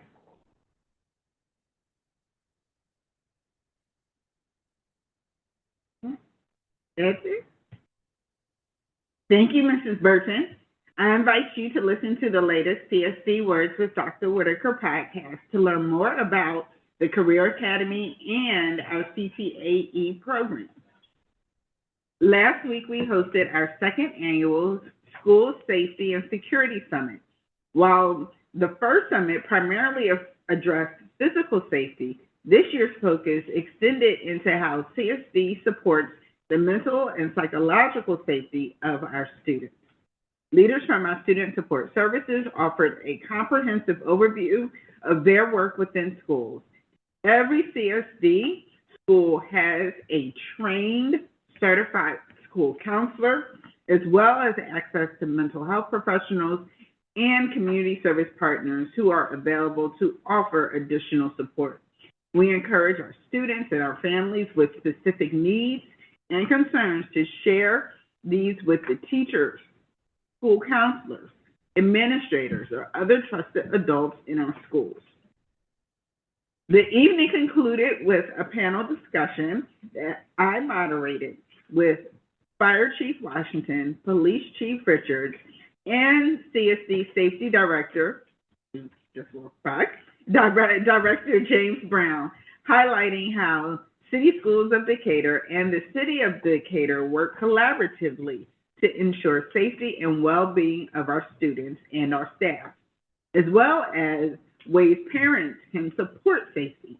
The panel also featured none other than the DHS principal, Dr. Dwayne Sproul, who enriched the discussion with practical examples of how these collaborations enhance campus safety every day. As the 2026 legislation session begins, we will keep a close eye on state and federal legislation regarding critical safety and mental health issues. Lastly, I want to remind everyone that registration is now open for new, courtesy, pre-K, and non-resident tuition. Please note that the pre-K registration will close on February 27th. And the deadline for non-resident tuition is March 2nd. Chair Sultan, that completes my report. Thank you. Good evening. On behalf of the City Schools of Decatur Board of Education, thank you for joining us in person and virtually for our February board meeting. At the end of January, I had the privilege of presenting the State of the District Address at the City of Decatur's annual State of the City event. During my remarks, I spoke as the board chair, a parent, a citizen, and a physician, and I was pleased to give a clear diagnosis of the City Schools of Decatur. The district is strong, its vitals and achievements are excellent, and the prognosis is very, very good. I ended my remarks the same way I want to open them tonight, thanking families, businesses, and organizations, and the broader community for partnering with us to ensure every child in this city not only succeeds, but thrives. During the pre-work session, the board received first drafts of instruction-specific policies, including those on recess, the complaint resolution process, school volunteers, and visitors to schools. These policies were last reviewed during the 2022-2023 school year. Our work session included 6 presentations, beginning with the state of operations, which highlighted how operations supports teaching and learning through student health services, athletics, transportation, school nutrition, custodial services, facilities and maintenance, asset inventory management, and capital planning. Following presentation provided an update on the benefits of the partnership with communities and schools of Atlanta on student and school outcomes. The third presentation was an update on the progress of non-resident tuition registration since applications opened on February 2nd. The board also discussed compensation options for the 2027 school year. As February is Career, Technical, and Agriculture Education Month, our work session also included a state of CTAE presentations on the impressive achievements in the workforce offerings for our middle and high school students, as well as CTAE Pathways pilot for our elementary school students that includes coding, audiovisual technology and film, life-saving CPR skills in preparation for Skills USA competitions. The final work session presentation was an update on the new Childhood Early Learning Center and Decatur High School expansion. The work session concluded with 12 policies on internet accessible use, fiscal management, and personnel. These policies were discussed in pre-work last month and were presented this month for first read. The board welcomed 2 guest officials this evening. We thank Decatur City Manager Andrea Arnold and the city's Finance Director Russ Madison for presenting on the city's revenue, property tax collection process, and pertinent state legislation currently being monitored with shared impact on our respective entities. All board meeting presentations are available on the district's website in Assembly. Highlight of our monthly board meetings is recognizing our schools and the achievement of our students and staff. We applaud the individual efforts of school counselors at Winona Park for maximizing instructional minutes for students qualifying for early interventions, and the general music teacher at Westchester for the early integration of music into the learning environment. As last week was National School Counselors Week, the final recognition honored the dedicated work of all CSC counselors. I want to join Dr. Whitaker in thanking our school counselors for their service, unique contributions, and commitment to student success. The board congratulates all of our students and staff who excel in all areas, contributing to CSC's overall success. Families and community are encouraged to check the CSC Weekly for school newsletters to support the variety of upcoming events and activities. Last month, our schools were full of activities, including Lunar New Year celebrations and commemorations of the lives of Dr. Martin Luther King Jr. and Mrs. Coretta Scott King.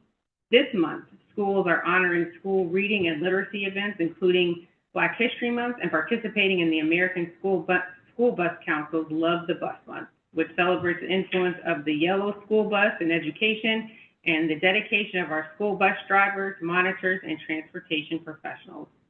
We appreciate the members of the CSC transportation team for providing the first and last friendly, caring face a student sees during the school day.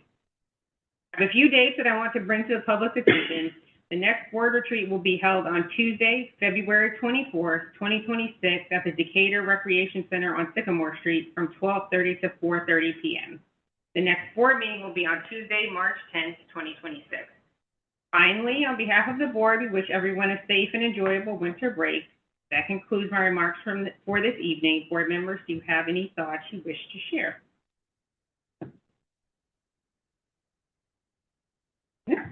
All right. Dr. Whitaker, please introduce the next presentation. The next presentation is the five-year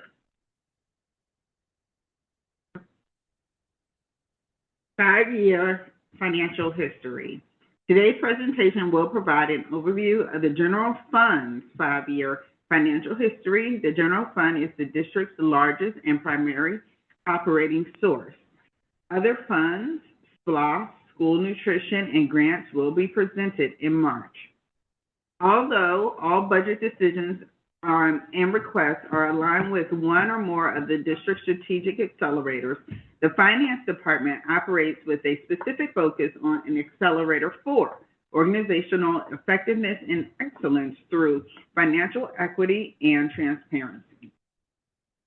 The two primary sources of revenue received by the district are state and local revenue. State revenue consists primarily of funds received from the state via the Quality Basic Education Act, otherwise known as QBE. QBE was enacted into law by the Georgia Assembly in 1985. The formula for determining QBE funds is based on multiple factors, including student enrollment, learning abilities of students, scheduling and grades kindergarten through 12, and training and experience of staff. The The state also issues grants for a variety of areas, such as safety and security, preschool, disability, and career technical and agricultural education grants. Local revenue. It's the largest source of revenue is property taxes. The district receives the largest portion of general fund revenue from property taxes.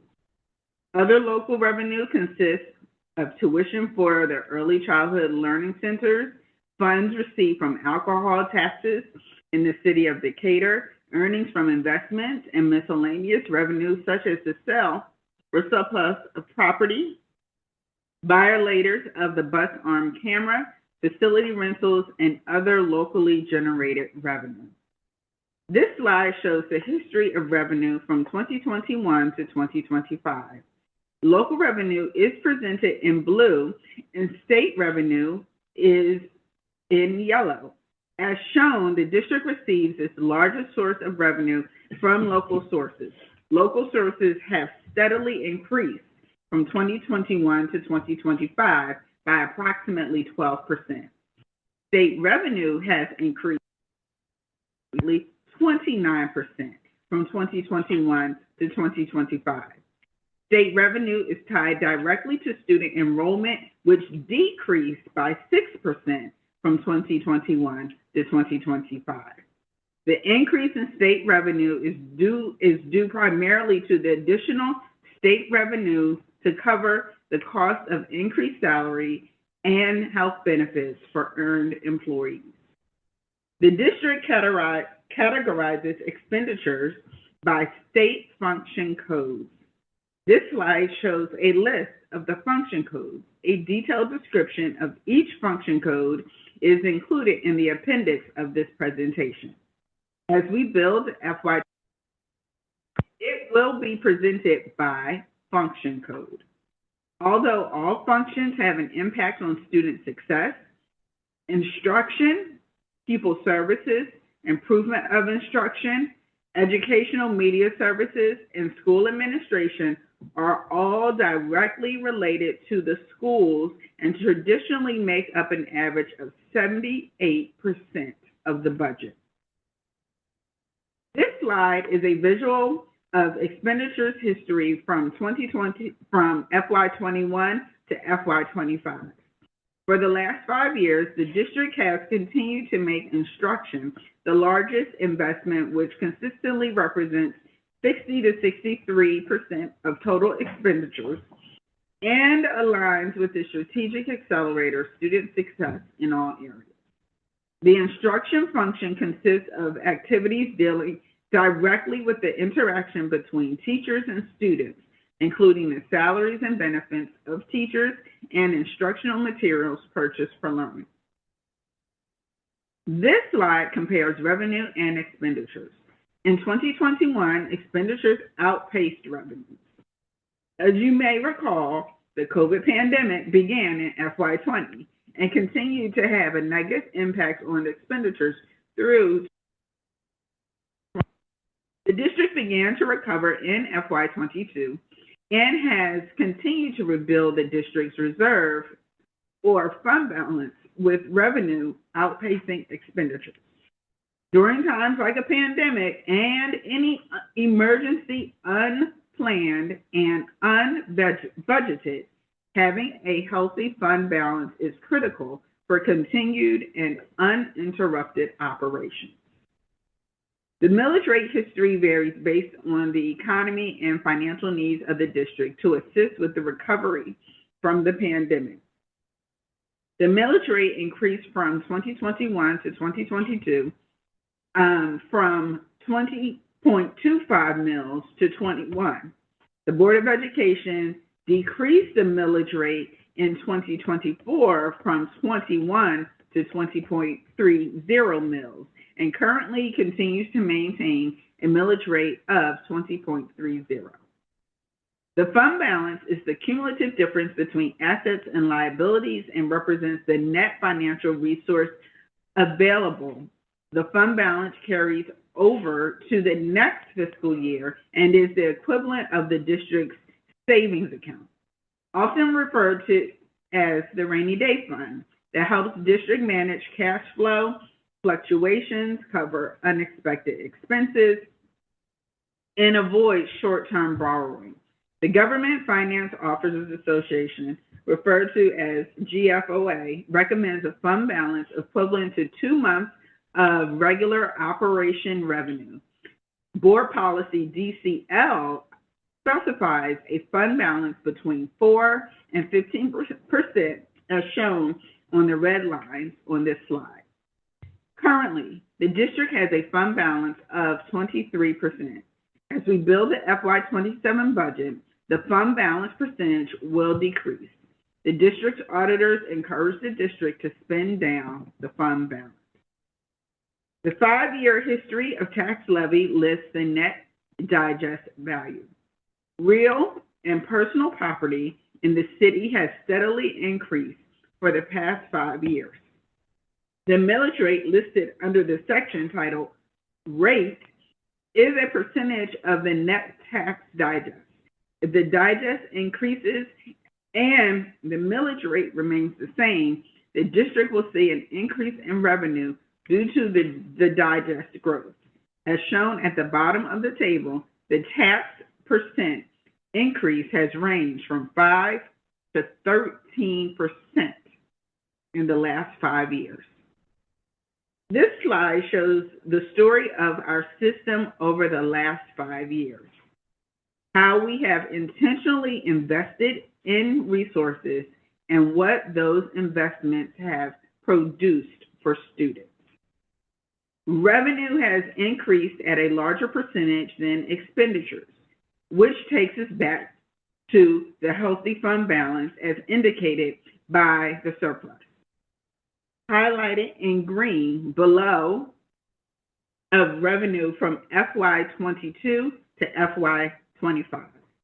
We have drastically improved our projections, and FY25 surplus would have been under $1 million if it had not been for the error in DeKalb County that resulted in an additional $3.5 million in local tax revenue for FY25.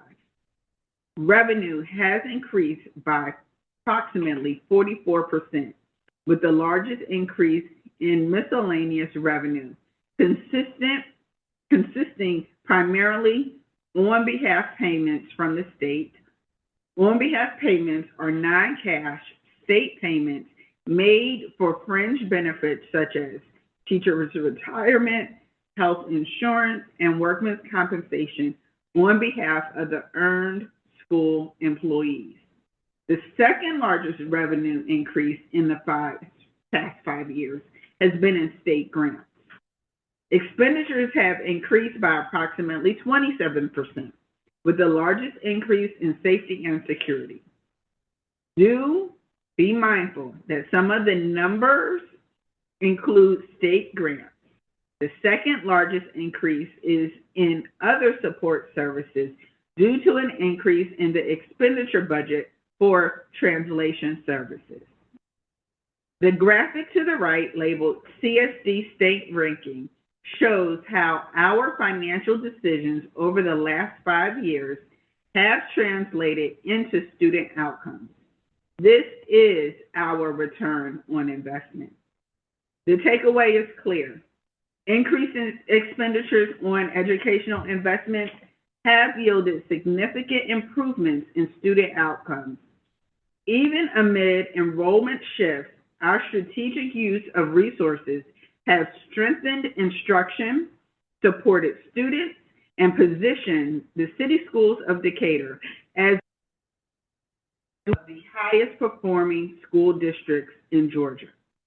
The impact of those investments is evident as shown in the graphic. In 2025, the City Schools of Decatur achieved top 3 rankings in the state in 78% of tested areas, reflecting steady improvement over time. In short, the increase in educational expenditures has produced meaningful returns in improving student outcomes, demonstrating strong stewardship and a clear focus on student success. The state rankings have yielded the city schools of Decatur to have the highest CCRPI in the state of Georgia this year. This is the outcome of disciplined financial planning paired with an intentional focus on student success.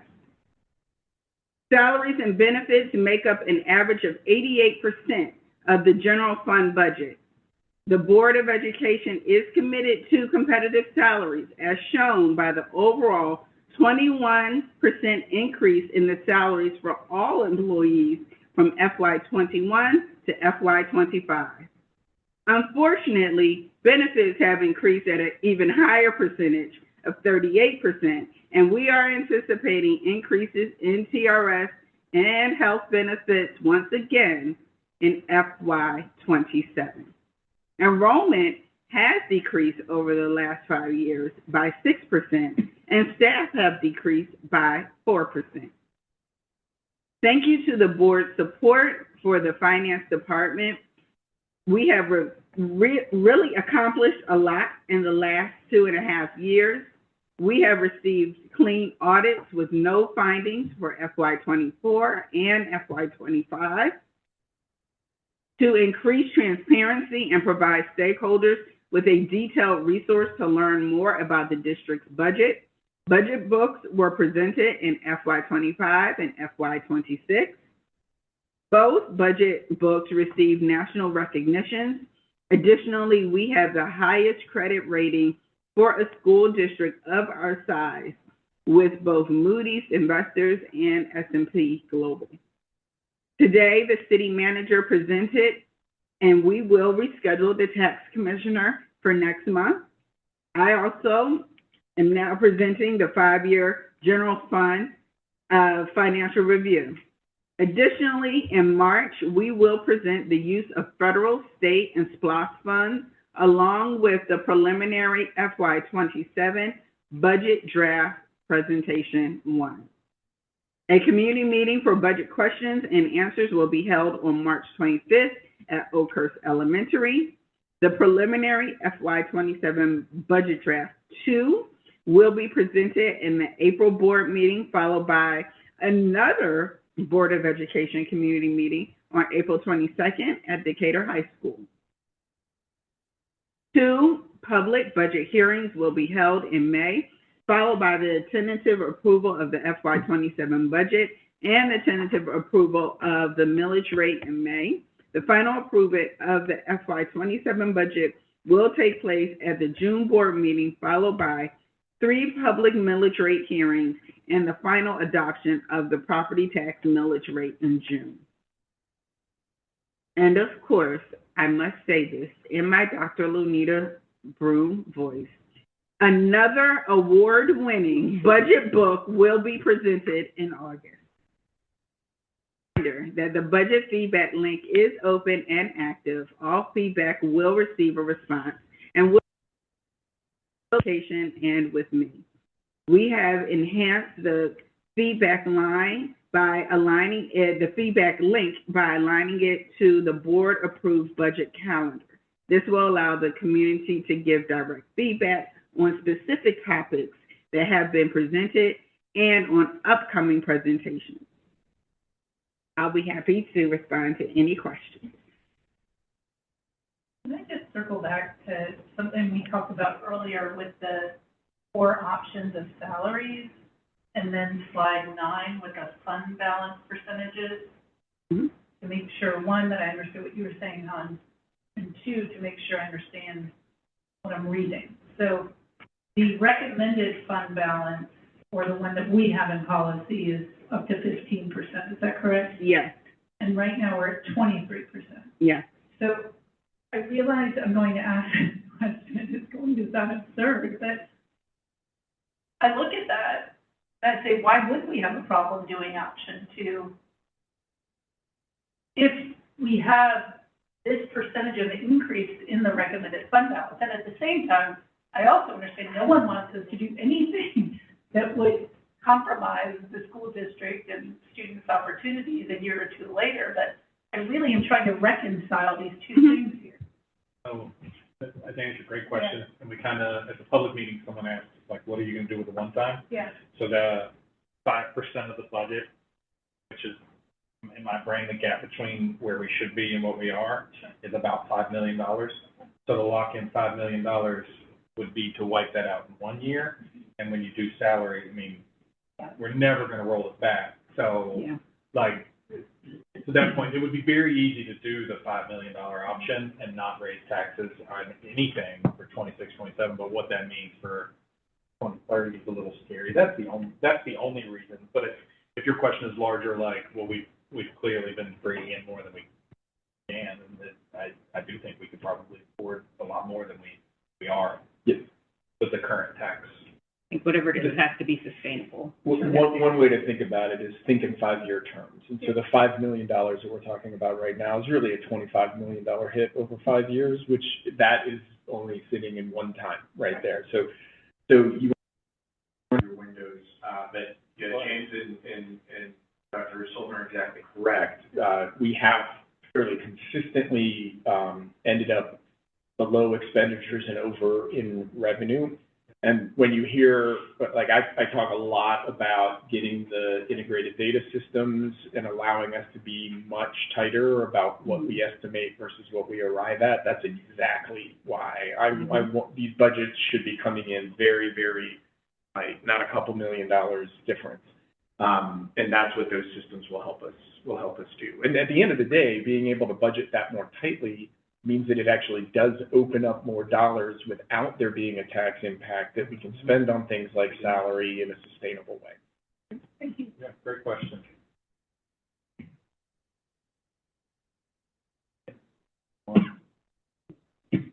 It's the bar chart of the, I think it's 6 up here, the history of expenditures. Man, I hate this chart. It's so hard to read, like where the changes are. I love the data in it. I just find it difficult. So what are the biggest, other than my eyes not being able to tell, what are the biggest changes if you look at? So the far left is FY '21, right? Yes. Just from your perspective as the steward of it, where are the big changes? Where's the? So pupil services is increasing, and that's mainly increasing over time because we're doing a lot in translation. M&O has increased as well. And we've talked about, you know, a lot of things that it's been fairly consistent, but at the same time, you have increases in utilities, things of that nature. Okay. So the pupil services, we are really trying to make sure we're providing translation services for everything that we are pushing out to families, and also when we bring families in, and that has been significant. I guess a related follow-up, everything has increased since 25, except for educational media services? Should we be spending more on that? What does that include? Why is that flat? Keep in mind that this is a percentage of the total, not No, he's doing a different slide. Okay. So everything has gone up a percentage, and the two smallest increases are general administration, which is up, but then, like, if you look at educational media services, we're not spending any more on that. Yeah. What is that category? Why is it flat? I would have to look into exactly what's all in there. Okay. But off the top of my head, a lot of the things that are in media services are the books in the media centers and the personnel associated with media centers, which has been kind of consistent. Those are just the outliers that I was. Okay. All right.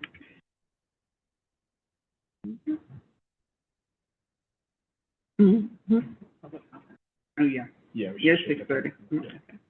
Anything? All right. To public comment. The following information is included in the board policy manual, and members of the public also acknowledge this information when they sign up to speak. This serves as a reminder for all speakers and members of the audience. The opportunity to address the board during public comment is limited to district parents, students, businesses, and organizations. Persons wishing to address the board during public comment must sign up by 5:30 p.m. and in doing so will be asked to state their connection to CSD and/or the City of Decatur. To allow time for the board's other business, public comment will be ordinarily limited to 1 hour or 20 speakers. At the board's discretion, the public comment period may be extended for a specified amount of time or a specific number of additional speakers. The time limit for all speakers will be 3 minutes. Persons speaking during public comment will not be permitted to yield the floor or transfer unused time to other speakers. Comments during public comment should be addressed to the board as a body and not to any individual board members. At the chair or chair's discretion, persons violating this policy may be asked to step down. Speakers should be courteous and professional. Speakers specific personnel or individuals connected with the district in a public session. The board strictly prohibits abusive language, threats, comments, jeers, applause, or shouts from the floor. Disruptive persons will be asked to leave the meeting room. Chair may terminate public comments that are profane, vulgar, defamatory, or disruptive. If speakers' comments begin to verge into the areas of hate speech or defamation, I will have to ask the speaker to end their comments. Speakers may not address confidential student or personnel matters, but may submit such concerns to the superintendent in writing. Members of the board will not address persons presenting public comments or speak to the substance of any comments made during public comment. Instead, a member of the administrative team will follow up with persons speaking at the board meeting. Dr. Whitaker, will you please call our first speaker? Ben Brewer.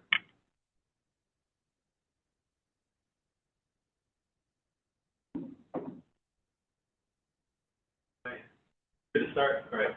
Good evening, board chair, vice chair, board members, and superintendent. My name is Ben Brewer, and I'm speaking tonight as a member of the community and a parent of 2 children in the school system. Over the past 4 months, our community experienced what many believe was a deeply flawed and non-transparent process surrounding the decision of a potential school closure. That process caused real harm by eroding trust between the district and the community. Ultimately, a school is not closed, and I do want to credit the board for reflecting on the process, listening to the community and concerns, recognizing that to close a school, not just for 26-27 school year, but to defer any decisions until the completion of a strategic plan in 2028. That said, it's important to clearly name how untransparent this process was and to question why the district has spent tens, if not hundreds of thousands of dollars on consultants who were woefully unprepared while we have real and pressing needs that could have been better served with those resources. I want to highlight some examples. My goal is not to live in the past, but to show a culture that needs to change for a successful process to develop a 5-year strategic plan. First, the birth rate projections presented by Woolport and relied upon by the district and education planners were clearly flawed and locked in pandemic-era birth rates. The Georgia Department of Public Health maintains monthly counts to provide a clear picture, and a group of parents identified this data within a week. Neighborhood-level birth data, which is far more relevant when evaluating the potential impact of specific neighborhood schools, could also be used by the district if the district had chosen to request this data from the county. Failing to use the most accurate, easily available, and relevant data available for decisions of this magnitude when pushing birth rates as a key metric to support school closure is not transparency. The 5-year strategic plan needs to thoroughly evaluate all available data and not ink around data that serves a specific outcome. Second, throughout the closure discussions, the district and education planners repeatedly cited capital outlay eligibility, noting that 3 lower elementary schools were ineligible due to enrollment. What was never disclosed is the district had not previously applied for capital outlay funding, even for schools that were eligible. Capital outlay was never a budgetary necessity for the district until it became a convenient talking point to support school closure. Leaving out that context and implying financial urgency where none previously existed is not transparency. At best, it's misleading. At worst, it was dishonest. Thorough review of the issues, not talking points, should be the focus of the strategic plan. Also, to be clear, I do not favor leaving money on the table, and I'm very glad we are finally utilizing capital outlay and expect to receive funds this year for work done at Beacon Hill and Oakhurst Elementary. Having education planners prepare a letter announcing, my request is simple. The board is responsible for the actions of the district. It needs to work with the community to define issues, define the process, and define the baseline data used to evaluate decisions as part of the strategic plan. That's true transparency. Thank you. Thank you. The next speaker is Kanika Sims.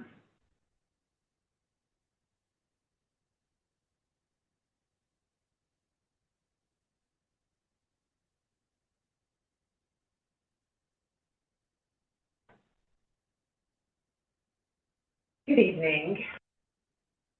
I'm Dr. Kanika Sims. I'm a proud mom of 3 children in the district and a physician trained in pediatrics and internal medicine. I also serve as a professor at Morehouse School of Medicine, and I want to speak tonight in full support of our school board, including Dr. Whitaker, our superintendent, and Dr. Sultan, our board chair. Both women have shown unwavering leadership and vision, and it deserves to be affirmed, especially in times like this. I want to express deep appreciation for the thoughtful implementation of the district's strategic plan, particularly the plan to expand access to early childhood education. As a pediatrician, I cannot overstate how critical early learning is to academic achievement, income, long-term health, and even life expectancy. These downstream outcomes where I am today had I not had access to excellent early education, especially the ECLC is more than a building project. It is an investment in equity, opportunity, and the future of this community. I'm encouraged that the board has not lost sight of that. I also want to lift up the full scope of the facilities proposal, which includes new learning spaces at Decatur High, an auxiliary gym, a theater, and expanded CTAE opportunities.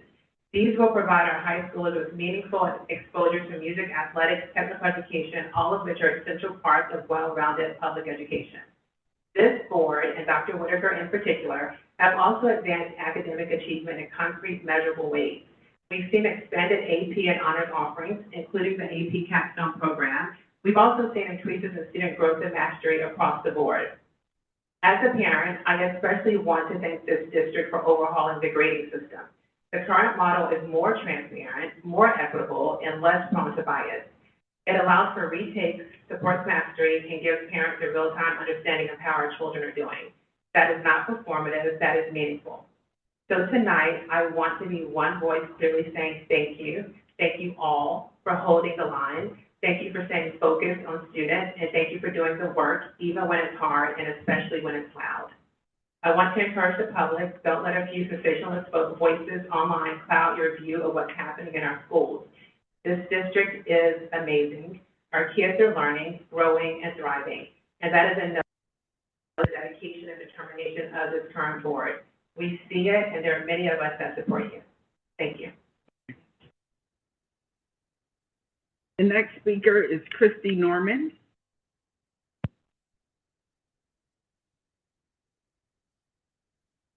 Good evening. My name is Christy Norman. I am the parent of 2 students currently attending CSD. In 2017, my family relocated to Atlanta due to a career opportunity. While searching for affordable housing and quality schools, we ultimately selected City Schools of Decatur for its engaged community, small school size, and strong academic reputation. After moving and settling in, I conducted further research on school performance within the district. As someone from a family of educators, I was interested in understanding the experiences and opportunities available to my children. This in-depth examination revealed disparities in student outcomes. Despite Decatur being nationally recognized as a top-performing district in Georgia, these results were not consistent for students of color, economically disadvantaged students, or those receiving special education services. This was alarming. In recent years, following the challenges brought by COVID, 2 superintendent transitions, and the appointment of Dr. Whitaker with the board support, I have observed significant progress. Under clear strategic guidance and ability, the district has moved decisively from advocacy to meaningful action. Action means results. Included in the City Schools of Decatur 5-year strategic plan, one objective is to close the achievement gap. While acknowledging progress, we should not be satisfied until we see maximum and sustained improvement. Also included in the strategic plan is the objective of building an ECLC. While my children won't benefit from this offering, it is my hope that this investment, call it reparations if you like, will yield the desired result of not only closing the achievement gap, but eliminating the achievement gap. If you follow our parent boards or local news source, you could walk away with the impression that nobody wants this. I'm here to say that I want this for our children in the community. So here's my official stance, if it means anything at all. The perspective of one, potentially many, instead of saying I support early childhood education, but I'd like to offer I support early childhood education and. I encourage the board and administration to provide additional clarity on how we will ensure that the most vulnerable students have access to the new ECLC. I encourage the board to continue engagement with the community on how the ECLC will be funded and sustained in years ahead. I trust that the board is listening and addressing outstanding concerns, so we are prepared to walk through the doors of this new ECLC with the pride of fulfilling our promise to improve communities, access, and classroom environments so all scholars can achieve high academic results, equitable representation in advanced classes, and equitable discipline outcomes. Advocacy to action. Action means results. Thank you. Thank you. The next speaker is Jason Sims.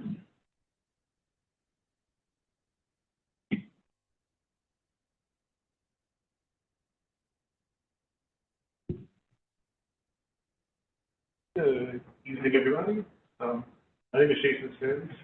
I'm a parent of 3, longtime resident of Decatur, over 13 years now, and I'm proud to live in this community.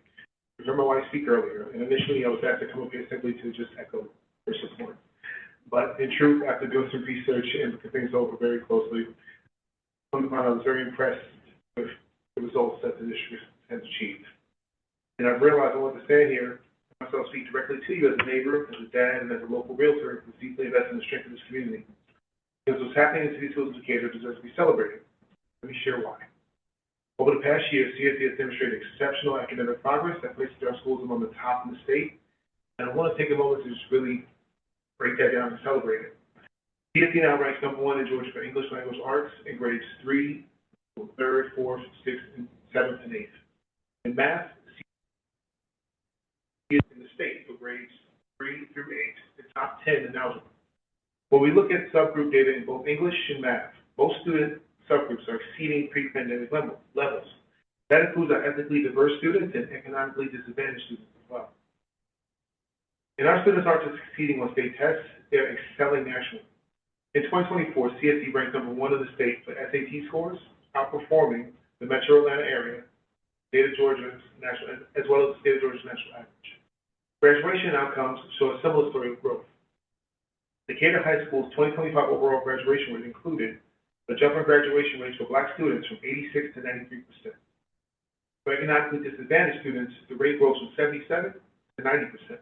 And for students with disabilities, the graduation rate soared from 79 to 92%. These gains are not only statistically significant, they are transformational. And they reflect a strategic plan that is working, not just on paper, but in real classrooms. Now, as someone who helps families move into Decatur, I often get asked, what makes this place special? And I always have the same answer. It's the people. The neighbors who show up, the teachers who care, the board and the leadership who work tirelessly behind the scenes to deliver on promises and push for progress. So I want to leave you with this. If you have questions about the strength of the school district and the academic performance of Decatur kids, do your research. Look at the numbers, talk to educators, ask real questions. What you'll find is that the district is not just surviving, it's thriving. It's an incredible time to live in Decatur. It's an incredible time to raise a family here. The schools are a big part of what makes Decatur greater, and I couldn't be more grateful to call this place home and support the board members for doing the work that you do that makes this community such an amazing place to call home. Thank you. That's all our speakers. We would like to thank all of the speakers for taking the time to be here with us tonight. As board members, it's important for us to hear concerns from our communities. We will take your comments into consideration.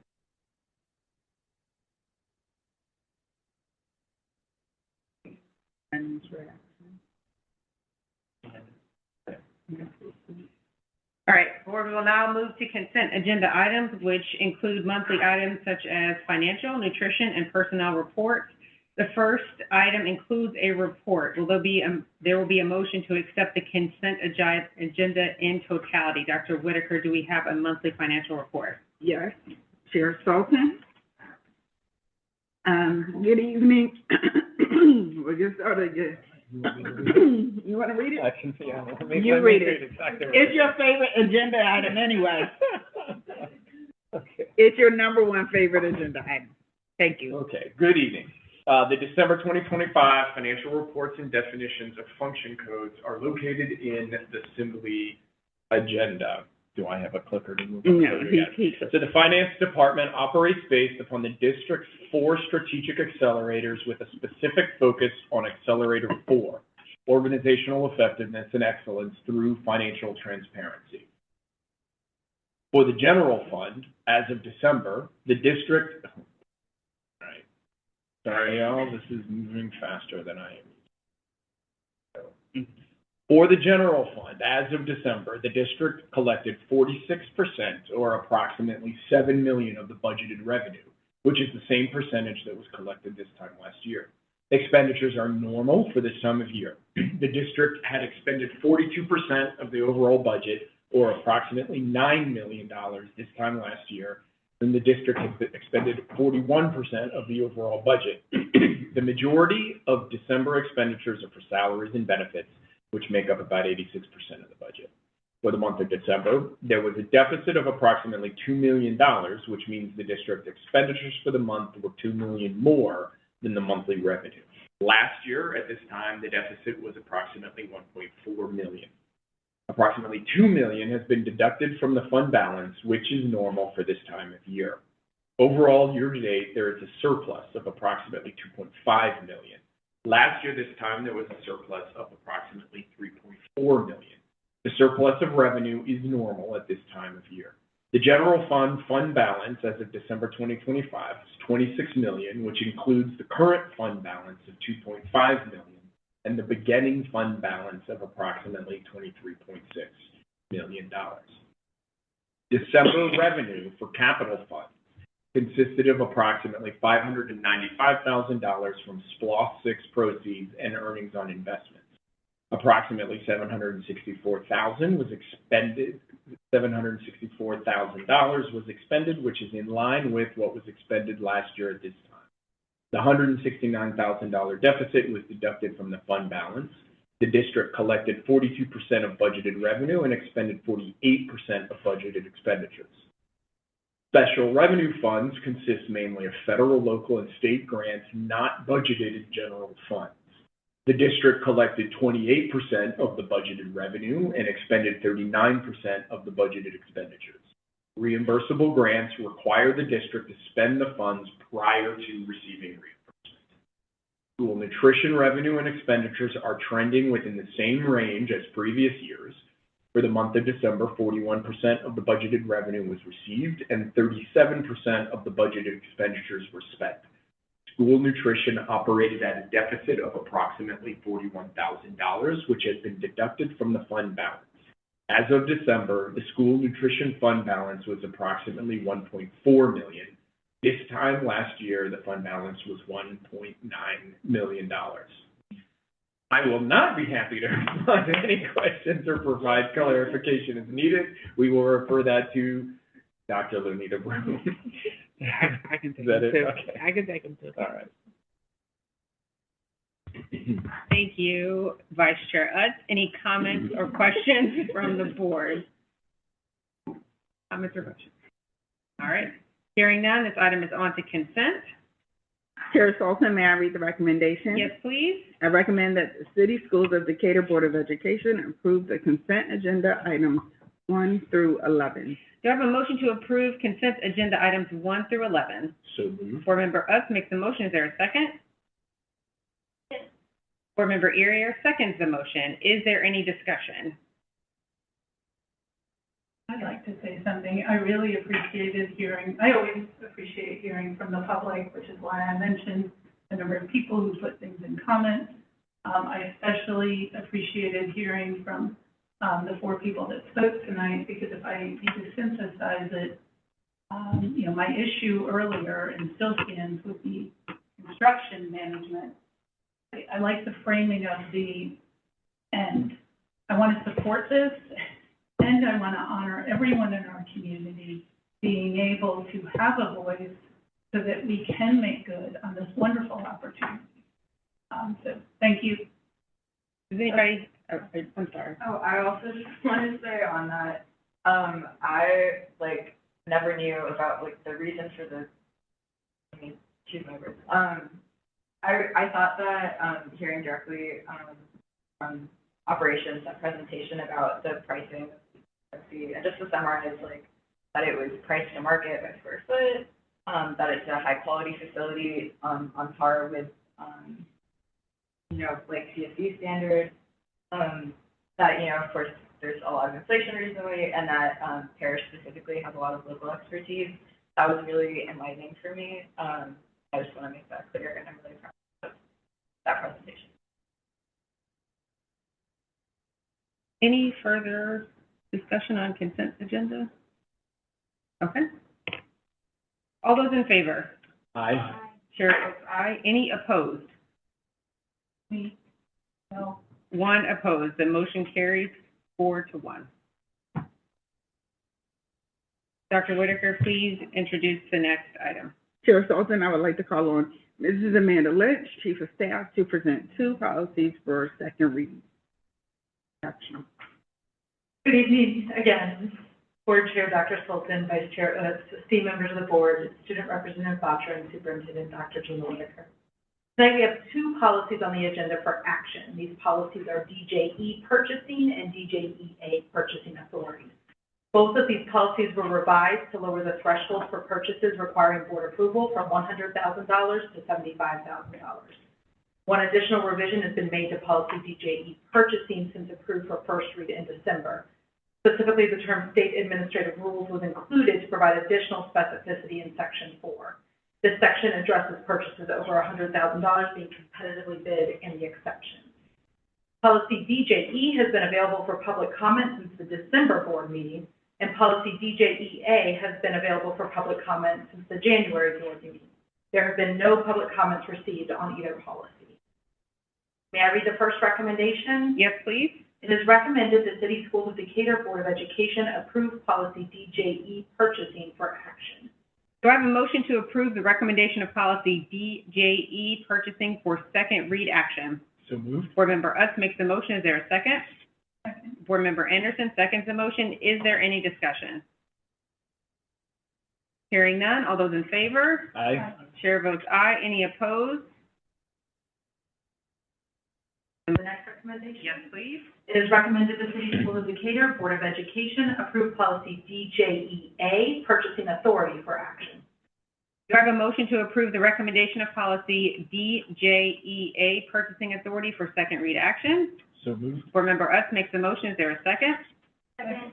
Board Member Ayer seconds the motion. Is there any discussion? Hearing none. All those in favor? Aye. Chair votes aye. Any opposed? The motion carries unanimously. Thank you, Mrs. Lynch. Board members? Okay. Let me find my spot here. Our next agenda item.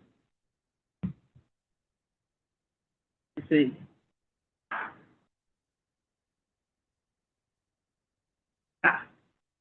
The next agenda item is board discussion on the CSC elementary utilization study.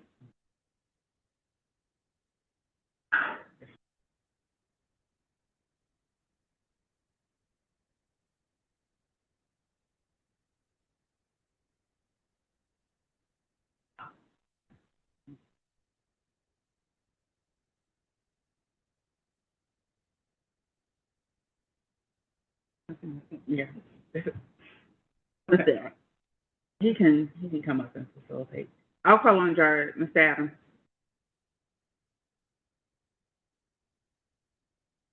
Chief Operations Officer. Use my bead. What happened? Heck of a wall.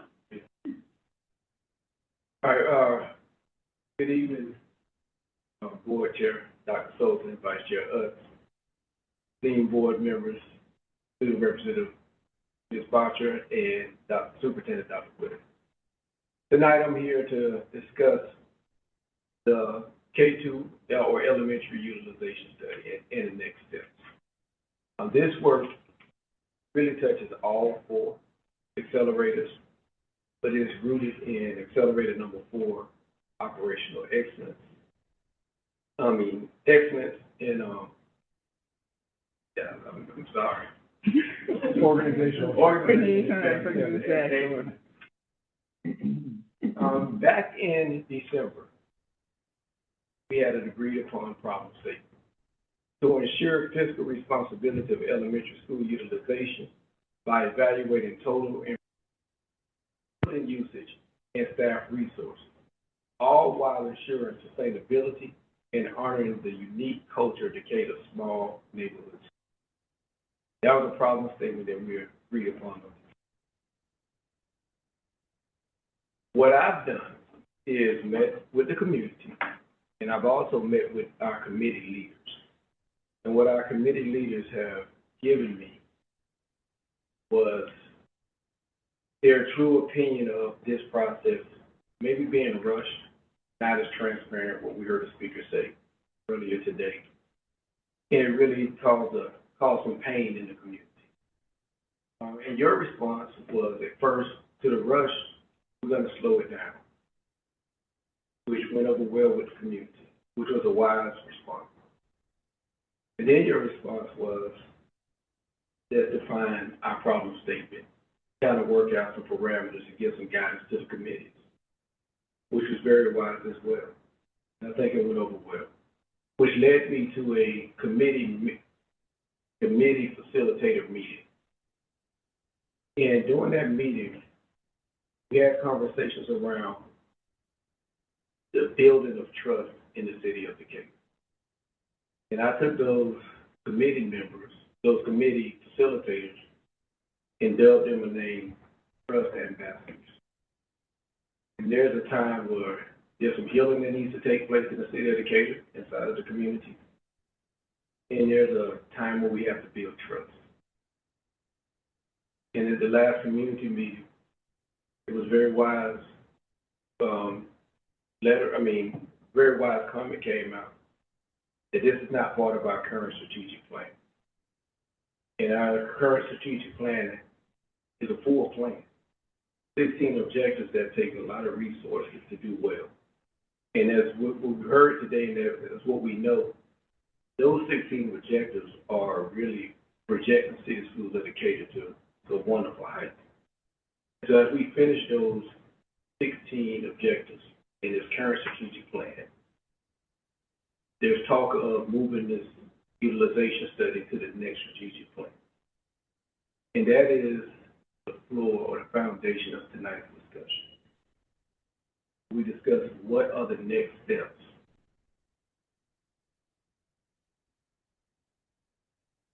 The first thing that has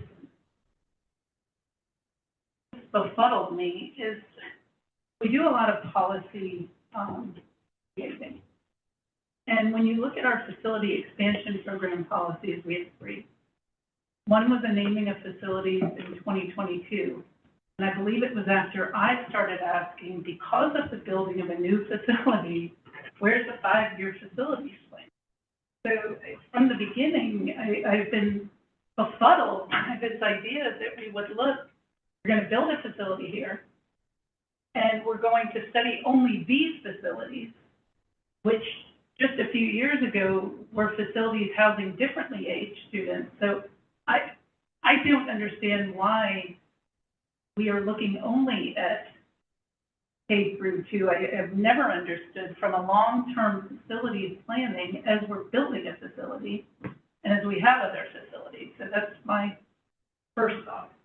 Well, I mean, K2 is where the size of the schools, that I think anybody would agree with this, the size of the schools make them most susceptible to fluctuating enrollment.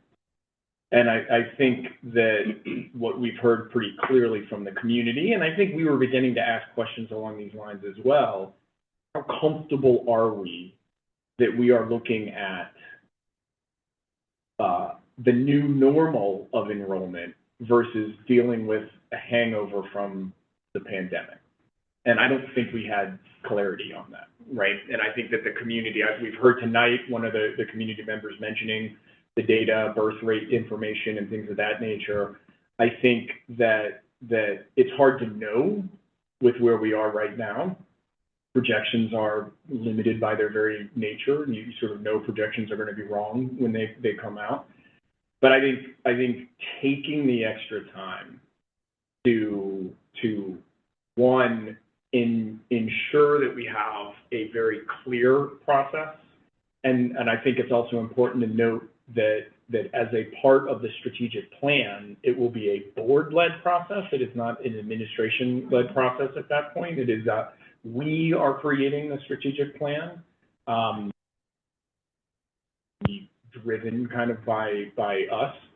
I think that time, allowing the data to mature a little bit, acknowledging the fact that there are other solutions beyond simply closing a school, right? I mean, if you ask me, I actually think the most likely scenario is redistricting, where we shift enrollment patterns based upon where students are located.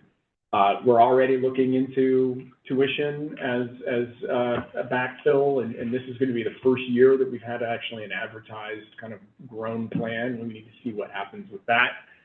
We've already talked about and will continue talking about pre-K and some of the elementary schools. I think allowing us the time to see what some of the efforts are that we're doing now, and anything that needs to happen after that should be a part of a community-driven strategic 5-year plan, is absolutely the right way to move forward. I think just two things I want to clarify. The first thing is, I think the first step is that we have to agree that we want enrollment as a topic to move into the next strategic plan. We want to push that forward, because the strategic plan, as you create it, will have a multi-layer kind of creation process. But kind of to your point, it may not just be K-2. It could, in 2 or 3 years, it could be, second, third, and fourth grade may be where the actual numbers variation is. So I think maybe where we first need to start is saying that enrollment variation or declining or booming is something that we want to look at as part of the next strategic plan. That might be the first thing. The second thing I want to clarify that we also may want to discuss is that what is going to be board-led versus what's going to be administration-led. The strat plan ultimately comes back to us for us to vote on and agree upon, but Jarvis, Mr. Adams, has led a lot of the administrative work of looking at utilization studies and, facilities. That is administrative work. So if we're talking about, I just want to clarify that, because that could have been easily misinterpreted. Are you saying, what are you saying is going to be board-led versus what's going to be administrative-led? I don't want that to be misinterpreted. No. That's it. Thank you for forcing me to clarify that. The utilization study that had started was operationally focused, administration-led. We obviously had to make, it was going to come to us to make decisions based upon the recommendations that came out of it, but it wasn't a strategic plan, right? What we are talking about now is exactly the same way the last strategic plan went forward, where we selected, we interviewed actually and selected GSBA, I believe it was, as our vendor to drive the process. They facilitated the process in the community and ultimately brought the recommendations to us for our adoption as the next 5-year plan, right? And so when I say led, I don't want it to mean like Jarvis is still going to be involved in the community. It means, right, the administration will still be doing the work, but it will be at our request with our consultants or, GSBA, whoever it is that we choose to do it, for the adoption of the next plan. Because it does kind of, I think sometimes it becomes confusing for the community where the lines get blurred between the administration and the board. And then when those lines get blurry, I think that's where lack of transparency starts to live. And that's where, as the newest board member, and I'm learning about governance and the different roles, the shift that has occurred has been, kind of drastic. We spent several months as a board talking about the K-2 utilization, first it was consolidation. And so I think that's really important for us, in the way I think about it in terms of governance and process and us owning it. Because from what I understand in my training with GSBA, we ultimately, the superintendent recommends things as the educational expert, but we have to own the decision as the, board of whether or not we are opening a school or closing a school. And so I, have listened to what the community has said also, and I think, just being new here and trying to figure out what's going on, I think it's really important that we ensure the roles are clear on who is owning what. And it sounds like, Mr. Utz is also, we're trying to be more intentional looking forward, that we should be hiring the consultants, because to me, the committees and the forming of that are going to feed into the board deliberations. And so for us to hire, to set the scope and hire them maybe through GSBA, I think that has to be more intentional. So I hope we can talk about that more, and we have more time to do that. I also think I want to clarify for the record, it's not within the board scope to hire consultants that work for the administration. So I think we have to be clear about that for folks. The hiring of consultants is not where the governance team lives. So I think that's where we need to just, first agree, are we all okay that looking at enrollment, whether up or down, is something that we want as a pillar in the next strategic plan? That might be the first place to start. No, I'm not, because I still feel like we're kind of in chapter 3, and I haven't even started reading the book yet. I don't understand what we're doing right now. I heard you, Jarvis, mention trust, and I hear that as areas, our decision-making and our communication or transparency. And so I'm already a little confused as to what are we originating right here? I mean, are we actually saying we're starting the new strat plan right now? Because that's a little confusing. Okay, that's what I'm trying to get clarified, because I keep hearing, do we want to have enrollment in the next strat plan? Well, so a couple, I just want to address a couple points that Dr. Sultan raised to be clear. When we did the previous strategy, the board did select ultimately GSBA as the consultant to drive that process. And I would imagine that the next strategic plan, the board will also select the consultant that drives the strat plan process, right? Once that process is done, if additional analytic support needs to be done, the administration needs additional analytical support, that's not necessarily something that we get involved in, right? But the selecting the vendor that helps the community and us put together the 5-year plan, I do pretty strongly feel that. Yes, absolutely, Absolutely. I guess acknowledge the elephant in the room to me is that we have shifted here, right? Last board meeting, we were talking about the K-2 utilization study, and right now we're talking, it's already been kind of pre-announced that we are shifting to, rolling into the strat plan. And so I know we've kind of rolled out at the community meeting, but I still think that we need to have deliberations and open discussions, even though we all the process is important for the community to be able to understand how we go from point A to point B. Yeah, so when we hired someone to do a strategic plan, you don't tell them, and this is one of the pillars that we want, like enrollment, I can't even wrap my head. It's a process of finding out what's important to the community and how, and I've shared publicly, like, I was really surprised at the number of people who put, environmentally sustainable number one priority on issues. That is very important to me. It would never, maybe turn into a human being. I'm green, but I would never put it number one. So many of our neighbors did. Enrollment shouldn't be on there, but like the community's input on where does being fiscally responsible back up into sort of the services that we're providing, and what do you put over? Because one of the things I couldn't answer, and the reason I didn't think we were close to closing a school, we were very close to having a conversation about the school, was we needed data on, do we need to? What is the sustainability? I've said in a few people's neighborhoods and coffee shops. Like, if we're spending $14,000 a student at one building and $8,000 in another building, that sounds okay.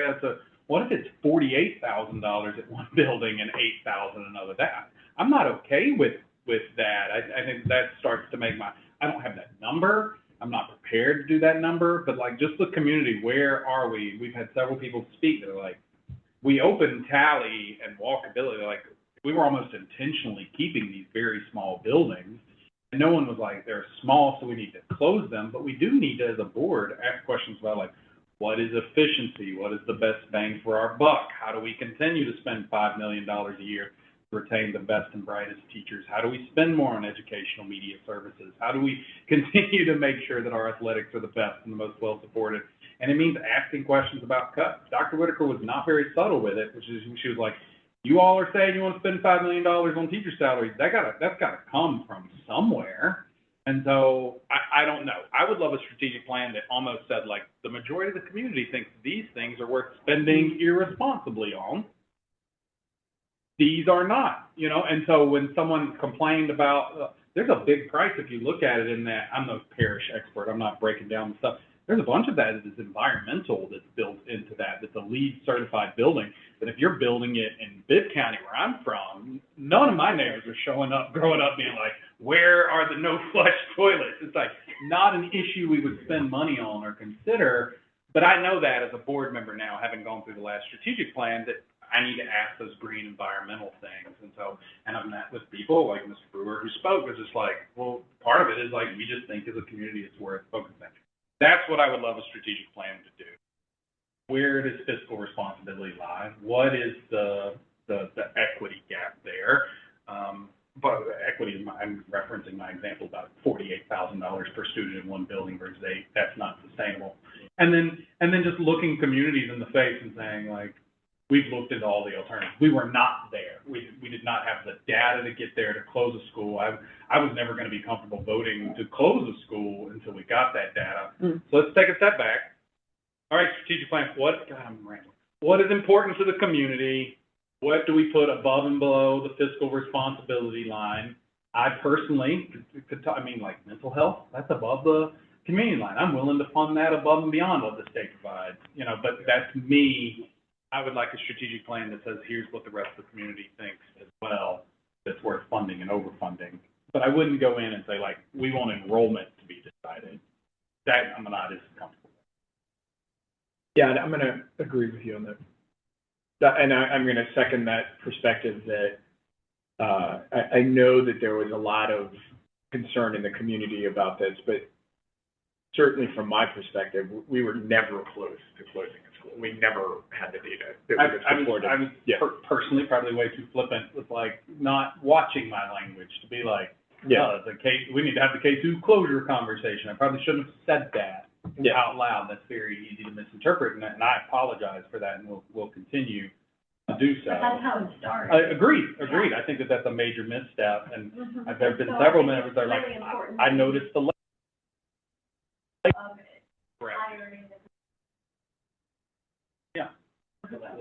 For the strat plan, though, again, I want to be clear about our language. We're hiring the strat plan consultants. I also think I think your approach is sound. I also want, for the sake of a lot of invested community members who have invested their time in serving on these committees, who have shown up to public comment, if we kind of strategize it or think about it the way that you're saying, how do we ensure that this conversation doesn't get lost? Because it could be that we start to work on this in a year or 2 years, and maybe you're right, something else rises above this, and then the conversation kind of is not top of mind, which I don't think, from what we have heard, is what these folks are looking for. I think that You're right. I'm sorry. You're right. When talking with the community members in your call with them, one of the things I heard, it was very reminiscent of something we had talked about as a board a while ago, was around Parent University. They didn't call it Parent University. What the community members said were, we want to know information about how the school system runs, which ultimately is, I mean, you took the GSBA course. That's what Parent University is.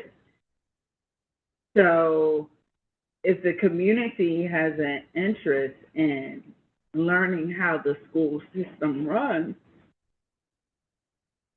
have the committee members put for the various topics for what would be Parent University. That's So their phrase was the co-creation of what's happening. They want to be a part of And I think that's what I was. what's happening in the indicator, but to be a part of it, they would like to look at the same information, let's say that I'm looking at when I look at buildings. Even it was kind of funny, we were discussing which air conditioning units did we put on the building. Right? We got to draw a line somewhere, but just to let you know the spirit of the facilitators. But there's a spirit that says, you know, we really want to know what's happening with City Schools of Decatur. We can have a hard conversation. They did not shy away from that. If the decision has to be made, they can make it. But they want to be a part of it and have all the information that we need. They don't want to have, we're looking at one set of data and telling them to trust that. With the exception of just a few people, right? But most parents that I spoke to on this topic were actually, I think, quite realistic about, you know, if the data and all of the information indicates the school needs to be closed, we'll support that. We won't love it, but we will ultimately support making the right decision if that's where all the information leads us to. They were very clear, and I actually agree with them, that we didn't have the information to support closing a school. And I think it's safe to say that what I have at least heard, speaking to the community, that schools are just unbelievably precious. The value of the school to that local community is precious, right? And to make a decision to close one is literally one of the most enormous decisions that we can make as a board. And so before we talk about closing a school, ensure that we have run down absolutely every single alternative way to make that school viable before we choose that. And we haven't done that. We had not done that. And if that, I don't know how to turn that into a strategy, but I think that is a good index to say, whatever it is, if we're saying it's enrollment, if we're saying it's per pupil cost, if we're saying it's whatever the factors are that we're looking at that would make us say, hey, look, this for efficiency's sake, we need to be looking at this school. Before we talk about closing it, we need to be talking about what is absolutely every single possible thing we can do to get the numbers that we're looking at into a better place. I think some of the discussion, it may not be that you have to close the school at all. That's what I'm saying. You know, some of it may be that, you know, in a year or two's time, we don't know what these numbers will look at, which I feel like is where we need to kind of. We don't know what we don't know. Right. We're looking 3 years out. And the thing that I was amazed by the community actually was all these creative ideas that they were coming up with, like pre-K or, I mean, the one idea, tuition paying, or maybe making Westchester a magnet bilingual school. That sounds so amazing to me, to like attract people. Like, there were so many great ideas, I think, that we had. And so, we obviously, I think the ethos of Decatur is that we like to be involved parents, and our little neighborhood schools that mean everything to us. My kids went to walks, and so it would hurt me too to close the school. So I think there are ways for us to figure these things out, but we have to be cognizant of the enrollment and ultimately the costs, right? Like, we have to balance the budget. That's one of our primary roles. So I don't know, when I'm thinking about how you all formulated the strategic or the goal statement, it was before, from December, it was before my time, but I thought it was a good statement. Maybe that's where we can go with the strategic plan. What do you think? No, because I think I heard James quite clearly say that ultimately are not defining the strat plan. It is born from the community. Tell me if that is effectively what you said. So I see that we right now are doing about a future strat plan until we hear from the community. And then I thought the whole idea was, how do we make fiscally responsible decisions based on all of the available data? But I did want to bring up one other thing, if that's okay, which is, I see this as a symptom of another issue that we need to address, and maybe it's at our board retreat, which is we have a lot of great people. That's what we're hearing today with public comments, but I think that's why most of us move here and stay here and talk so highly of Decatur. And so I think we have a real opportunity right now to make sure that we do not take this as simply an adjustment of K through 2 and squander the healing and the engagement and everything else that we might be able to do with all of these people, because you've talked to them, and they're heaps, and we've talked to them, as opposed to in 2 years, we'll knock on your door and ask for your help. No one said that. I'm just trying to get us somewhere right now beyond a future strat plan where it sounds like we will be addressing elementary facilities. I just want to clarify that the strategic plan vision is 1/3 community, 1/3 board, 1/3 administration, and GSA, the HBA preach that. So it's not that the board doesn't, it's that the board is more informed than the community they should be. For the board to only act on what they hear from the community would be, to only go on, you know. I joked with a community member, I was like, do you know how many emails I deleted that I didn't send? I think we indicators send those emails, you know, whatever. It's important to listen, but it's also important to bring knowledge, you know, that we gather to the table as well. But to show up and tell the community to have an agenda does seem. So I think this is a long way of saying we probably need to think about this more, right? I agree with James. I don't know that we're going to be able to provide tactical answers like what level of enrollment threshold in the strategic plan would trigger a closing of a school. Like, I don't think we want that level of specificity in a strategic plan. And that feels like we're starting to get into operational level stuff. How to frame this question and to put it into the work of the strategic plan, I don't have an immediate answer right now. I don't have a way to frame that question. That's something to think about. I don't think that that's necessary at all. In fact, I think that would be the wrong thing to do. I think over the past year of or however many months of tackling this, I think I personally have gotten frustrated by kind of going like around and around the issue without sticking to one thing. Also probably frustrates community members. I think the issue in and of itself is not going to go away. You are going to have enrollment up or enrollment down. I also think it is true. I don't want to be flippant. I want to be clear with community members. The board has insight into what the next strat plan looks like. We definitely do. It also comes back to you for a final, look. So it's not that, it is not like you have no.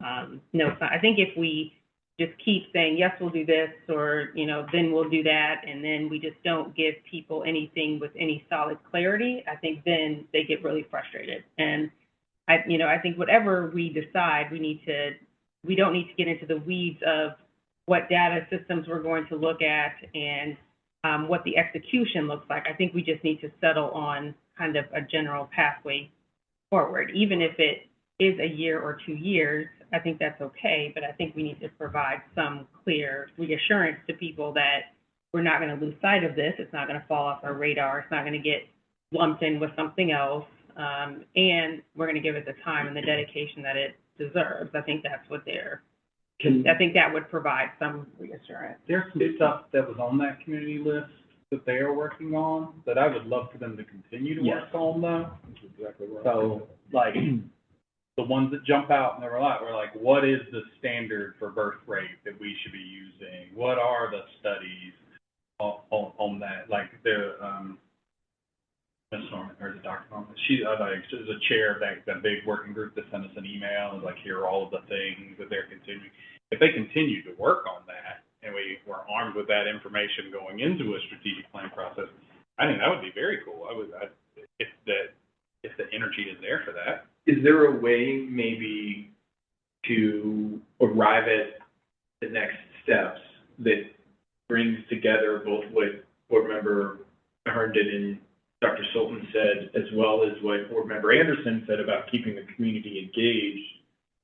Is there a way to continue the analysis that we know we're going to need in order to be able to make decisions, right?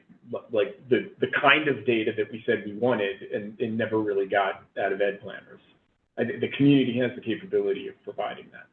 I think there's also some value in saying, we do have some declining enrollment. It may not be long-term, but we're still in a dip now. What is the way to optimize, and what are the options to optimize enrollment through that, right? They've brought forward things like tuition. They've brought forward things like pre-K. Can we continue to drive that, and can we do that work? Can that community that you're working with help us with that? Do we need to look at a redistricting? Like these sorts of things that those engaged community members really help continue to advise us on in this process, right? So that's answering what engaged, that is providing additional information and data that we would need to be able to make any kind of decisions. It's helping us optimize or enhance enrollment at the schools that we know we want to see higher enrollment at. I just feel like that's a way to kind of solve everybody's problem that they're raising. May I ask a question about the enrollment though? Because someone shared something, I don't know if it's accurate, but they wanted to know effectively, have we looked at why our enrollment is declining? So on one hand, yes, you have enrollment declining pretty much anywhere where there are fewer children being born.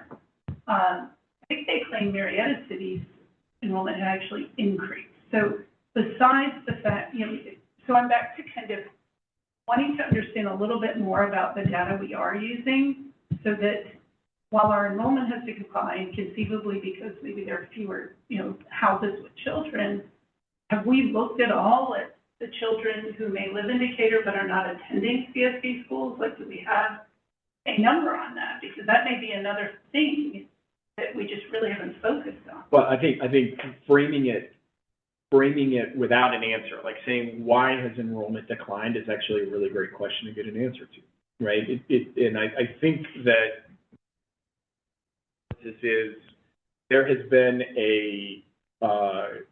like we are literally in a COVID hangover, and that's part of what has driven this, right? And so the question is, are we just seeing a temporary dip now that might recover? We don't want to make permanent decisions based on the temporary dip.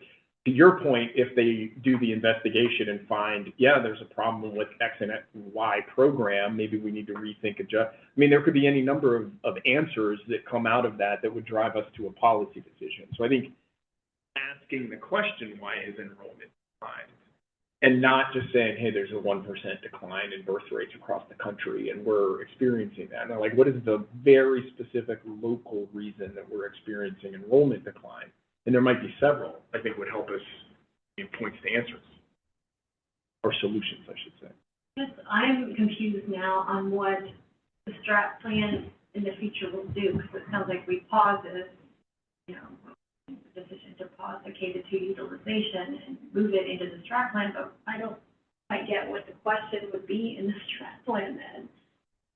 I think from my perspective, I would look at, the question would be, I think to James's point, what is the most cost-effective way to, which is kind of looks at that vision statement, the most cost-effective way to keep schools at maximum capacity, also balancing financial responsibility, not necessarily keep open. I think all options have to be considered, but that would be some of it, looking at the balance between fiscal responsibility and student population. Yeah, so all of those things. We're trying to go back to the mission statement. There we go. Yeah. Can I just attempt to offer a compromise? Sure. What if we formally ended this process in this current stage? And I know, like, even at the beginning of the year, we were talking about, like, what does community input actually look like? And I feel like we've done a lot of trial and error, and we've really figured out, like, what voices are helpful to us, what data is helpful to us. So what if it's something that's, like, not named to be enrollment or named to be utilization, but, like, I know operations because I've been to these meetings. I know that you meet with the Decatur Sustainability Board, like, regularly, and we don't make that transparent. It's not in your presentations or anything, but it does inform the work that operations is doing. Like, is there value in maybe sitting down in, like, a work session and designing, like, what does community partnership look like? And then maybe we set up committees within that. Like, we set up a committee on enrollment and, you know, take it away from consolidation or anything, but actually define and take action on, not just in board norms, but, like, formally, like, what does community partnership in Decatur look like? So what I love about that, and we have a really, really robust set of examples that we could copy. The city actually does a fantastic job of creating a number of committees. I mean, there's probably 15 different committees that the city has. You know, age in place, I'm not going to be able to name them all off the top of my head, but it is a way for the community to, based on their expertise, engage with the city on topics that they're interested in where they can move the needle. And the city really does listen to that. I think this is an opportunity. I think that's a great idea for us to follow, and we can just replicate that particular model. We have I don't know, I do think the term utilization or consolidation is probably tainted at this point, but a way to engage the community around these questions of efficiency and solutions to those questions in a way that the board can ask questions and get clear answers from engaged community members. I think that's a really good idea. I have an idea too. I was thinking out loud. I did Decatur 101. I don't know if any of you guys did it. So it sounds like that Dr. Whitaker mentioned like maybe having a parent university. Maybe that's a way, like you said, mirroring what the city does in terms of engagement, in harnessing all of this energy that we've seen, in educating also parents on what we do, how things work, but also listening to them and maybe forming committees. I think I want to just, the community and well-intended parents is 50% of it. The other 50% is right there, enrollment figures, building usage, staff, resources. And so I think we have to, if we, you know, like we said, if we pause this or end it as it had been over the past couple of months, we have to come up with some way to make sure that we still keep our eye or keep a pulse on whatever this is. We don't want it to be that, like somehow it has to get woven into other things, like Board Member Anderson said, facilities or staffing, such that it's not, you know, 2 or 3 years from now, and then all of a sudden, you know, you have a problem that we didn't see coming. On either side of the spectrum, enrollment's up or enrollment's down, or who knows, it's the grade bands you weren't expecting, so any of those things. I suggest you put it in BMOP. We already do an enrollment update at the beginning of the year, but I would say do one after FTE count.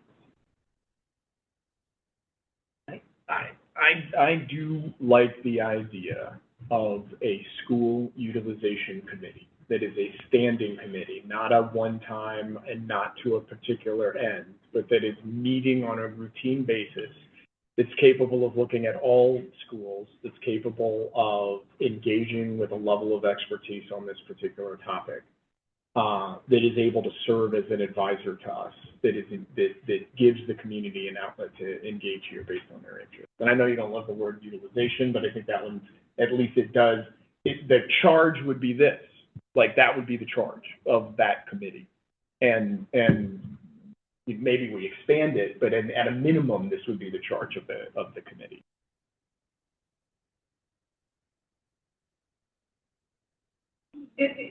All of that sounds good. I think I'm just stuck, and I'm sorry, like, there's already a 5-year facilities plan, so like, where does that live in all of this? Because so you have, the school districts have strat plans already, right? We're closer to it.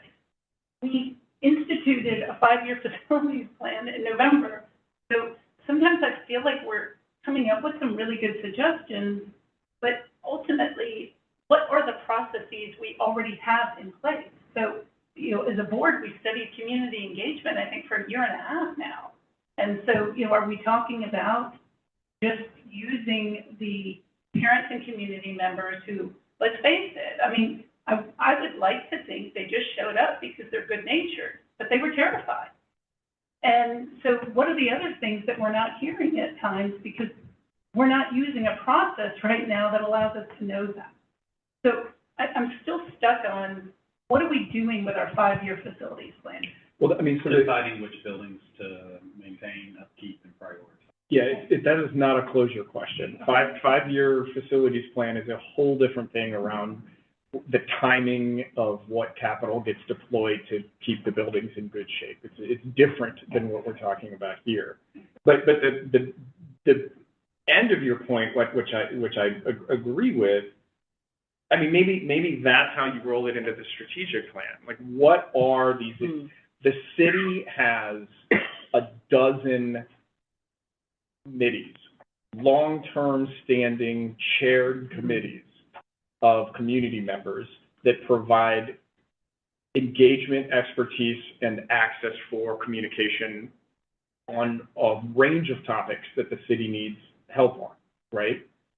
James, you mentioned green and eco initiatives like that. They have a whole environmental, I forget the name. I'm going to just totally blank the names of all these different committees. Yes. So we could have boards like that. And I think maybe a part of the strategic plan could be standing that up. Maybe that's one of the thrusts of the strategic plan is to improve community engagement through the use of, public boards, engaged parents. And I think realizing, I think to Board Member Anderson's point, some of these things may have some overlap in the Venn diagram. So you may, definitely just like HR and finance, when we're talking about teacher compensation, they overlap tremendously, So it may be that looking at your 5-year, facilities plan overlaps with whatever, your new vision for community engagement looks like. If that's kind of where the board wants to focus in the next, in our new 5 years, and this, and then, whatever you want to call it, enrollment, utilization, consolidation, whatever is the word we. Because it would overlap with finance as well. They would all overlap together, and that's not necessarily a bad thing. No, it's just the way it is. So I think, put my old teacher hat on and kind of summarize what I think you guys are. Need to continue discussion. However, there's 3 buckets that I've heard. One is this pseudo-parent university that morphs into advisory groups, that morphs into the interdependency of everything inside of the school district. So understanding how finance and operations and HR, how all these things interwoven, and make sure the community can give input and maybe advice on. Batra mentioned I meet with the sustainability board. That's important when I buy items for the cafeteria. Right? And so like Board Member Herndon said, I would have never thought, well, let's go plastic free in the cafeteria. So going to the sustainability board, they give some powerful insight. So I don't think you guys are ready to come to a conclusion tonight. But I think I want to speak up for the community. Healing and trust. So time will heal all wounds. But there has to be some intentional actions to rebuild trust. And I think that's what I've heard over and over from this community. Just so I don't forget, I think we have an untapped resource with school leadership teams, right? And so, that's been another thing I've been thinking a lot about. Where are they? How are we, as a board, using the school leadership teams? Like, they meet monthly, right? And so it seems like that's already a system that's in place that could provide some of the information that we're talking about. And I think also, like Dr. Whitaker's suggestion of putting this at some strategic place on the BMOC calendar. Otherwise, I fear that it'll go away, or it'll come up in pockets. Something will happen, and it'll be more reactive than proactive, and I don't think that's a good way to handle this particular discussion. Thank you, board.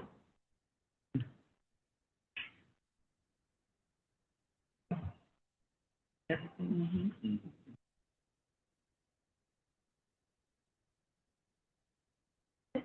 think so, yes. All right, future dates. The board will have its winter retreat on Tuesday, February 24th from 12:30 p.m. to 4:30 p.m. at the Decatur Recreation Center. Our next board meeting will be held here at the Wilson Center on March 10th, 2026. There being no further business, this meeting is adjourned at 7:46 p.m.